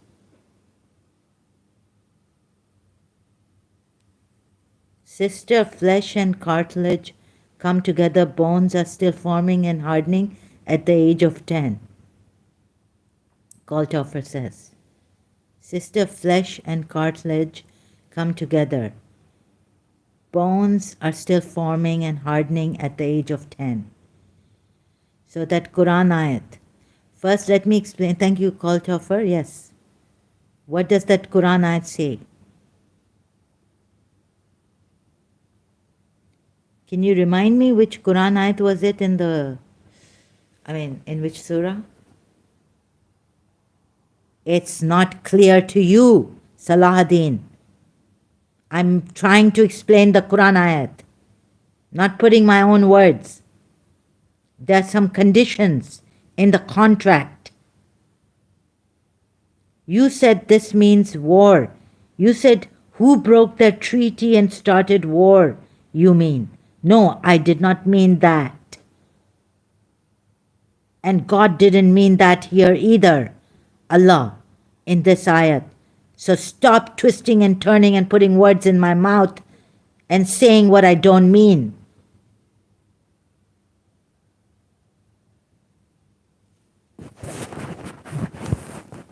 What I mean is, anyone who knows what a treaty is, and if you break a certain oath, the conditions in the treaty, that's all I want to explain.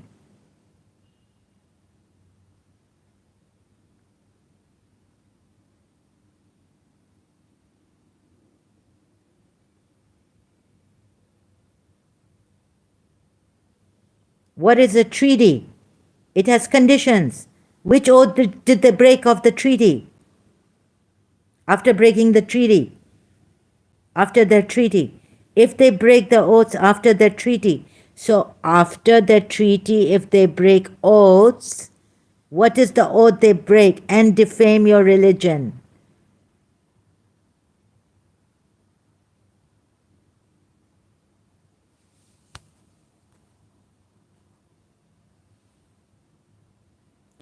And if they break the oaths after their treaty and defame in your religion, then fight the leaders of the disbelief.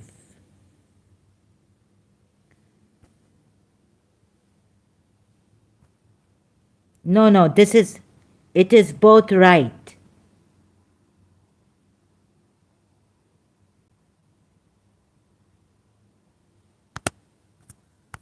Oh, okay. What do you say about this then?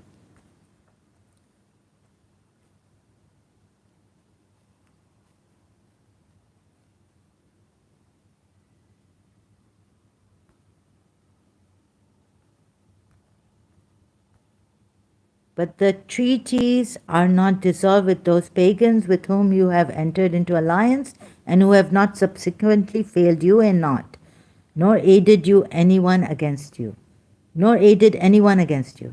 So fulfill your engagements with them till the end of their term. What is this then? This is clear, right? 4. Ayat 4 is clear of Surah Tauba, right? So fulfill their engagements with them to the end of their term. For Allah loveth the righteous. 5. And when the inviolable months have passed, then kill the polytheists wherever you find them. The polytheists who broke the treaty or all the polytheists? Now tell me.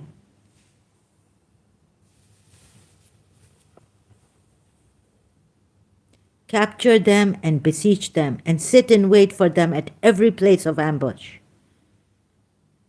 But if they should repent, establish, meaning become Muslims, let them go on their way. Indeed, Allah is forgiving and merciful.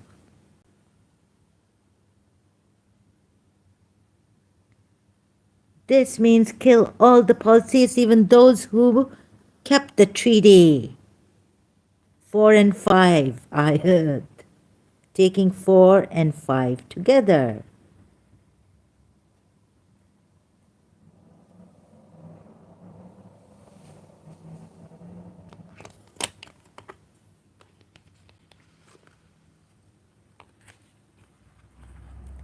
Then kill the polytheists. It doesn't say kill the polytheists who broke the treaty with you. It says kill the polytheists.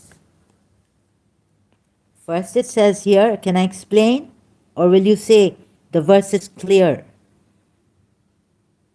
Can I explain here? Salahuddin, 4th ayat of Surah Tauba. Accepted are those with whom you made a treaty about among the polytheists. And then they have not been deficient toward you in anything or supported anyone against you.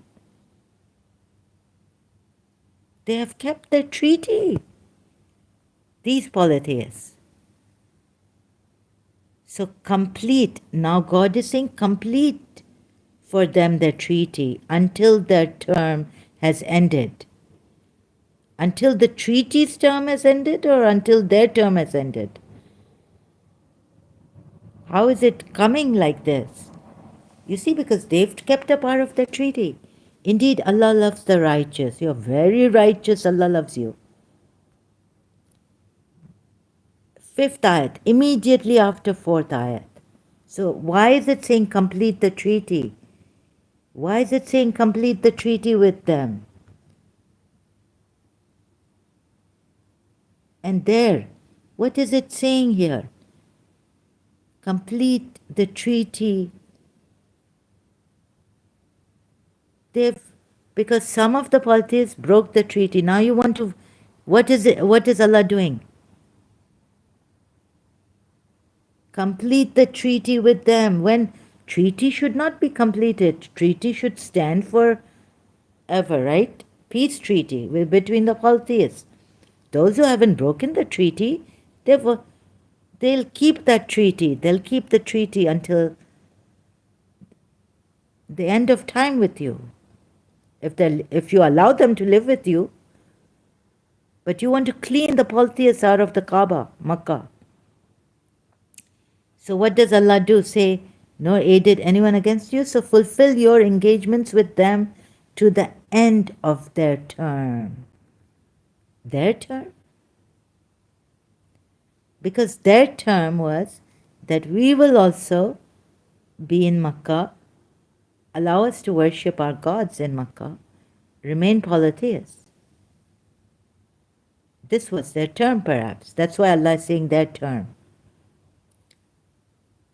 For Allah loveth the righteous.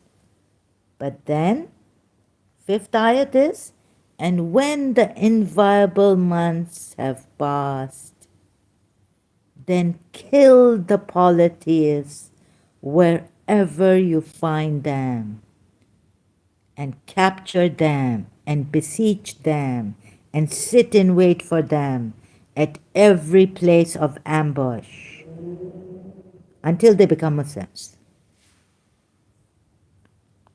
But if they should repent, establish prayer according to Muhammad and his Allah.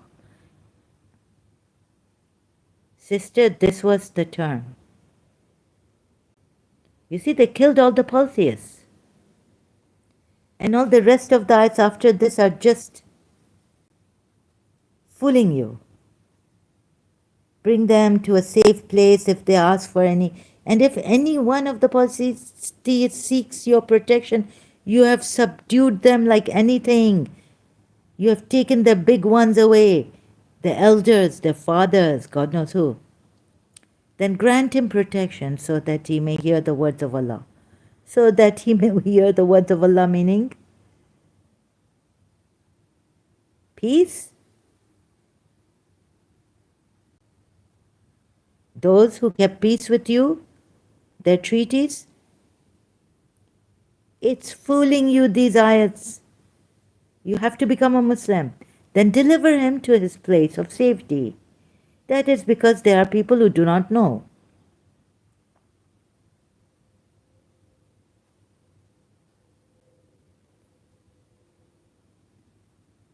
How can there be for the polytheists a treaty in the sight of Allah and now this? Except for those whom you made a treaty at Masjid al-Haram, so long as they upright toward you, be upright toward them. Oh, now what are you saying here? But no, Allah loves the righteous. But again it is repeated. How can there be a treaty? Well, now they're telling you if these polytheists gain dominance over you, they do not observe concerning you any pact of kinship or covenant of protection. Right? They don't give you any protection, and they do not with you have any pact of, they don't observe the kinship with you. They satisfy you with their mouths, but their hearts refuse compliance, and most of them are defiantly disobedient. Now the Muslims even can't have a pact of kinship with the disbelievers, with their fathers. It's from 1400 years now, until this Quran is there. The believers would be called defiantly disobedient and zalim, according to that ayat in the Quran. So why are you punishing the disbelievers of the believers' fathers for that, right? Just because they chose disbelief. They are not fighting you. So we go, because this is a very clever shaitan, and the verses have been deceiving you, it says to the polytheists of their time, concerning any pact of kinship or covenant of protection. They do not regard the ties with you of kinship. And then you see, when we're Surah Tauba ayat, it's in the same. So quickly go, I don't want to go up and down here. You see, what did these, why are these punished? Why are these disbelievers?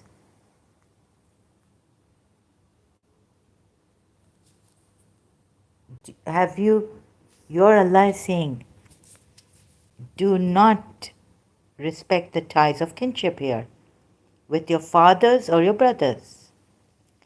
If they have preferred disbelief over belief, what could the treaty mean? Now, what is the Islamic pact? O you have believed, do not take your fathers or your brothers as allies if they have preferred disbelief over belief. And whoever does so among you, then it is those who are the wrongdoers, zalim. Now what has made you a zalim? Salahuddin, what has made you a zalim here? Brother, Muslim, what? Zalim. You know what a zalim is? Oppressor. It says zalim, zalimun. Plural, wrongdoers. What? Now, you are told, believers, not to respect, not to make them allies. This means not to respect the kinship, ties of kinship.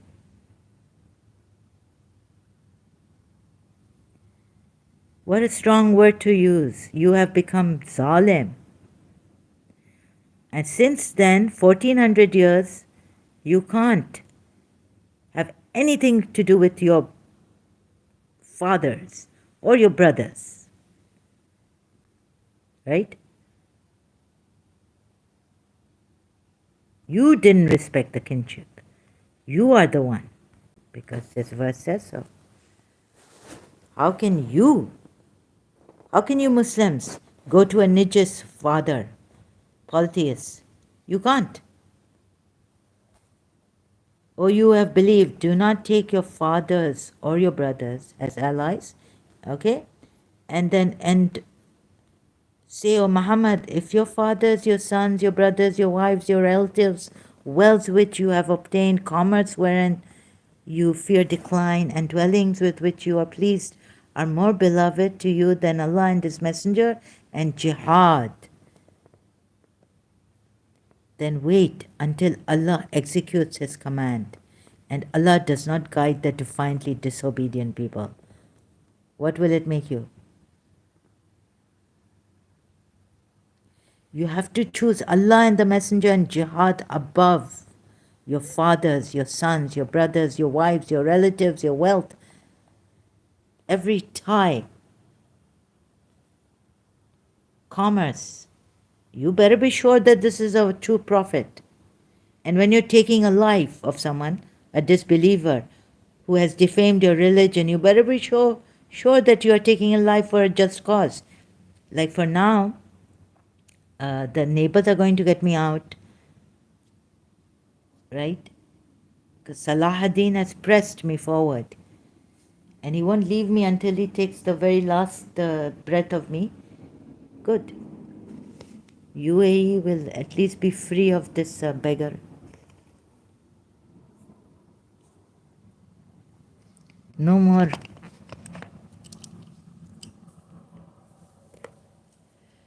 I thought they would come before this. Anyway, so we go on. And what does it say? What's the other verse? Surah Mujadila.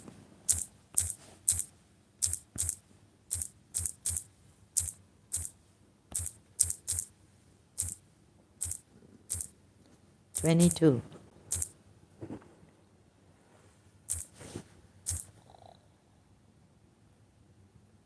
My water will be closed, everything will be finished.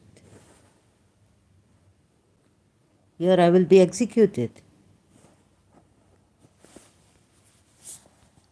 Tap water problem. I don't know, some with the washing machine or something. You will not find the people who believe in Allah and the last day having affection for those who oppose Allah and His Messenger. Where are the ties now that you respect against the disbelievers, polytheists, Jews, Christians? You haven't, now you don't respect the ties. Telling them in Surah Tauba that they didn't, polytheists didn't respect the ties with the Muslims. Now you are doing the same thing, aren't you? And this goes on until the Quran was printed and went to everyone. Every one of you believers, Mu'mineen.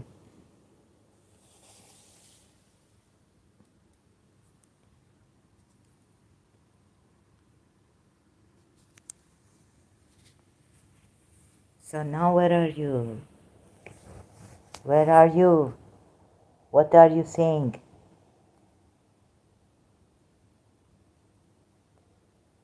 So this, remember this ayat.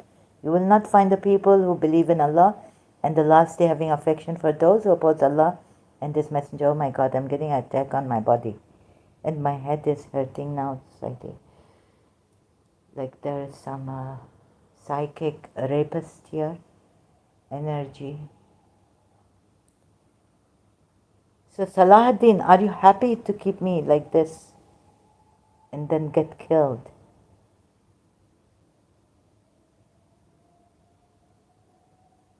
It is your pleasure, your honor for Prophet Muhammad and your religion you want to.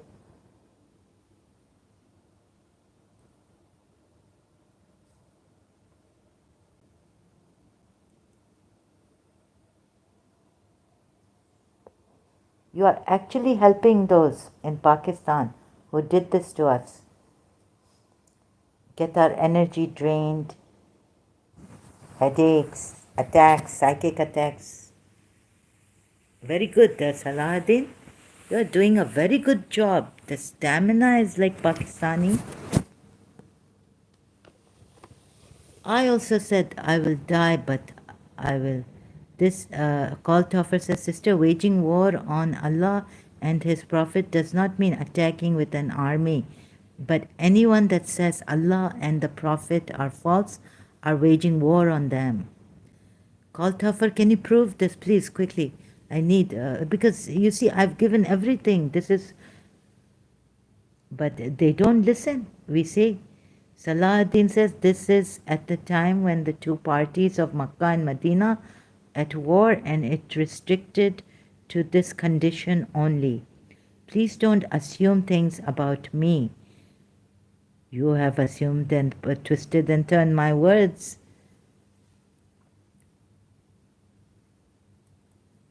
You have assumed things about me.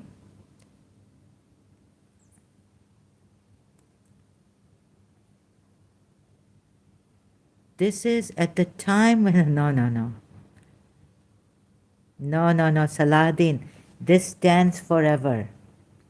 Which hadith? Give me the hadith, give me the thing. What are you saying this stands at the time? No Muslim will ever give affection. You know, we are supposed to disassociate from the, you know this is a rule of Islam. What are you saying? You are departing from the Quran ayahs and the hadiths. And you're saying you're from Ahle Hadith. In the beginning you came. And please don't assume things about me. No, I am quite suspicious about you. I don't even, you have not shown your face. Neither do I know whether you're telling, Call Toffer says, definitely seconds me that you are Pakistani. What are you saying? Many Muslims will go against you on this. Are you giving your own explanations now about this? Which Muslim is allowed? Which, let's say an apostate, what is the penalty if you leave this religion? What is the penalty for leaving this religion. What is the penalty? Don't try to deceive me. I know very well that this ayat stands as long as there are Muslims and believers. Wasn't Makkah and Medina at war when the verses were revealed, or at peace?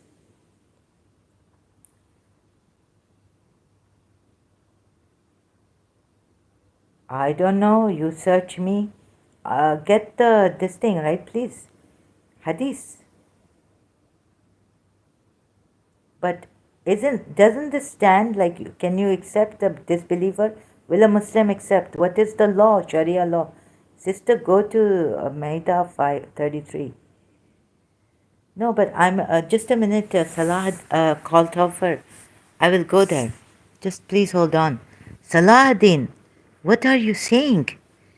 Are you allowed to have food with the polytheists? They are nijis. Finally, the Quran verse in Surah Tauba says they are nijis. They are, finally, the Quran verse, your Allah calls the polytheists, idol worshippers, impure, nijis.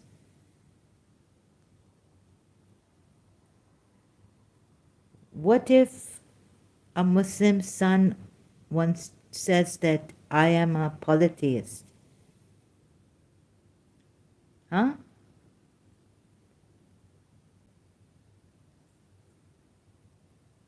This is Surah Mujadila, verse 22.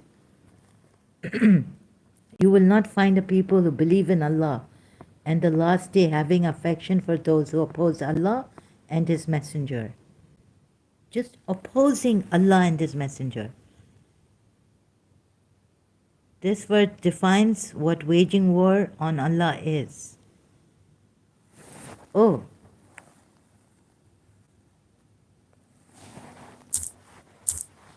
let's see.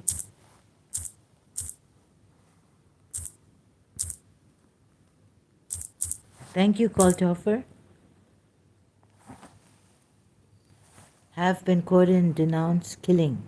This is about killing.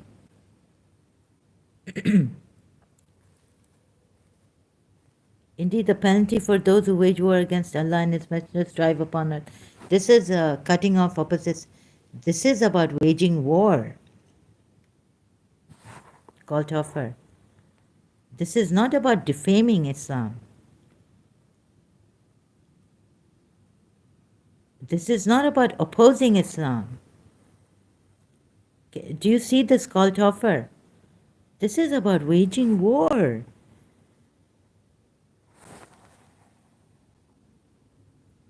Harib means war, right? Harb. Harib, what is it? Yeah, this is Haribuna. This is about waging war. Right, very good, Kaltoffer. Thank you. So this means this is about waging war, yes. This ayat is about waging war. But those who oppose Allah and His Messenger, we are sorry, Salahuddin, it doesn't mean they were waging a war against Allah and the Messenger. It means they were just opposing by not accepting Islam or talking against Islam. Like I said, Surah Hashar ayat. And those who do not believe in Allah and the Messenger, Surah Fat ayat, they will be ruined. You see, yes, Kaltoffer, thank you so much, brother. See, this is about war. Proper war. It's about war. Waging war on Allah defines what waging war on Allah is. Actually, this is the word proper, wage war. But those opposing Allah, very true, Kaltoffer, did not wage war. They were just opposing Allah and the Messenger. Now what do you say, Salahuddin?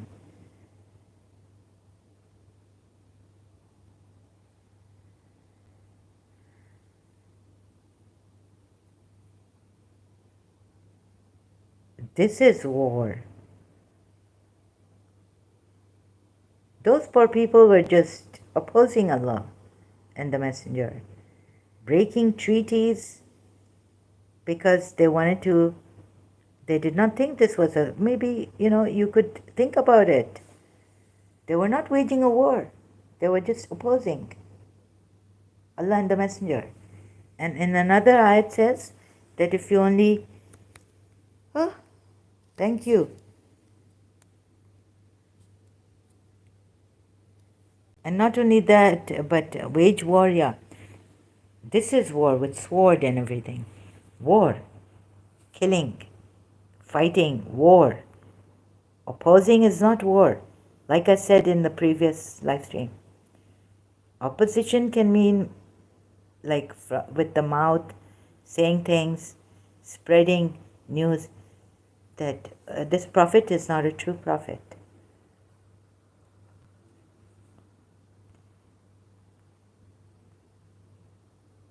You have taken opposition to mean, and you have those poor people who were killed, polytheists, breaking treaty.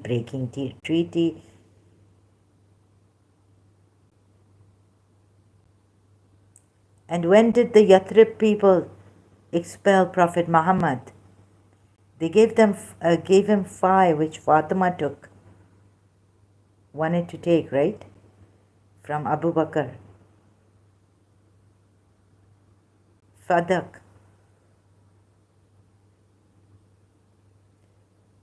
For peace.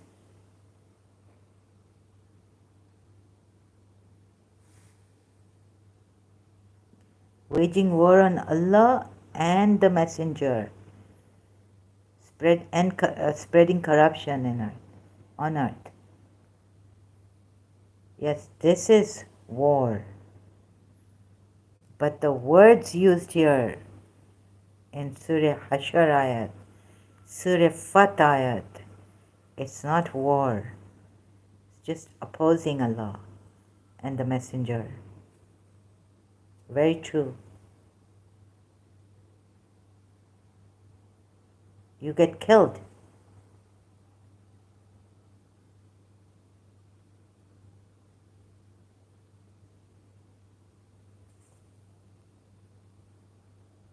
What do you say, Salahuddin, now?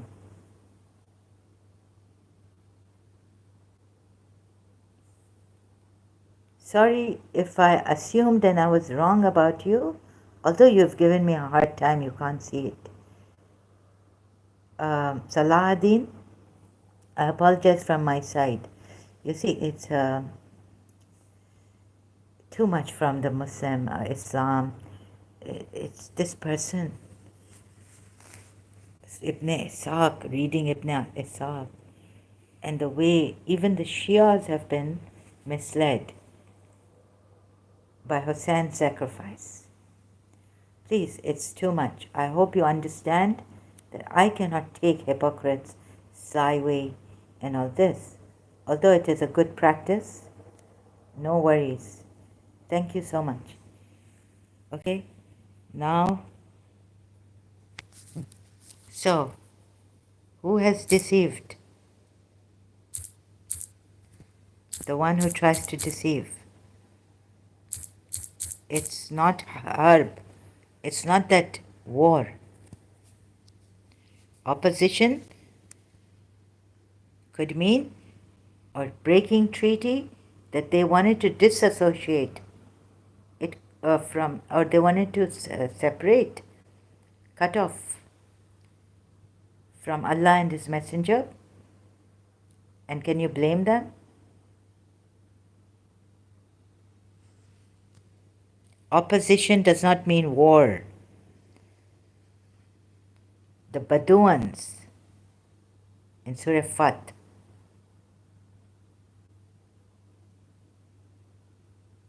wanted to be peaceful, remaining with their properties.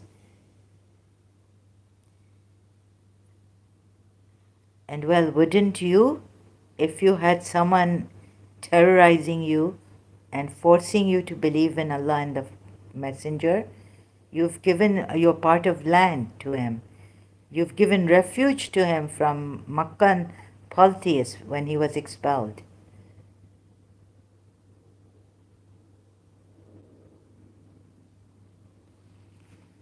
Wouldn't you want this kind of a corrupted man and a liar, false prophet, to get out of your land? He's imposing his religion on you. He's not leaving you. And he's putting lies, using Allah, saying that you did this and you felt this. I have seen through the ayats. You can't trust. So what is your evidence now? Quran ayats now, hadith with the Quran ayats, all failed. All evidence has failed.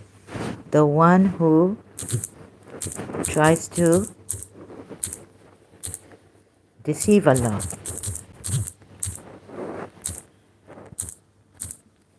And the believers. Please, I'm trying to show you.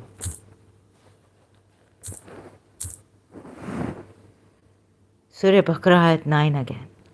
They seek to deceive Allah and the believers. Yet they only deceive themselves, but they fail to perceive it. Who tried to, in the name of Allah, make himself a prophet? And excuse me, in your hadiths, it's very, very terrible. Jibreel came and opened the heart of Prophet Muhammad and cleaned it. And when the wahi comes, he doesn't know. He goes to Hazrat Khadija. He goes to Khadija's house. He's so scared. He wanted to commit suicide.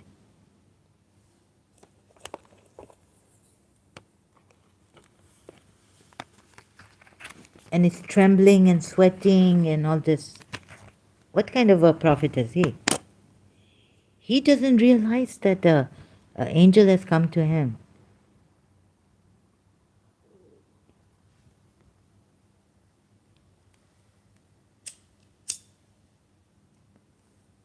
Excuse me, this is ridiculous.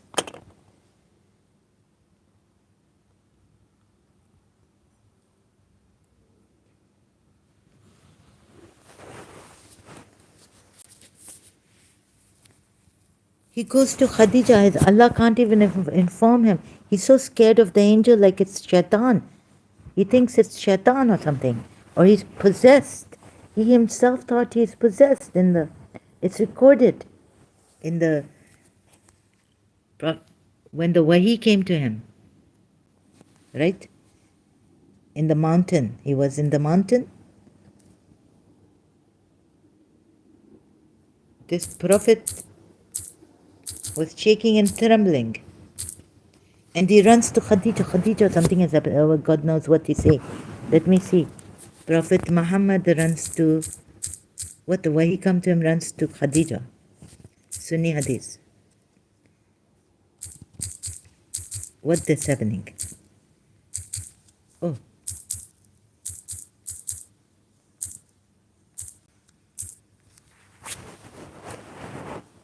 He come back to his wife Khadija again to take his likewise.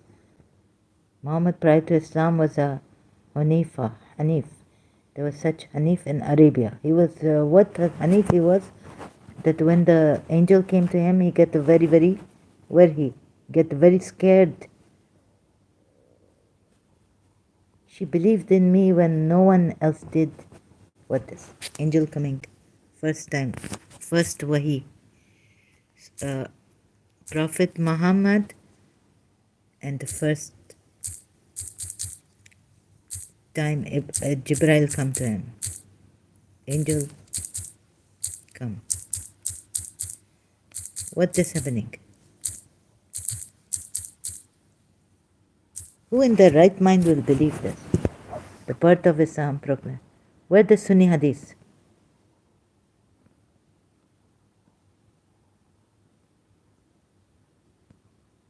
Scared of angel. Prophet Muhammad is scared of the angel. Yeah, I should put it like this. What is happening?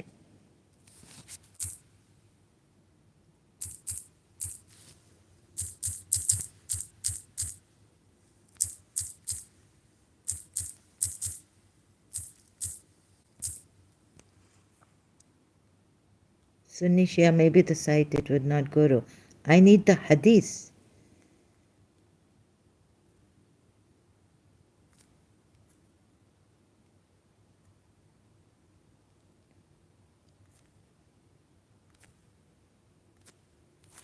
But you are, and then you people blame Shias and all this. You have ridiculous hadiths in your books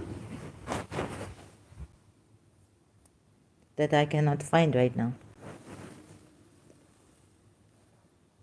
You get scared. And then at one time, Angel Gabriel coming and cleaning his heart. What this? And you think you have black magic on him. You know? That Labib or what a Jewish man. What my father say, if this prophet, not my prophet that have he nur of Allah, and how he get affected by black magic. What he tell Aisha? What Aisha say? What the ridiculous hadiths.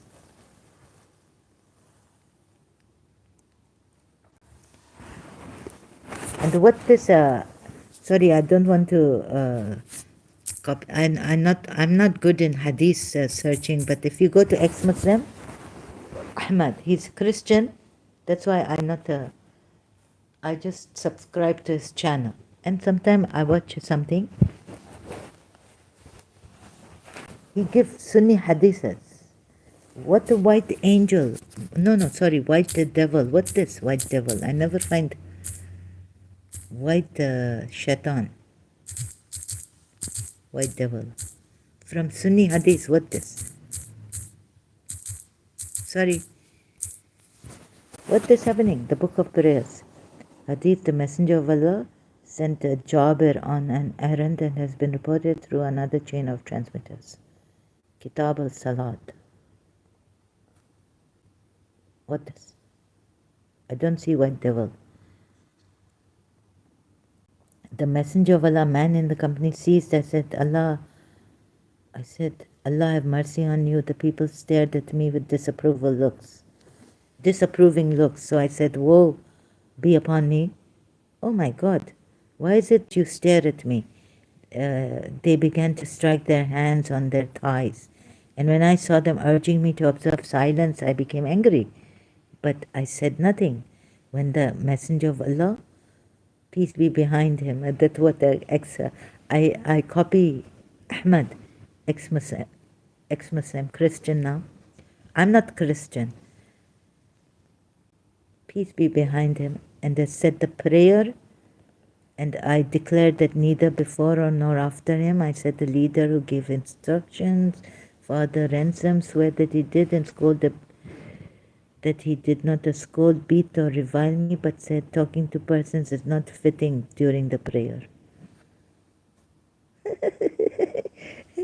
No, there's nothing about the white shaitan here, but what the white shaitan coming.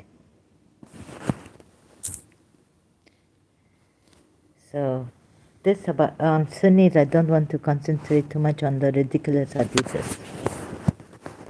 Sorry. I mean, there's a lot. What I mean is, there's a lot I can say about Sunni hadiths.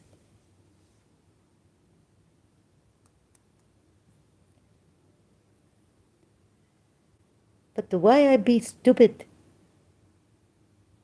and bang my head when I know what I have seen in the Quran ayats now, and I have to leave this Islam, right? And I've left it, thank God. And as more research I do, the more grateful I am. The more bridges I burn, every other ayat. Now I can see it, and the more grateful I am that I left this. But It still hurt. Oh, I don't want to talk about that. There are some jerks outside who would take advantage of this.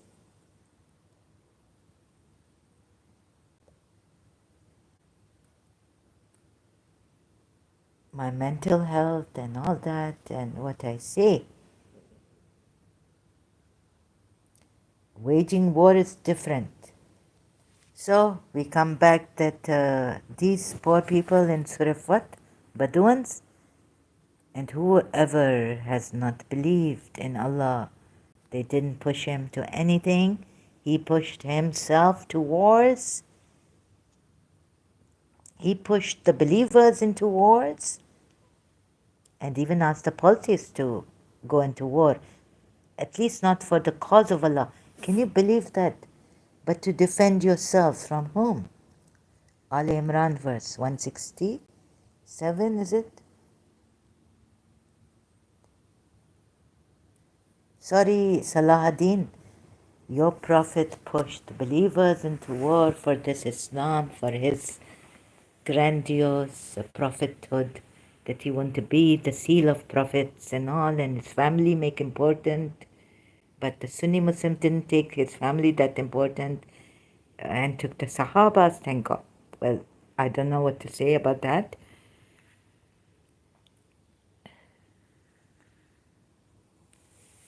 And they deceive us to no end. And whoever has not believed in Allah and His Messenger, you see, who push? These poor people not push.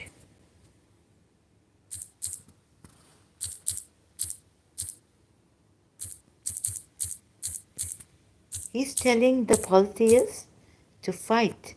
Who's pushing the polytheists to fight against the Yathrib people? Huh? If you say here that there weren't Madinans and the Makkans at war, two parties of Makkah and Medina? No, they were not. Who told you they were? Because there's an ayat here which says to the polytheists, right? In Al Imran. If there is a hadith which says that they were at war and Prophet Muhammad tried to make peace between them, I'm sorry, it goes against the Quran ayat that they were at war and Prophet Muhammad went to Medina, Yathrib, and tried to make peace between the polytheists of Makkah and the Medina, Yathrib people.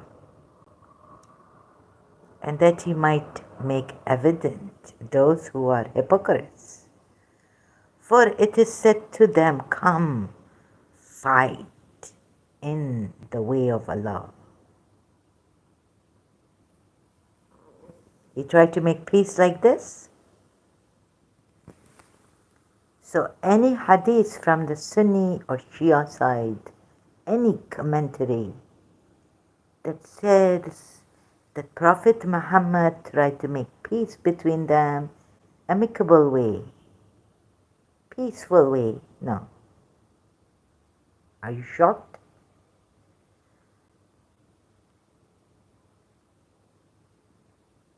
Come, fight in the way of Allah, or at least defend. Defend what? They said, if we had known there would be battle, we would have followed you.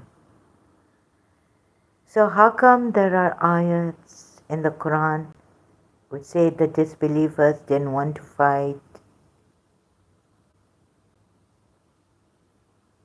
Who pushed them into fighting? Is Allah, and Prophet Muhammad was pushing Yathrib people to fight. Polytheists to fight Yathrib people.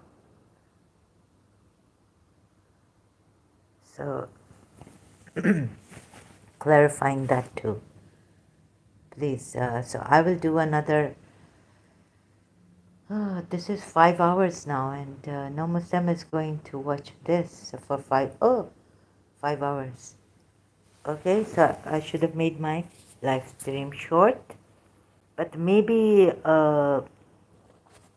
Salahuddin, a lot is at stake, and you should now give in to the truth, right? Please, give in. Give in to the truth. Thank you. Thanks so much for taking this journey with me. I'm much appreciative. Thank you for your help. I will be less in, at least I know this much. After being so much in pain with you, Salahuddin, brother, Muslim brother, I will be less in pain of the deception, deep deception from this messenger of Allah and this grandson. And please don't puncture our, don't like our logic, our reason. Don't puncture it.